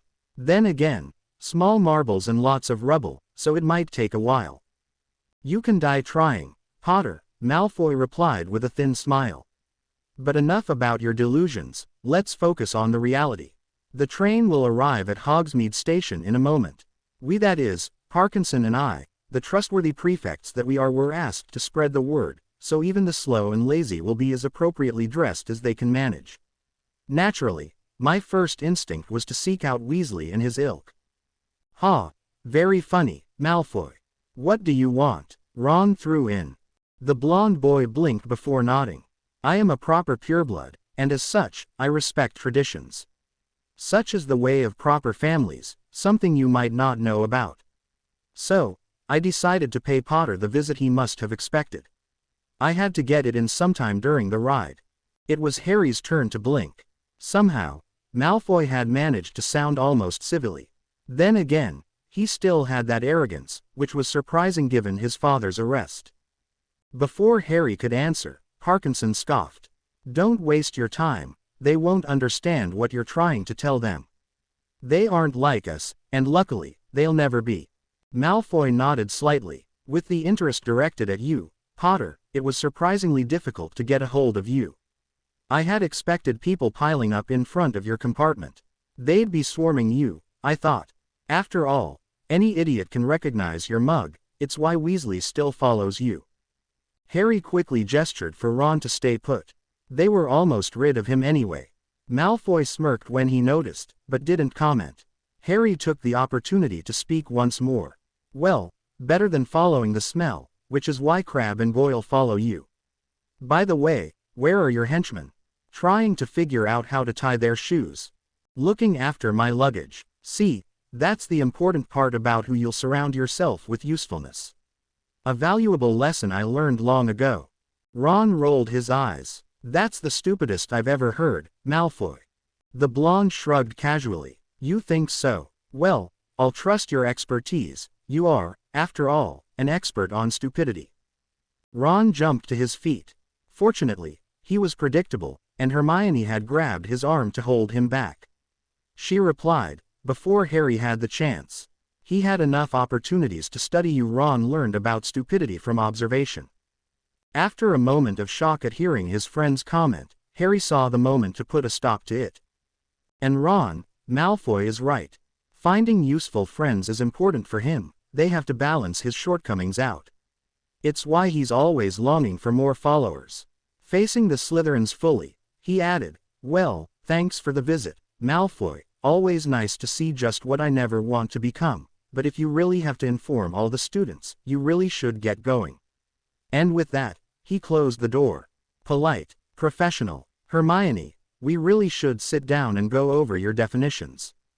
She shrugged. Well, for him, it wasn't that unusual. No one got hurt, no wands were drawn, and the insults were rather tame. I get it, I get it. Harry stared at the door. Well, I feel considerably better, knowing he's still a jerk. All in all, it had been as good a start into the year as could be expected, Daphne guessed. Professor Babbling had given them a lot to do in just 2 days, a 15-inch essay, 2 translations, and 2 reading assignments. Not impossible, but the day had only just begun.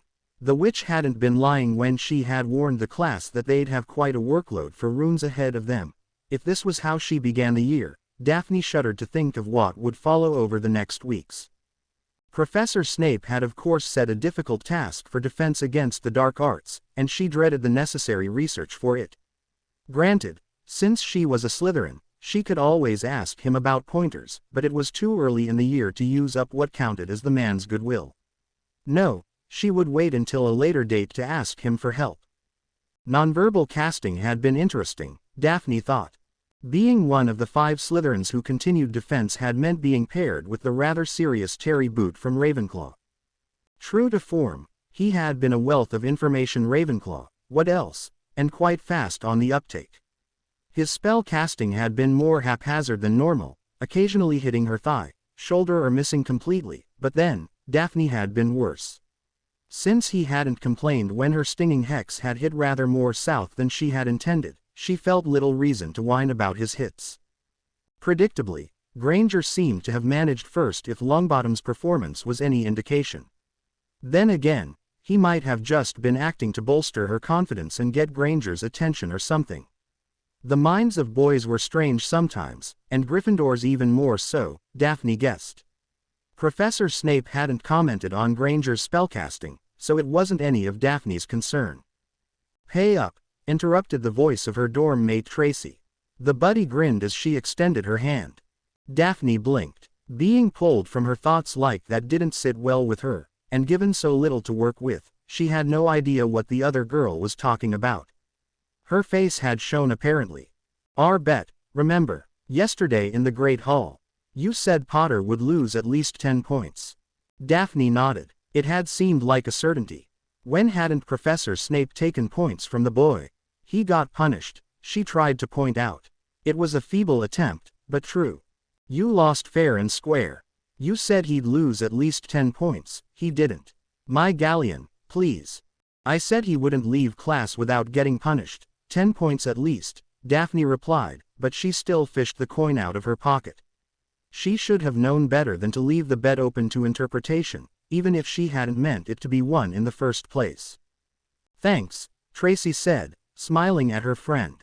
Do you think we'll finish the assignment before I have to leave for class? Daphne readjusted the grip on her bag. An hour won't be enough. We'll see how much we can manage. Tell me again, why did you take Muggle Studies?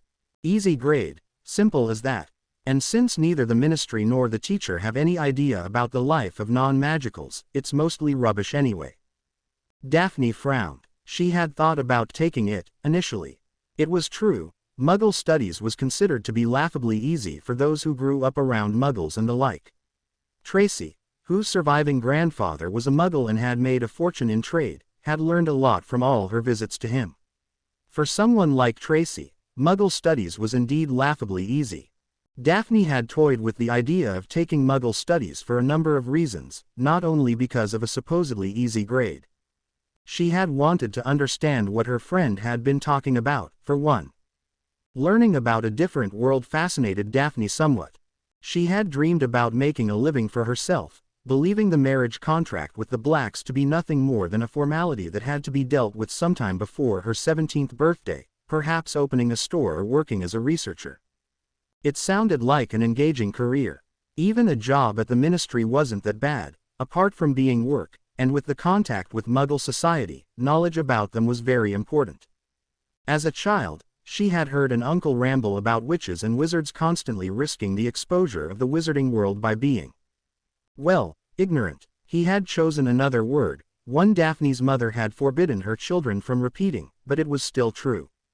During his work as an obliviator, he had to have seen a lot of foolishness, and a fool was something Daphne didn't want to become.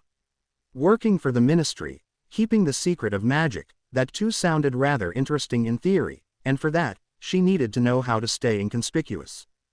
Of course, taking Muggle Studies would have made her less attractive for the Malfoys as well, something Daphne would have liked quite a bit. Anything to give them more reason to buy out was welcome.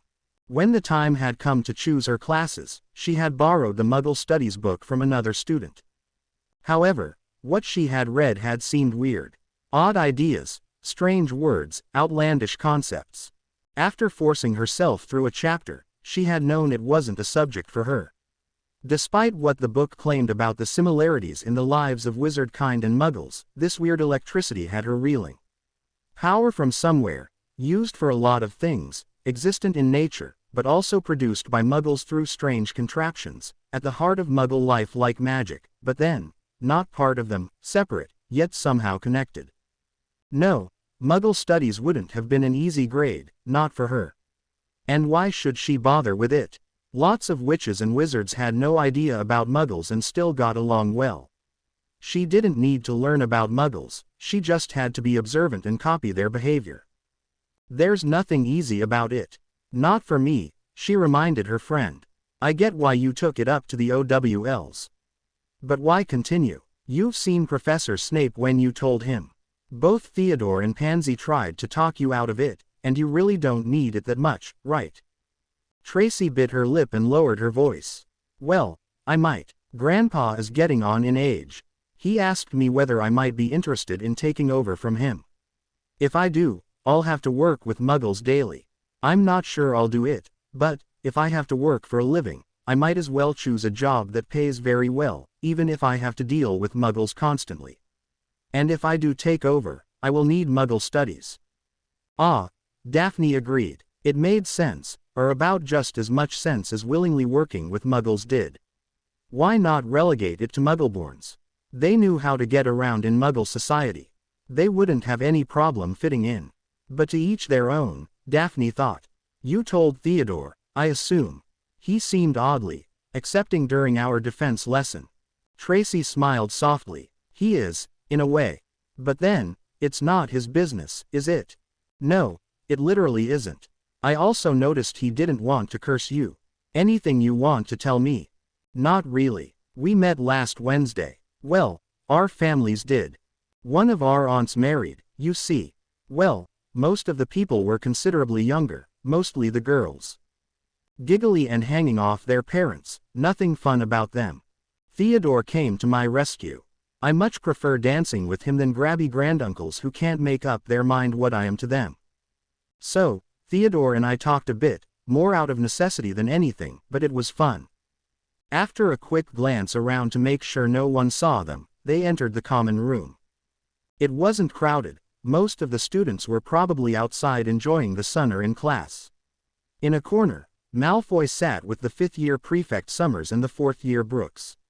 Tracy seemed to have noticed them too as she steered Daphne over to another table. And you, we didn't get to talk about it when we met during the summer, not with Pansy around. Has anything changed with you and Draco? With the contract? Daphne fought hard to keep herself from flinching. Something had changed all right, but she knew better than to tell Tracy. She liked her. The girl was good company and smarter than she let on, but at the same good friends with Pansy. Combined with Tracy's tendency to ramble as soon as she was so much as tipsy meant that Daphne had always been careful with secrets around her. Not really. He's still tight-lipped about it. Well, more than usual, really. The Malfoys are still stalling, likely waiting for us to make a move. I asked my parents, but apparently, they haven't found a way for us to dissolve it yet. And Draco, well, she shrugged miserably. She did feel bad for him, but more so for herself. His father was imprisoned, true, and the absolute majority of their money taken or tied up, but it was still only a question of time until Lucius Malfoy was free once more. Last winter, Draco had boasted about his aunt's escape from Azkaban and how the Ministry would ultimately have to come to their senses and see reason and join the winning side. With the way the war was going, the Dark Lord would surely break his followers out when the time was right. That was why it was only a question of time until father and son were reunited. Or, if the rumors were true, until Draco would be handed what was left of his father. Dark Lords didn't forgive failure easily after all, and getting captured alongside high-ranking Death Eaters on Ministry premises after being stopped by a bunch of school children they outnumbered 2-1 was a fiasco. Yes, she felt for Draco, but more than that, his situation was the reason she was still tied to him. The closer her birthday came, the more convinced Daphne was the Malfoys were trying to get their hands on the Greengrass, gold, one way or the other. Tracy nodded. That's too bad. Let's hope for the best, then. See, if the Dark Lord takes over before Malfoy's birthday, Draco'll get the money from the spoils of war and might give you your freedom. That'll work, right? Laughing slightly, Daphne shook her head. Sure, if you say so. Let's hope the Dark Lord's plans will free me from the contract.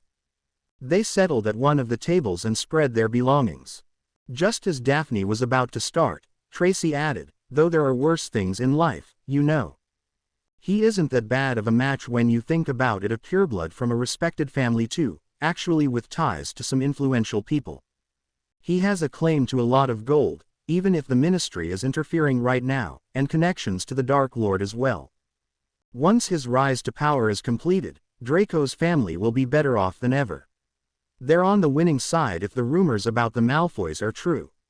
She nodded over to the boy. He seems to take his responsibilities seriously this year, so he may have grown up over summer. That's nice, isn't it? And although I will deny it should she ever ask, Pansy was right, he has grown up to be quite. You can have him for all I care. I want my old friendship with Pansy back. No more awkward silences, at least, that's what I want right now. Didn't you see how she acted back in August? I wrote her a letter, you know. I told her about my summer, about all the random happenings around the house, and our short trip to Paris. She wrote me the most formal letter I can remember ever receiving from anyone I know, including the goblins. Ouch, I didn't know that was possible. Well, Tracy hesitated. I know how you feel, yes. But it hurt her a lot when all her neat plans fell apart. You know, she had already started planning her wedding, and who can fault her? With, you know, she gestured vaguely at her own body, something Daphne had little trouble understanding, and her parents surely encouraging her to get her hands on such a fortune. You know how they are. Even if the Malfoys don't have to galleons to rub together, Draco'll still inherit a lot. And with Draco, you know, Tracy shrugged weakly, before she continued, glancing around the common room, one can never be too sure. I know he had his eyes wandering in the past, a smile and a bit of skin and he might fall. Daphne rolled her eyes. Boys, I guess you're right. Still, she doesn't have to take it out on me. I don't want this any more than she does, so why does she treat me like the traitor? After a moment of silence, Tracy shrugged again. Well, you know her. Do you really think she'll let it go? I'm sorry, but I doubt it. With a memory like hers, I'd expect her to hold it against you even after you are dead. She snorted. Imagine that, Pansy at your grave with a moving funeral speech before she closes with, "Took my man, stupid bitch." It was Daphne's turn to snigger. Don't think so. I fully intend to send her ahead of me. Shaking her head, she sobered up. I guess you're right, but I still miss the old times, you know. Truth be told, she doesn't want to, not really. I know she'd love nothing more than to get Potter and his minions for something. Anything, really. Daphne blinked. She hadn't spent that much time around the other girl, mostly because Daphne didn't like the frosty atmosphere, but she hadn't noticed any of that. Really, why would she challenge Potter like that? Well, she figured, you know, that it's his fault Draco's father was captured. Well, that's true, from what the Daily Prophet said.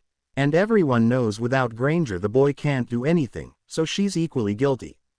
Those Weasleys are, well, let's see. Longbottom, he's a disgrace quite frankly, or so Pansy claims. It might be the anger talking. Someone's missing, though. Millicent chose that moment to join them. The Lovegood girl, seeing their looks, she shrugged. She was caught with them that evening. I was there as part of the inquisitorial squad.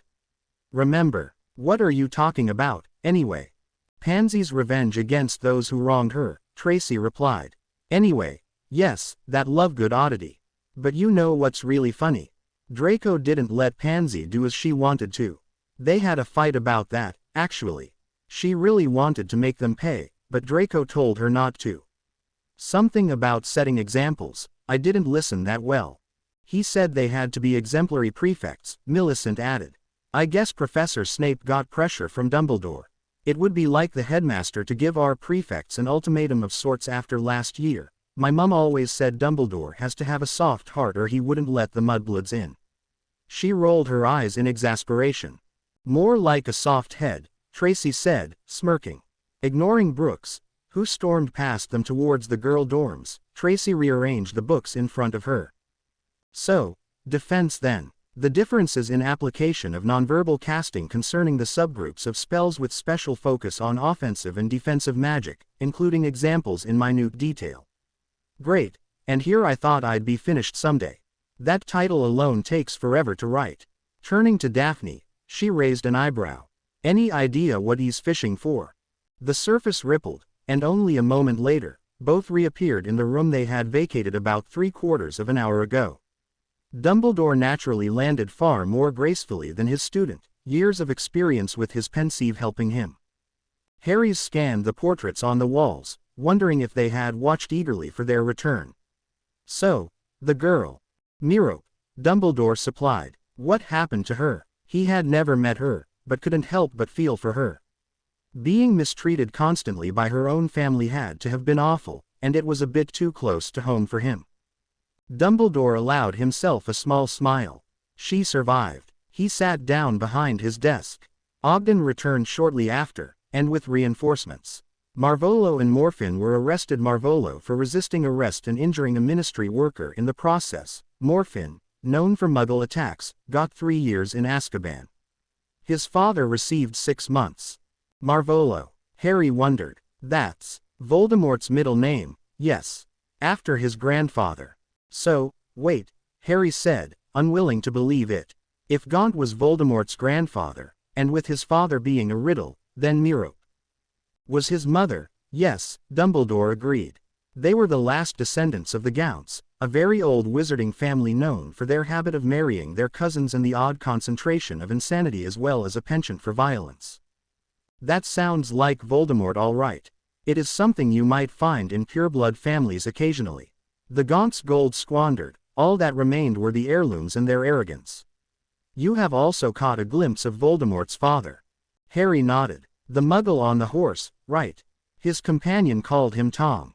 Indeed. Very good, you paid attention to these details, Dumbledore said. Tom Riddle Sr., handsome and wealthy man that he was, liked riding and just so happened to pass the cottage of Marvolo Gaunt and his children on his outings. Perhaps he merely wanted to show his disdain for the Gaunts. And yet he married Merope, Harry pointed out. Strange how these things work. Oh, he did, but I think you are forgetting Merope was a witch. Once Marvolo and Morphin were in Azkaban, she was alone and free. She might have developed her abilities under these drastically improved circumstances, and it is my belief she learned to control her magic better than we have seen in that glimpse into her life. Harry shook his head. So she bewitched him. Isn't that illegal? Wouldn't the Ministry notice? The magic would have to show up. They know when magic is performed on a Muggle. That, Ogden, he said a spell had been detected when Morphin gave Riddle that bloody nose. Spells are registered by the Ministry, yes, Dumbledore agreed. Since no warning went out, I am inclined to believe something different. Can you guess what I am thinking about? Harry thought about it. He had seen Mrs. Weasley give Ginny a few pointers over a cauldron in their kitchen as they had been brewing minor healing potions. No warning had arrived for that. A love potion, then. That was my idea, yes. On a hot summer day, she might have offered the man a drink, an easy task. Even if she wasn't quite to his tastes, Dumbledore said like a true politician, he might have accepted a drink from her. In any case, shortly after the scene we have just witnessed, they ran off together. Marvolo, upon his return, found nothing more than a letter explaining what she had done. He died soon, maybe the shock had contributed to it. And Merope, she had run off, but I know Voldemort had been in an orphanage, so. Tom Riddle appeared a few months after he had run off, saying he had been hoodwinked by Merope. The villagers thought she had pretended to be pregnant and carrying his child. But she was carrying his child, Harry pointed out. When Tom Riddle returned, yes, but he left her when she was still pregnant, Dumbledore replied. Maybe he knew about the child, but he never looked for either Merope or his son. He might have known she had somehow made him love her, and he might have stayed away from her for that reason. He might have feared to be spellbound by her once more. Or maybe he didn't care about his child. Why did the potion stop working? Harry wondered. Can people develop a resistance or something? Most likely, Merope stopped giving him the potion, believing him to have fallen for her for real. It is my belief that she loved him and secretly hoped he would return the feelings. He left her as I already mentioned. Dumbledore glanced outside. Well, please think about what we have discussed. Harry nodded. It is important, then. Voldemort never met anyone of them, right? Not his mother or father, not Ogden. Knowing the origins is very important, Harry, because as a supposedly orphaned boy, it was important to young Tom.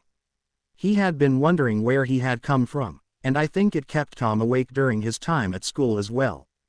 And it has something to do with the prophecy? Harry inquired. Yes, knowing about the goals and interests of your enemy might prove to be useful. Since Voldemort grew to be a man who would decide to act upon a prophecy he hadn't heard in full, looking into his motivations and fields of interest might prove useful. It might give you a better understanding of him and allow you to understand his thoughts and decisions. The wishes and desires of men can easily be their downfall. Right, Harry replied, remembering the end of last year and his desire to save Sirius. Am I allowed to tell Ron and Hermione? They know I'm here and I believe you should tell them, yes. Especially Miss Granger might prove to be a valuable confidant. But they should not repeat it to anyone else or we might lose our advantage. As Harry walked to the door, he saw an ugly ring resting on a small table. Turning, he asked, Sir, this ring. It's Marvolo's, isn't it? From the memory, the one he was so proud of. You wore it the night we met Professor Slughorn.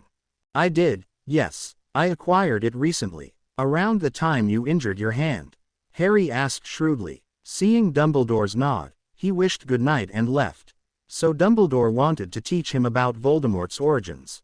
Yes, that might be a good starting point, and something Harry would most likely not find anywhere else. Maybe they could work together after all. As he walked through the dark corridors, Harry thought about what he had seen. Marvolo Gaunt, violent and short-tempered. Definitely a trait carried on in his grandson. Morfin Gaunt, discriminating and cruel, taunting his sister, his victim.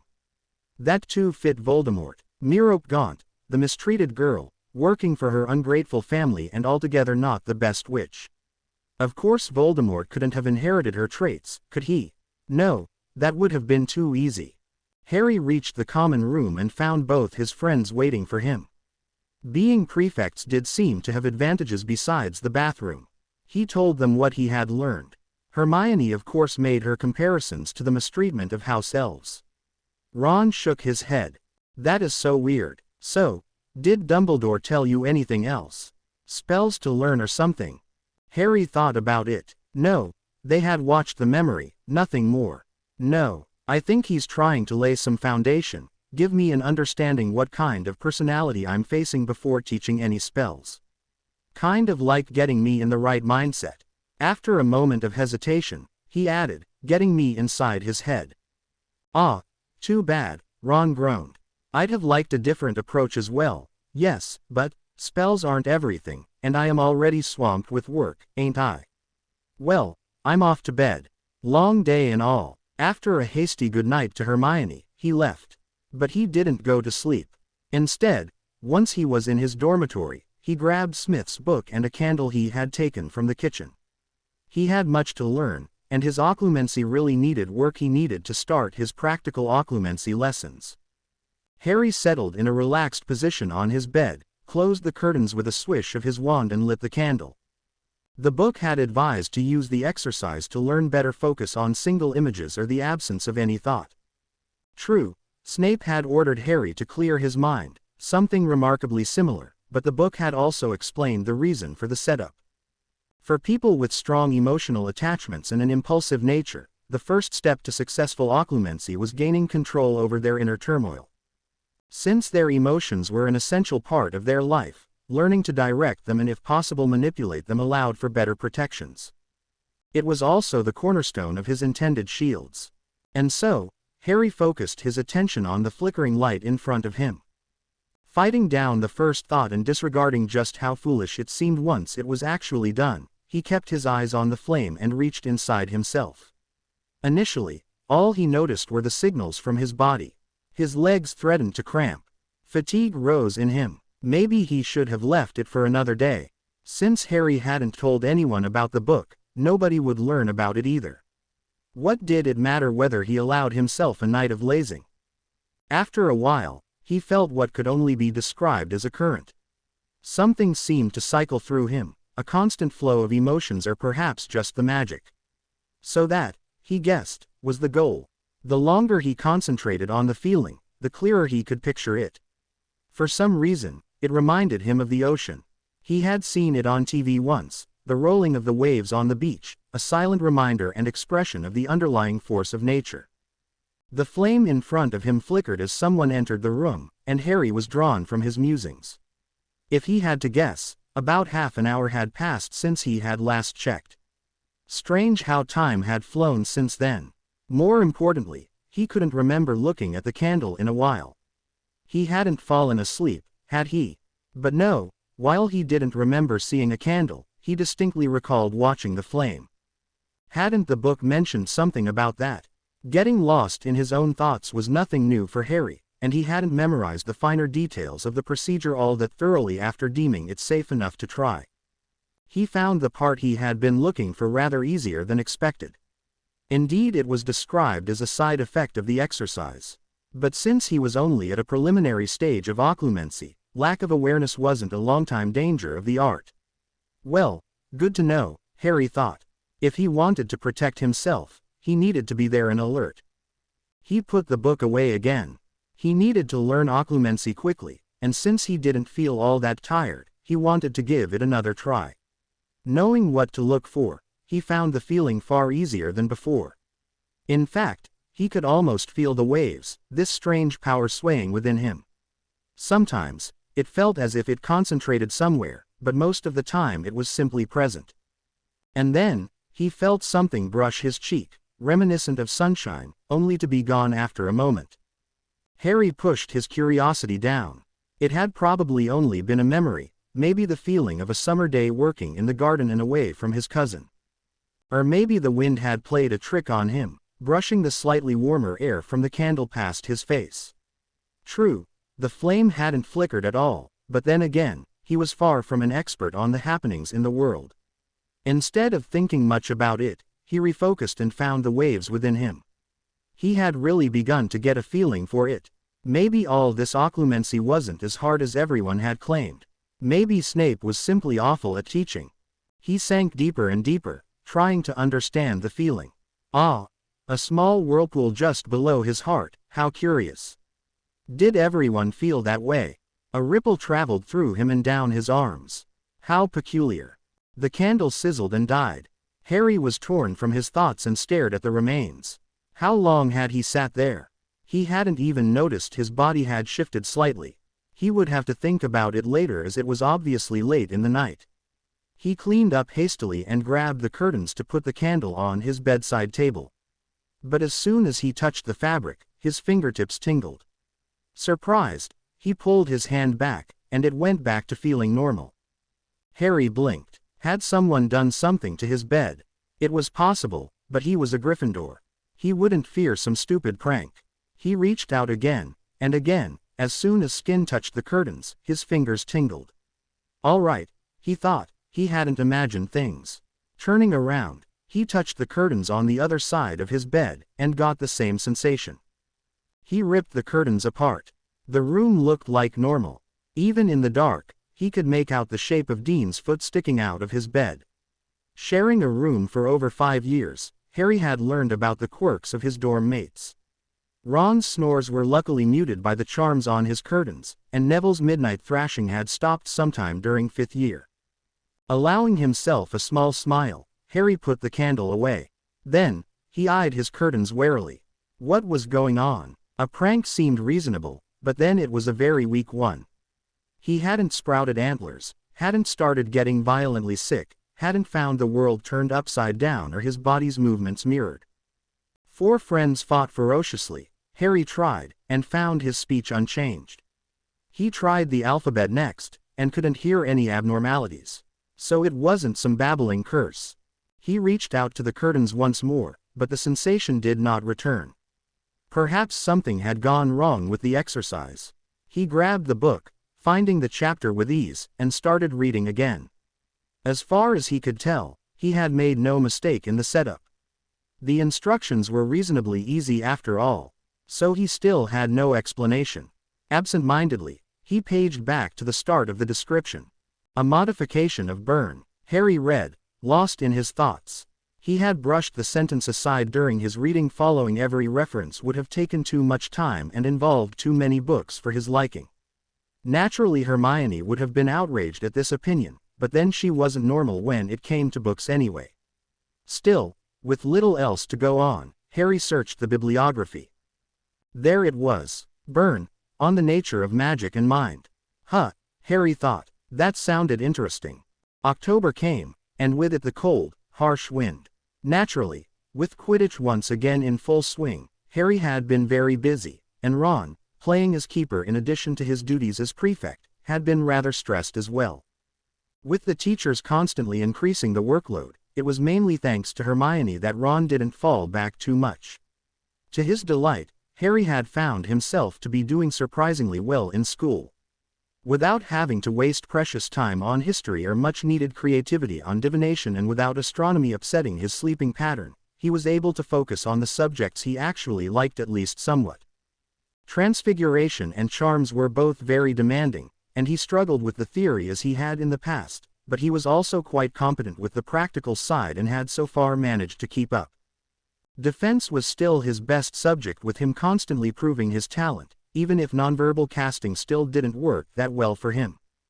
His otherwise outstanding practical work in that class allowed him to concentrate on the theory, and as a result, Snape had to resort to low blows, deducting points for blinking during an important demonstration or improper attire for a tie being slightly off-center. Herbology proved to be hard, but fulfilling work, mainly because it was not so much magic but physical labor, something he was accustomed to. Potions proved to be one of his best subjects with the help of the Half-Blood Prince. In fact, Harry had started to gain an understanding of the subject itself. Something years under Snape's nose and beady eyes hadn't allowed him to accomplish. It reminded him of cooking in that there were some parts that couldn't reasonably be done any other way, but others allowing some leeway or shortcuts, even if he hadn't found a way to identify them yet. Some steps seemed to tie in with important magical principles and numbers, but others were simply odd. His independent studies had continued rather well too. The exercise he had found had helped him a great deal. After a few tries, he had grasped the intended lesson. His mind was in a way similar to a spider's net, with his emotions connected to every one of his thoughts. Trying to lock them out would also drastically hamper him, slow him down as if cutting the threads of the spider's web. Therefore, the goal wasn't for him to rid himself of them, but to control them and present the intruder just what they were meant to see. With this idea, Harry had begun exercises trying to gain a firm grip on his mind. Interestingly, the strange sensation when touching the curtains had happened occasionally, but not consistently.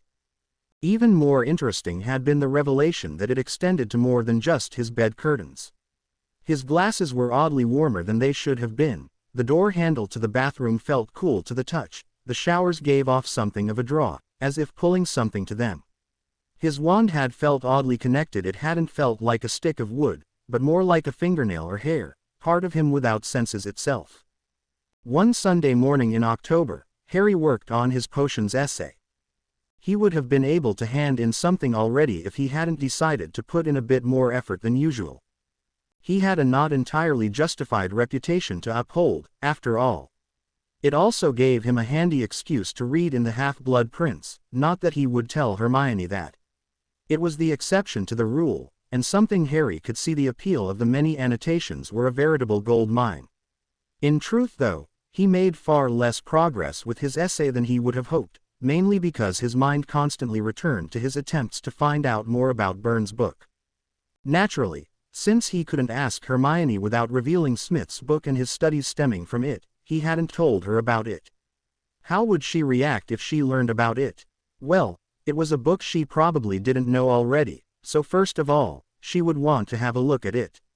And since it contained knowledge she presumably didn't have available, she wouldn't like it being anywhere other than her possession. As much as he loved his older sister from another mother, Hermione really didn't like not being more knowledgeable than everyone in her presence. That Harry was better at defense still irked her even if she tried unsuccessfully not to show it. Ron naturally found it amusing. Seeing others successfully cast the Patronus during the DA when she had struggled with it had caused her to become equally as irritated. Being outshone in potions by Harry repeatedly had annoyed her. Since the Half-Blood Prince gave him an edge, one that he was in principle willing to share with everyone not in Slytherin, she had taken to criticize him for the work that in her opinion wasn't his, and ignoring Harry's observation that technically she hadn't invented the steps she followed for her potions work as well. A book teaching him a skill she didn't have. Not something she'd take kindly to. Faced with little choice, he had asked Madame Pants about Byrne's book. "Byrne, Thomas, we don't have that book, Mr. Potter, and I doubt it would be of any use to you or anyone walking these halls. Where would I even get a copy of it? And how do you think the school would get the funds for something like that? Where did you even learn about that book?" Well, he had answered, feeling stupid for not knowing the reason for her outburst, "I stumbled upon the name somewhere, but couldn't place it." "Do you know any book that gives details about Byrne? I'm more interested in what it is about now." She had glared at him long enough to make him retreat, careful not to turn his back on her. He was drawn from his musings by Hermione walking towards him. She frowned at his book, but for once held back on commenting. Instead, she glanced around the room once more.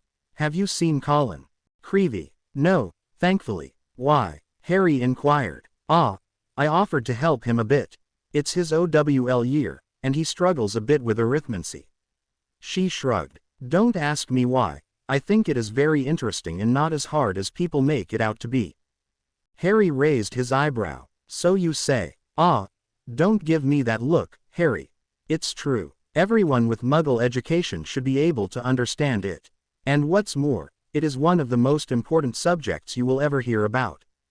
More important than defense, charms, transfiguration? Harry asked skeptically. Oh, yes. All they ever do is teach the how and occasionally the theory behind specific spells. But with arithmancy. Just at that moment, Colin came down the stairs. Sorry, Hermione, I got held up. Hello, Harry, what are you doing? Homework. He peered at the book. It looks like classes will be very difficult in 6th year. Do you always write comments in your book? It might help. Should I do that as well? He doesn't usually write anything down, Hermione replied sourly. And 6th year is a step up, but for anyone actually doing their work and not just relying on others or pointers, it is very much possible. Feeling it better not to anger her more, Harry quickly packed up.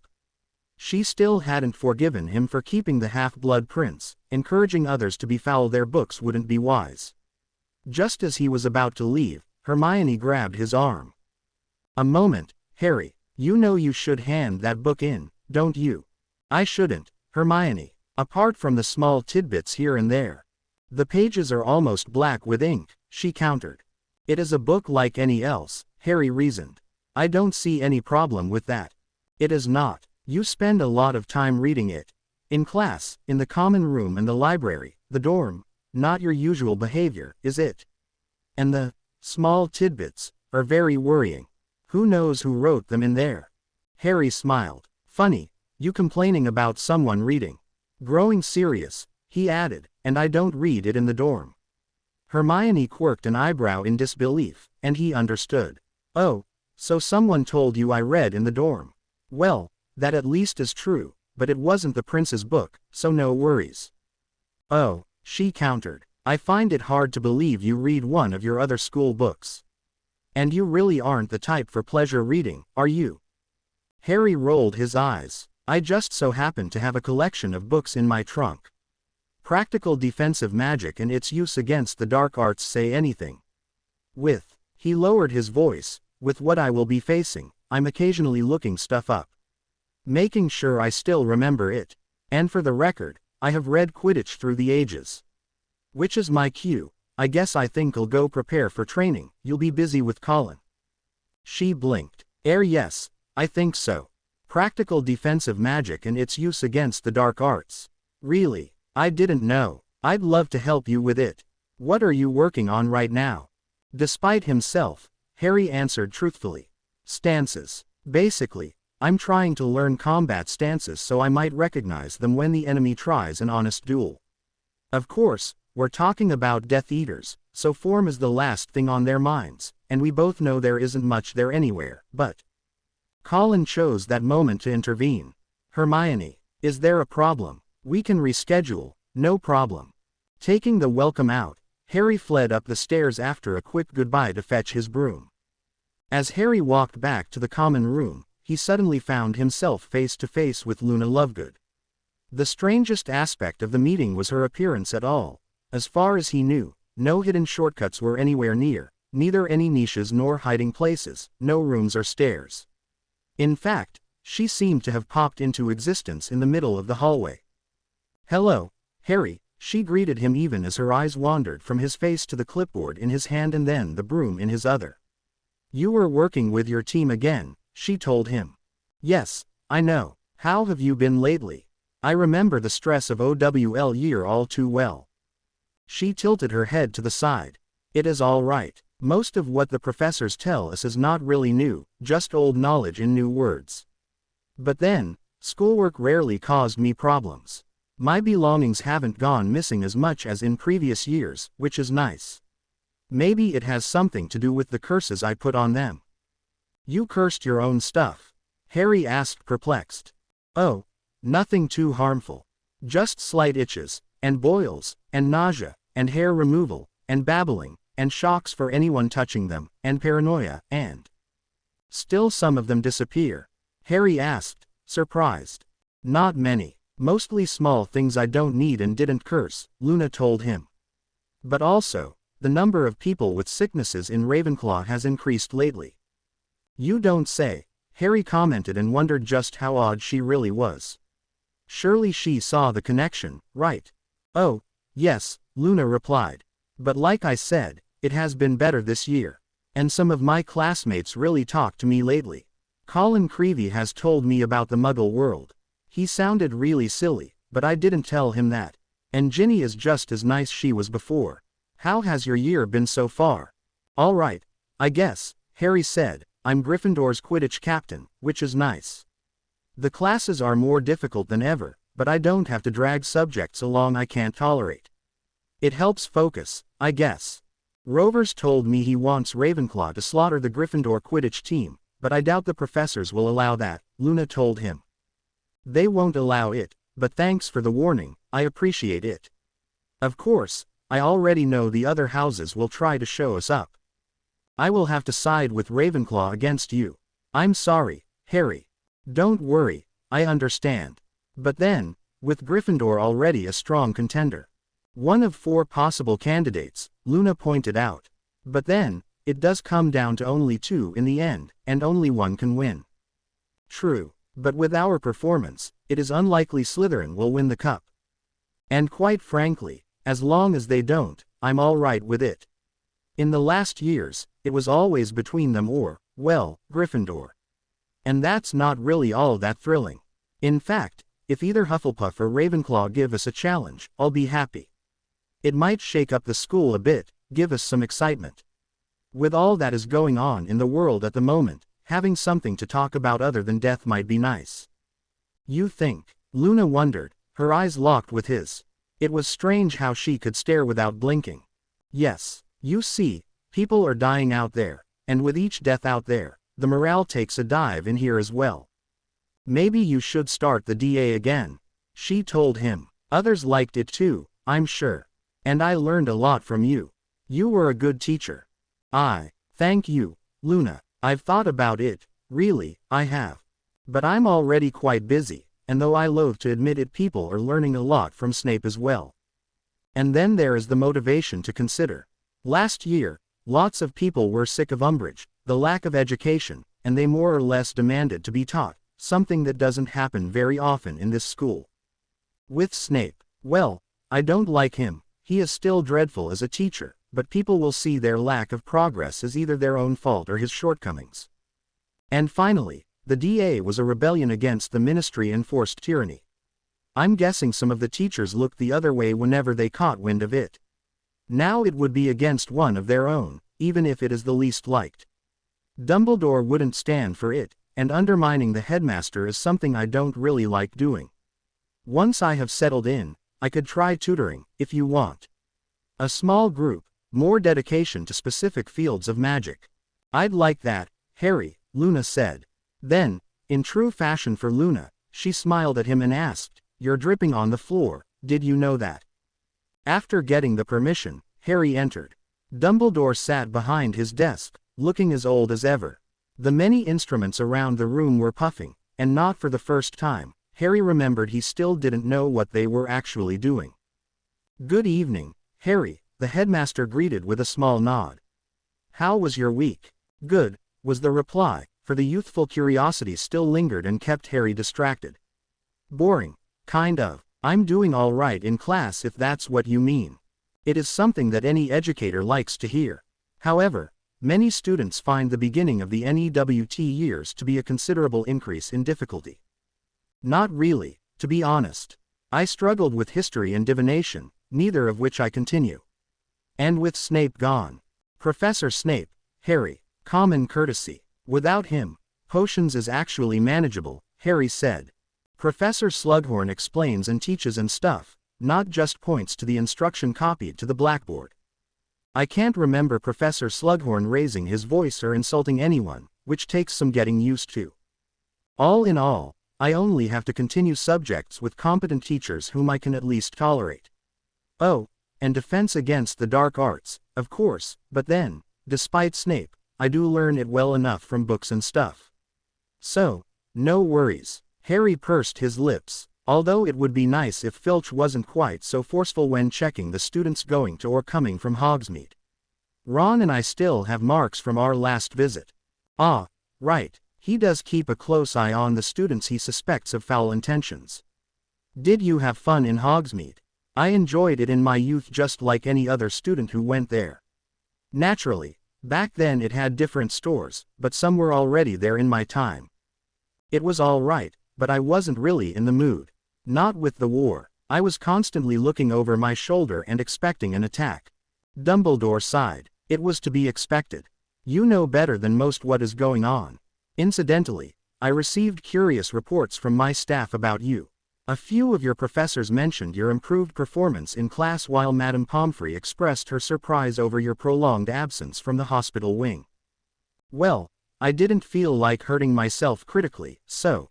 Quite all right, Dumbledore chuckled. Madame Pants, however, voiced her displeasure over your reading preferences of late. This stumped Harry. As far as he knew, only his friends knew about the potions book. And he hadn't told anyone about his occlumency lessons, wanting to wait until he had something to show for it. So what kind of reading choices could the librarian be concerned about? After not receiving a reply, Dumbledore continued. She told me about your interest in Burns' work, and I had a bit of difficulty convincing her I hadn't told you about it. I have to admit to being very curious where you learned about him. Harry laughed out. Oh, him. I had no idea what you were talking about. Well, I read the name somewhere and wanted to know more, that's all. Dumbledore fixed his guest with his eyes. I wasn't aware of any book in school referencing him. Harry blinked. He hadn't expected it to be any problem. Why did Dumbledore make such a fuss about that book? Well, why shouldn't there be one? It's not like this Burn guy is a secret, is it? You haven't answered my question, the headmaster pointed out. And there shouldn't be one because they should have been removed by one of my predecessors. No, Burn is not a secret, but also not someone you should have come across under normal circumstances. He sighed. Unfortunately, this is something I have to follow up on, Harry. Did you find a book that told you about him? Harry carefully avoided looking at Dumbledore. I haven't found such a book at Hogwarts. I read it somewhere else. What is it with this guy that is such a problem? The headmaster leaned back in his seat. You read about him somewhere else, aha. Well, it seems I need to talk to you about it, then. Thomas Burn was a dark wizard in the late 18th century. Not evil in the strictest sense, mind you, and still within the laws of the time. He researched the nature of magic, for one, and delved very deep into the subject. He wrote a number of papers too complicated for anyone to understand save a few exceptionally bright minds. His contributions advanced many disciplines and helped form the understanding of magic as it is today. However, he also wrote a book, the one you were searching for, on the secrets of the mind. It changed the way mind magic was understood and taught, from memory charms to occlumency and legilimency, which is why all books that referenced him were removed from Hogwarts. Library neither is an appropriate subject for students. His work is now considered a rare collector's work, almost priceless. And I ask you again, where did you find the name? Harry stared at his headmaster who looked sternly back. Well, all right, I found this book when I was at my house over the summer. Sirius seemed to have found it and left it in his room. It's about mind magic, occlumency and legilimency, you know. I took it. The occupants in the paintings shifted nervously for some reason. That's where I found the name. Dumbledore stroked his beard. Ah, that would explain it, yes. Who else knows about this book? Bill saw it. Why, all right, he didn't mention it him. I will have to speak with him. Dumbledore sighed, leaning back in his chair. Should anyone ask, you destroyed the book the moment you learned what it was. You burned it until only the ashes remained. Harry jumped to his feet. Burn it, you. It's damn useful. There's no way I'll destroy it. Silence reigned for a moment, until Dumbledore cleared his throat. You, read it. Harry felt himself shrink under the stares he received from the paintings and the headmaster. Yes. And you, understood it. Put it to use, then. Put on the spot, Harry became nervous. He really didn't like being at the center of attention, especially since he didn't know the reason, but he could tell there was some hidden meaning to his answer. Yes, a part of it, in any case, just the why, what's going on? Dumbledore nodded slowly. Well, you have made your life both easier and more difficult with that. So you have begun a bit of a project for charms, say. Did you find it instructive? Charms, Harry deadpanned. Sir, what are you talking about? I'm doing nothing for charms. Not that I mind the subject, but why is it such an issue anyway? So I read the book. It doesn't have me on the edge of my seat, but it's all right. Hermione reads dozens, and no one is bothering her. Well, Harry, it is an issue, I'm saddened to say, Dumbledore spoke up, carefully weighing his words. If you were to read the laws, you would find both the learning and teaching of occlumency and legilimency to be forbidden in Great Britain. Harry jumped to his feet. What? But last year. Dumbledore quickly raised his hand, and Harry found himself unable to speak. You received remedial potions, remember? Professor Snape was kind enough to offer his help in that subject. And this year, you have taken up a charms project that might prove to be very useful in your later life. Do not get used to calling it anything else. So tell me, did you progress well? Have you found access to the discipline? With his voice returned just as suddenly as it had gone, Harry said warily, it's going all right. I'm currently, working out some kinks, getting routine in it. Sir, about occlumency and legilimency, are they really forbidden? Dumbledore smiled. So you are developing your talents. That is nice to hear. It is a rather interesting field, and one only few really look into. To answer your question, yes, it is forbidden to learn or teach either discipline, and both are punished harshly. Can you imagine why? As Harry sat down, he thought about the question. Are they dangerous? Tinkering with the mind could cause serious harm, right? That's what I thought when I did my project. It could be, yes, but that isn't the reason. No. Occlumency allows the citizens who have mastered it to have secrets from the ministry, something it strongly disliked. Why would someone want to keep secrets from the ministry if not because they plan to oppose it? Dissent forms in secrecy. Harry, there cannot be another reason for people wanting to protect their mind. For that reason, for the safety of the populace, and in order to hinder dissension, it was forbidden to teach or learn occlumency as well as to possess the means to do either. The punishments for both are very harsh, years in Azkaban, as it is seen as attempted high treason. However, at the same time, the ministry acknowledged the complications such a law would have. For one, those who already knew it couldn't simply be sent to prison for it. More importantly, though, the ministry had secrets of its own to protect. That is why, even today, teaching and learning occlumency and legilimency is forbidden in Great Britain. The use of occlumency, however, is still legal, albeit frowned upon. People go abroad to learn it, naturally. Of course, talking among accomplished occlumens about the subject is also legal since both sides are already familiar with it. That's stupid, though. It ignores the whole sense behind the law. Has no one told you how much pureblood and they were the driving force behind that law-like loopholes to abuse? Anyway, legilimency is highly restricted and generally only allowed for ministry personnel after all. They might have to search for the secrets someone is trying to hide from the ministry. But enough about the legal issues around those two disciplines. Do you think you will finish your charms project? Harry bit his lip. He chose his words carefully, aware of the eyes staring down on him. Well, I'm progressing quite well, better than I did with Snape's remedial potions last year. I guess a month or two and I should have it cracked. Well, I'm looking forward to seeing the results then. But enough dallying. I think it is time to continue with our lessons. Today, I have a memory you may find interesting. Last we met, I told you how Tom Riddle Sr. had left his wife, Merope, and returned home. As you know from your second year, Tom Riddle Jr. grew up in a Muggle orphanage. So let me enlighten you now about how that came to be.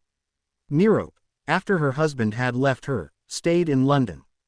How she managed to survive, I do not know, as I doubt she had a lot of money.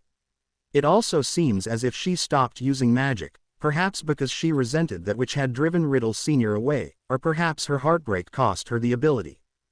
That's possible, Harry interrupted. If fear can hamper it, why shouldn't heartbreak block it? She was in London where, late in her pregnancy, she sold her necklace to Caractacus Burke of Borgin and Burke's. On New Year's Eve she showed up at the orphanage where Tom Riddle Jr. grew up. Now then, let us enter the memory I have picked for tonight. Once the pensieve rested on the table, both entered, leaving the room empty and silent. After a moment, the painting of an unkempt wizard cleared his throat. I spy with my little eye. His neighbor sighed. Jacob, you're blind. The painting of Jacob grumbled. Anyone heard a good joke lately? An hour later, the surface of the pensieve rippled. The painting stopped their battle of wit and fell silent at once, and a moment later, Dumbledore and Harry reappeared. Sit down, Harry, the headmaster said. He believed it quicker than I did, Harry observed. I didn't when Hagrid told me. Yes, Riddle believed it very quickly. He longed to be special, and being a wizard meant just that. I saw it, but I didn't recognize the danger it posed. Back then, I thought him to be an eager, ambitious child with a cruel streak. But then, we see it occasionally here at school, often in children from less than ideal upbringings, mimicking the actions they witnessed. Cruelty begets cruelty. I intended to keep an eye on him, but didn't tell my colleagues. I didn't want to color their impressions of him and give him a chance he might never have had before. You will also have noticed the extent of his abilities. He had already found a way to consciously use his magic to harm and terrorize.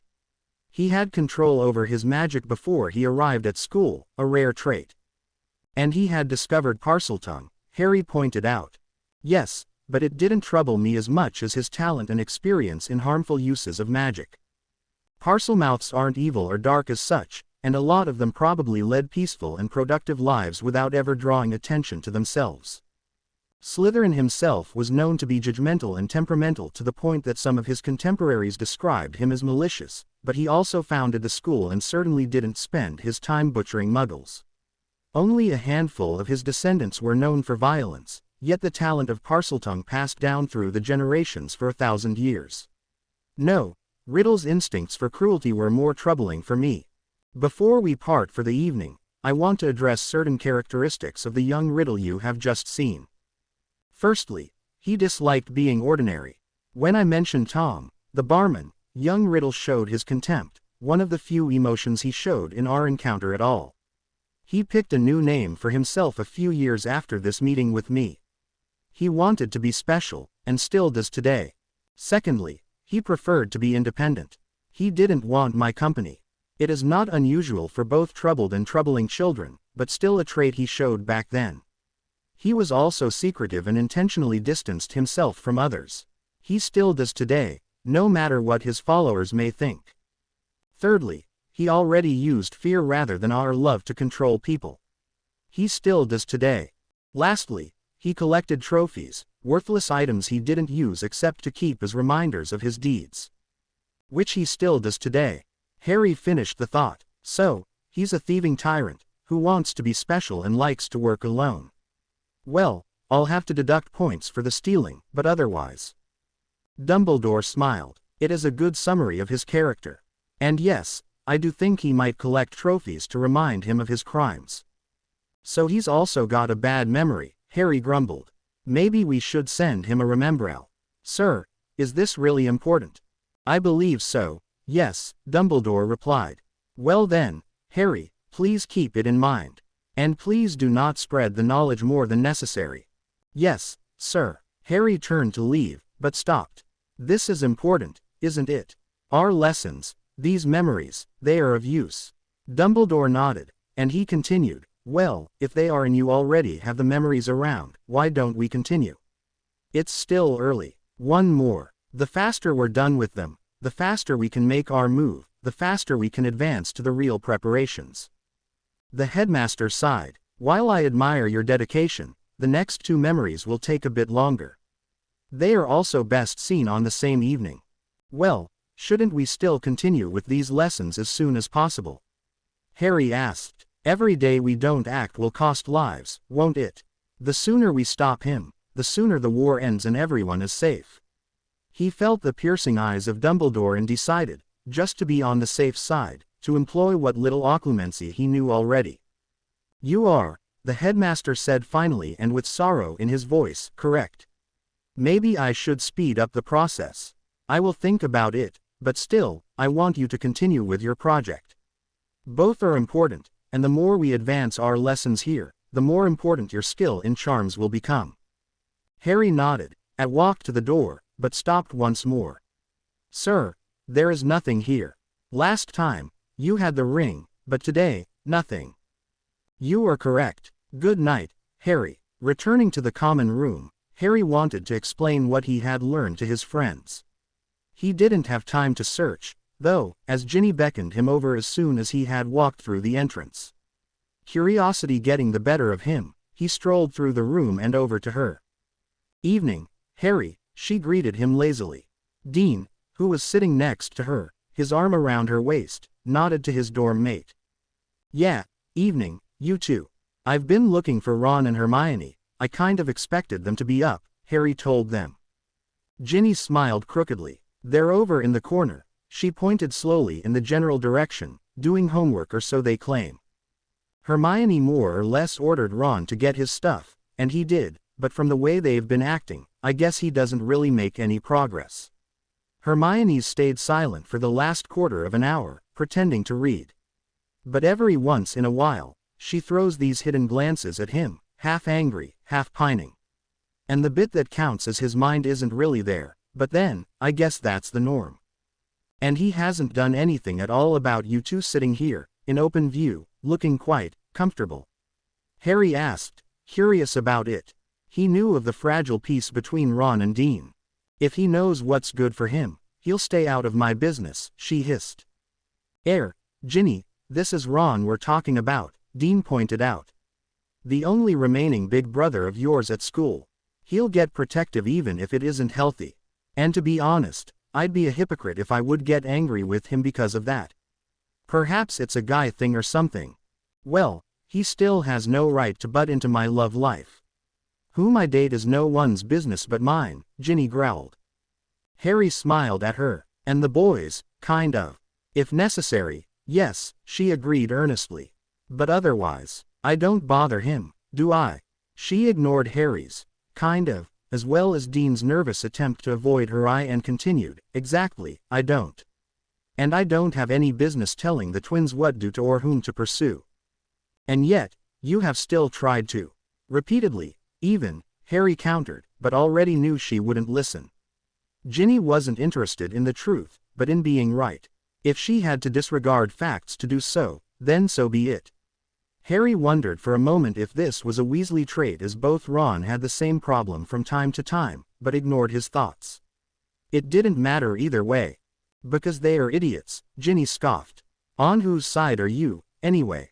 "The twins, and Ron's," Harry replied without pause, but took a seat. His two best friends could wait for a moment. "Sorry, but us boys have to stick together." "Well, you're an idiot, then, but that's hardly news, is it?" Ginny told him. Dean fought back a smile, but kept silent. "The point is they have no right to tell me whom I may date. Even if I were to, I don't know," snogged Dean, senseless right here and now. "Which sounds like a plan if you ask me," said Boy added. Quote. "Ron should still better keep not bother me. It's not his business. Would you jump in? Would you stop Dean and I from snogging the living daylights out of one another?" "The plan sounds better every second," Dean threw in. "I'm not a prefect," Harry pointed out. "As far as I'm concerned, you can do whatever you want. Within reason, of course, but then, there aren't any first years you could traumatize, and Dean, I'm guessing you probably like being alive too much to really do something stupid." The other boy waved it off. "Living is overrated if you ask me." "You would only intervene if you were a prefect?" Ginny asked, blinking. "Or if you'd shock children with your despicable acts of debauchery," Harry replied, shortly adopting a snotty tone. "Well, you aren't my sister, so I can't really start the big brother act. By the way, Dean, be good, all right. Where was I? Oh, yes. So, I can't scare off your boyfriends. I'm not your guardian or parent, so I also don't have that reason to step in. But you were right, I would also have to intervene if you went too far and Dean needed rescue. For the record, don't rescue me, all right? Dean said, drawing his girlfriend closer. So, you wouldn't jump in to protect my virtue? Ginny asked, pouting. I doubt I'd need to, or that it would be my place to do so, or that there is much reason to, Harry replied with a wave of his hand. But enough about that, you waved me over. Oh, yes, she said, frowning. Two things, actually. First of all, I may need a bit of help with my schoolwork. I'm probably the wrong one to ask, Harry cautioned, it's not like I am that good. You still managed to get and exceeds expectations in potions, despite Snape's lessons, Ginny replied. That was simply luck, in a way. Without him breathing down my neck, Hermione's help beforehand, and my experience with mixing stuff under the scrutinizing glare of someone, not to mention my exceptional talent for cooking, Harry said with a roll of his eyes, it just happened. I wouldn't have thought it possible, but there you go.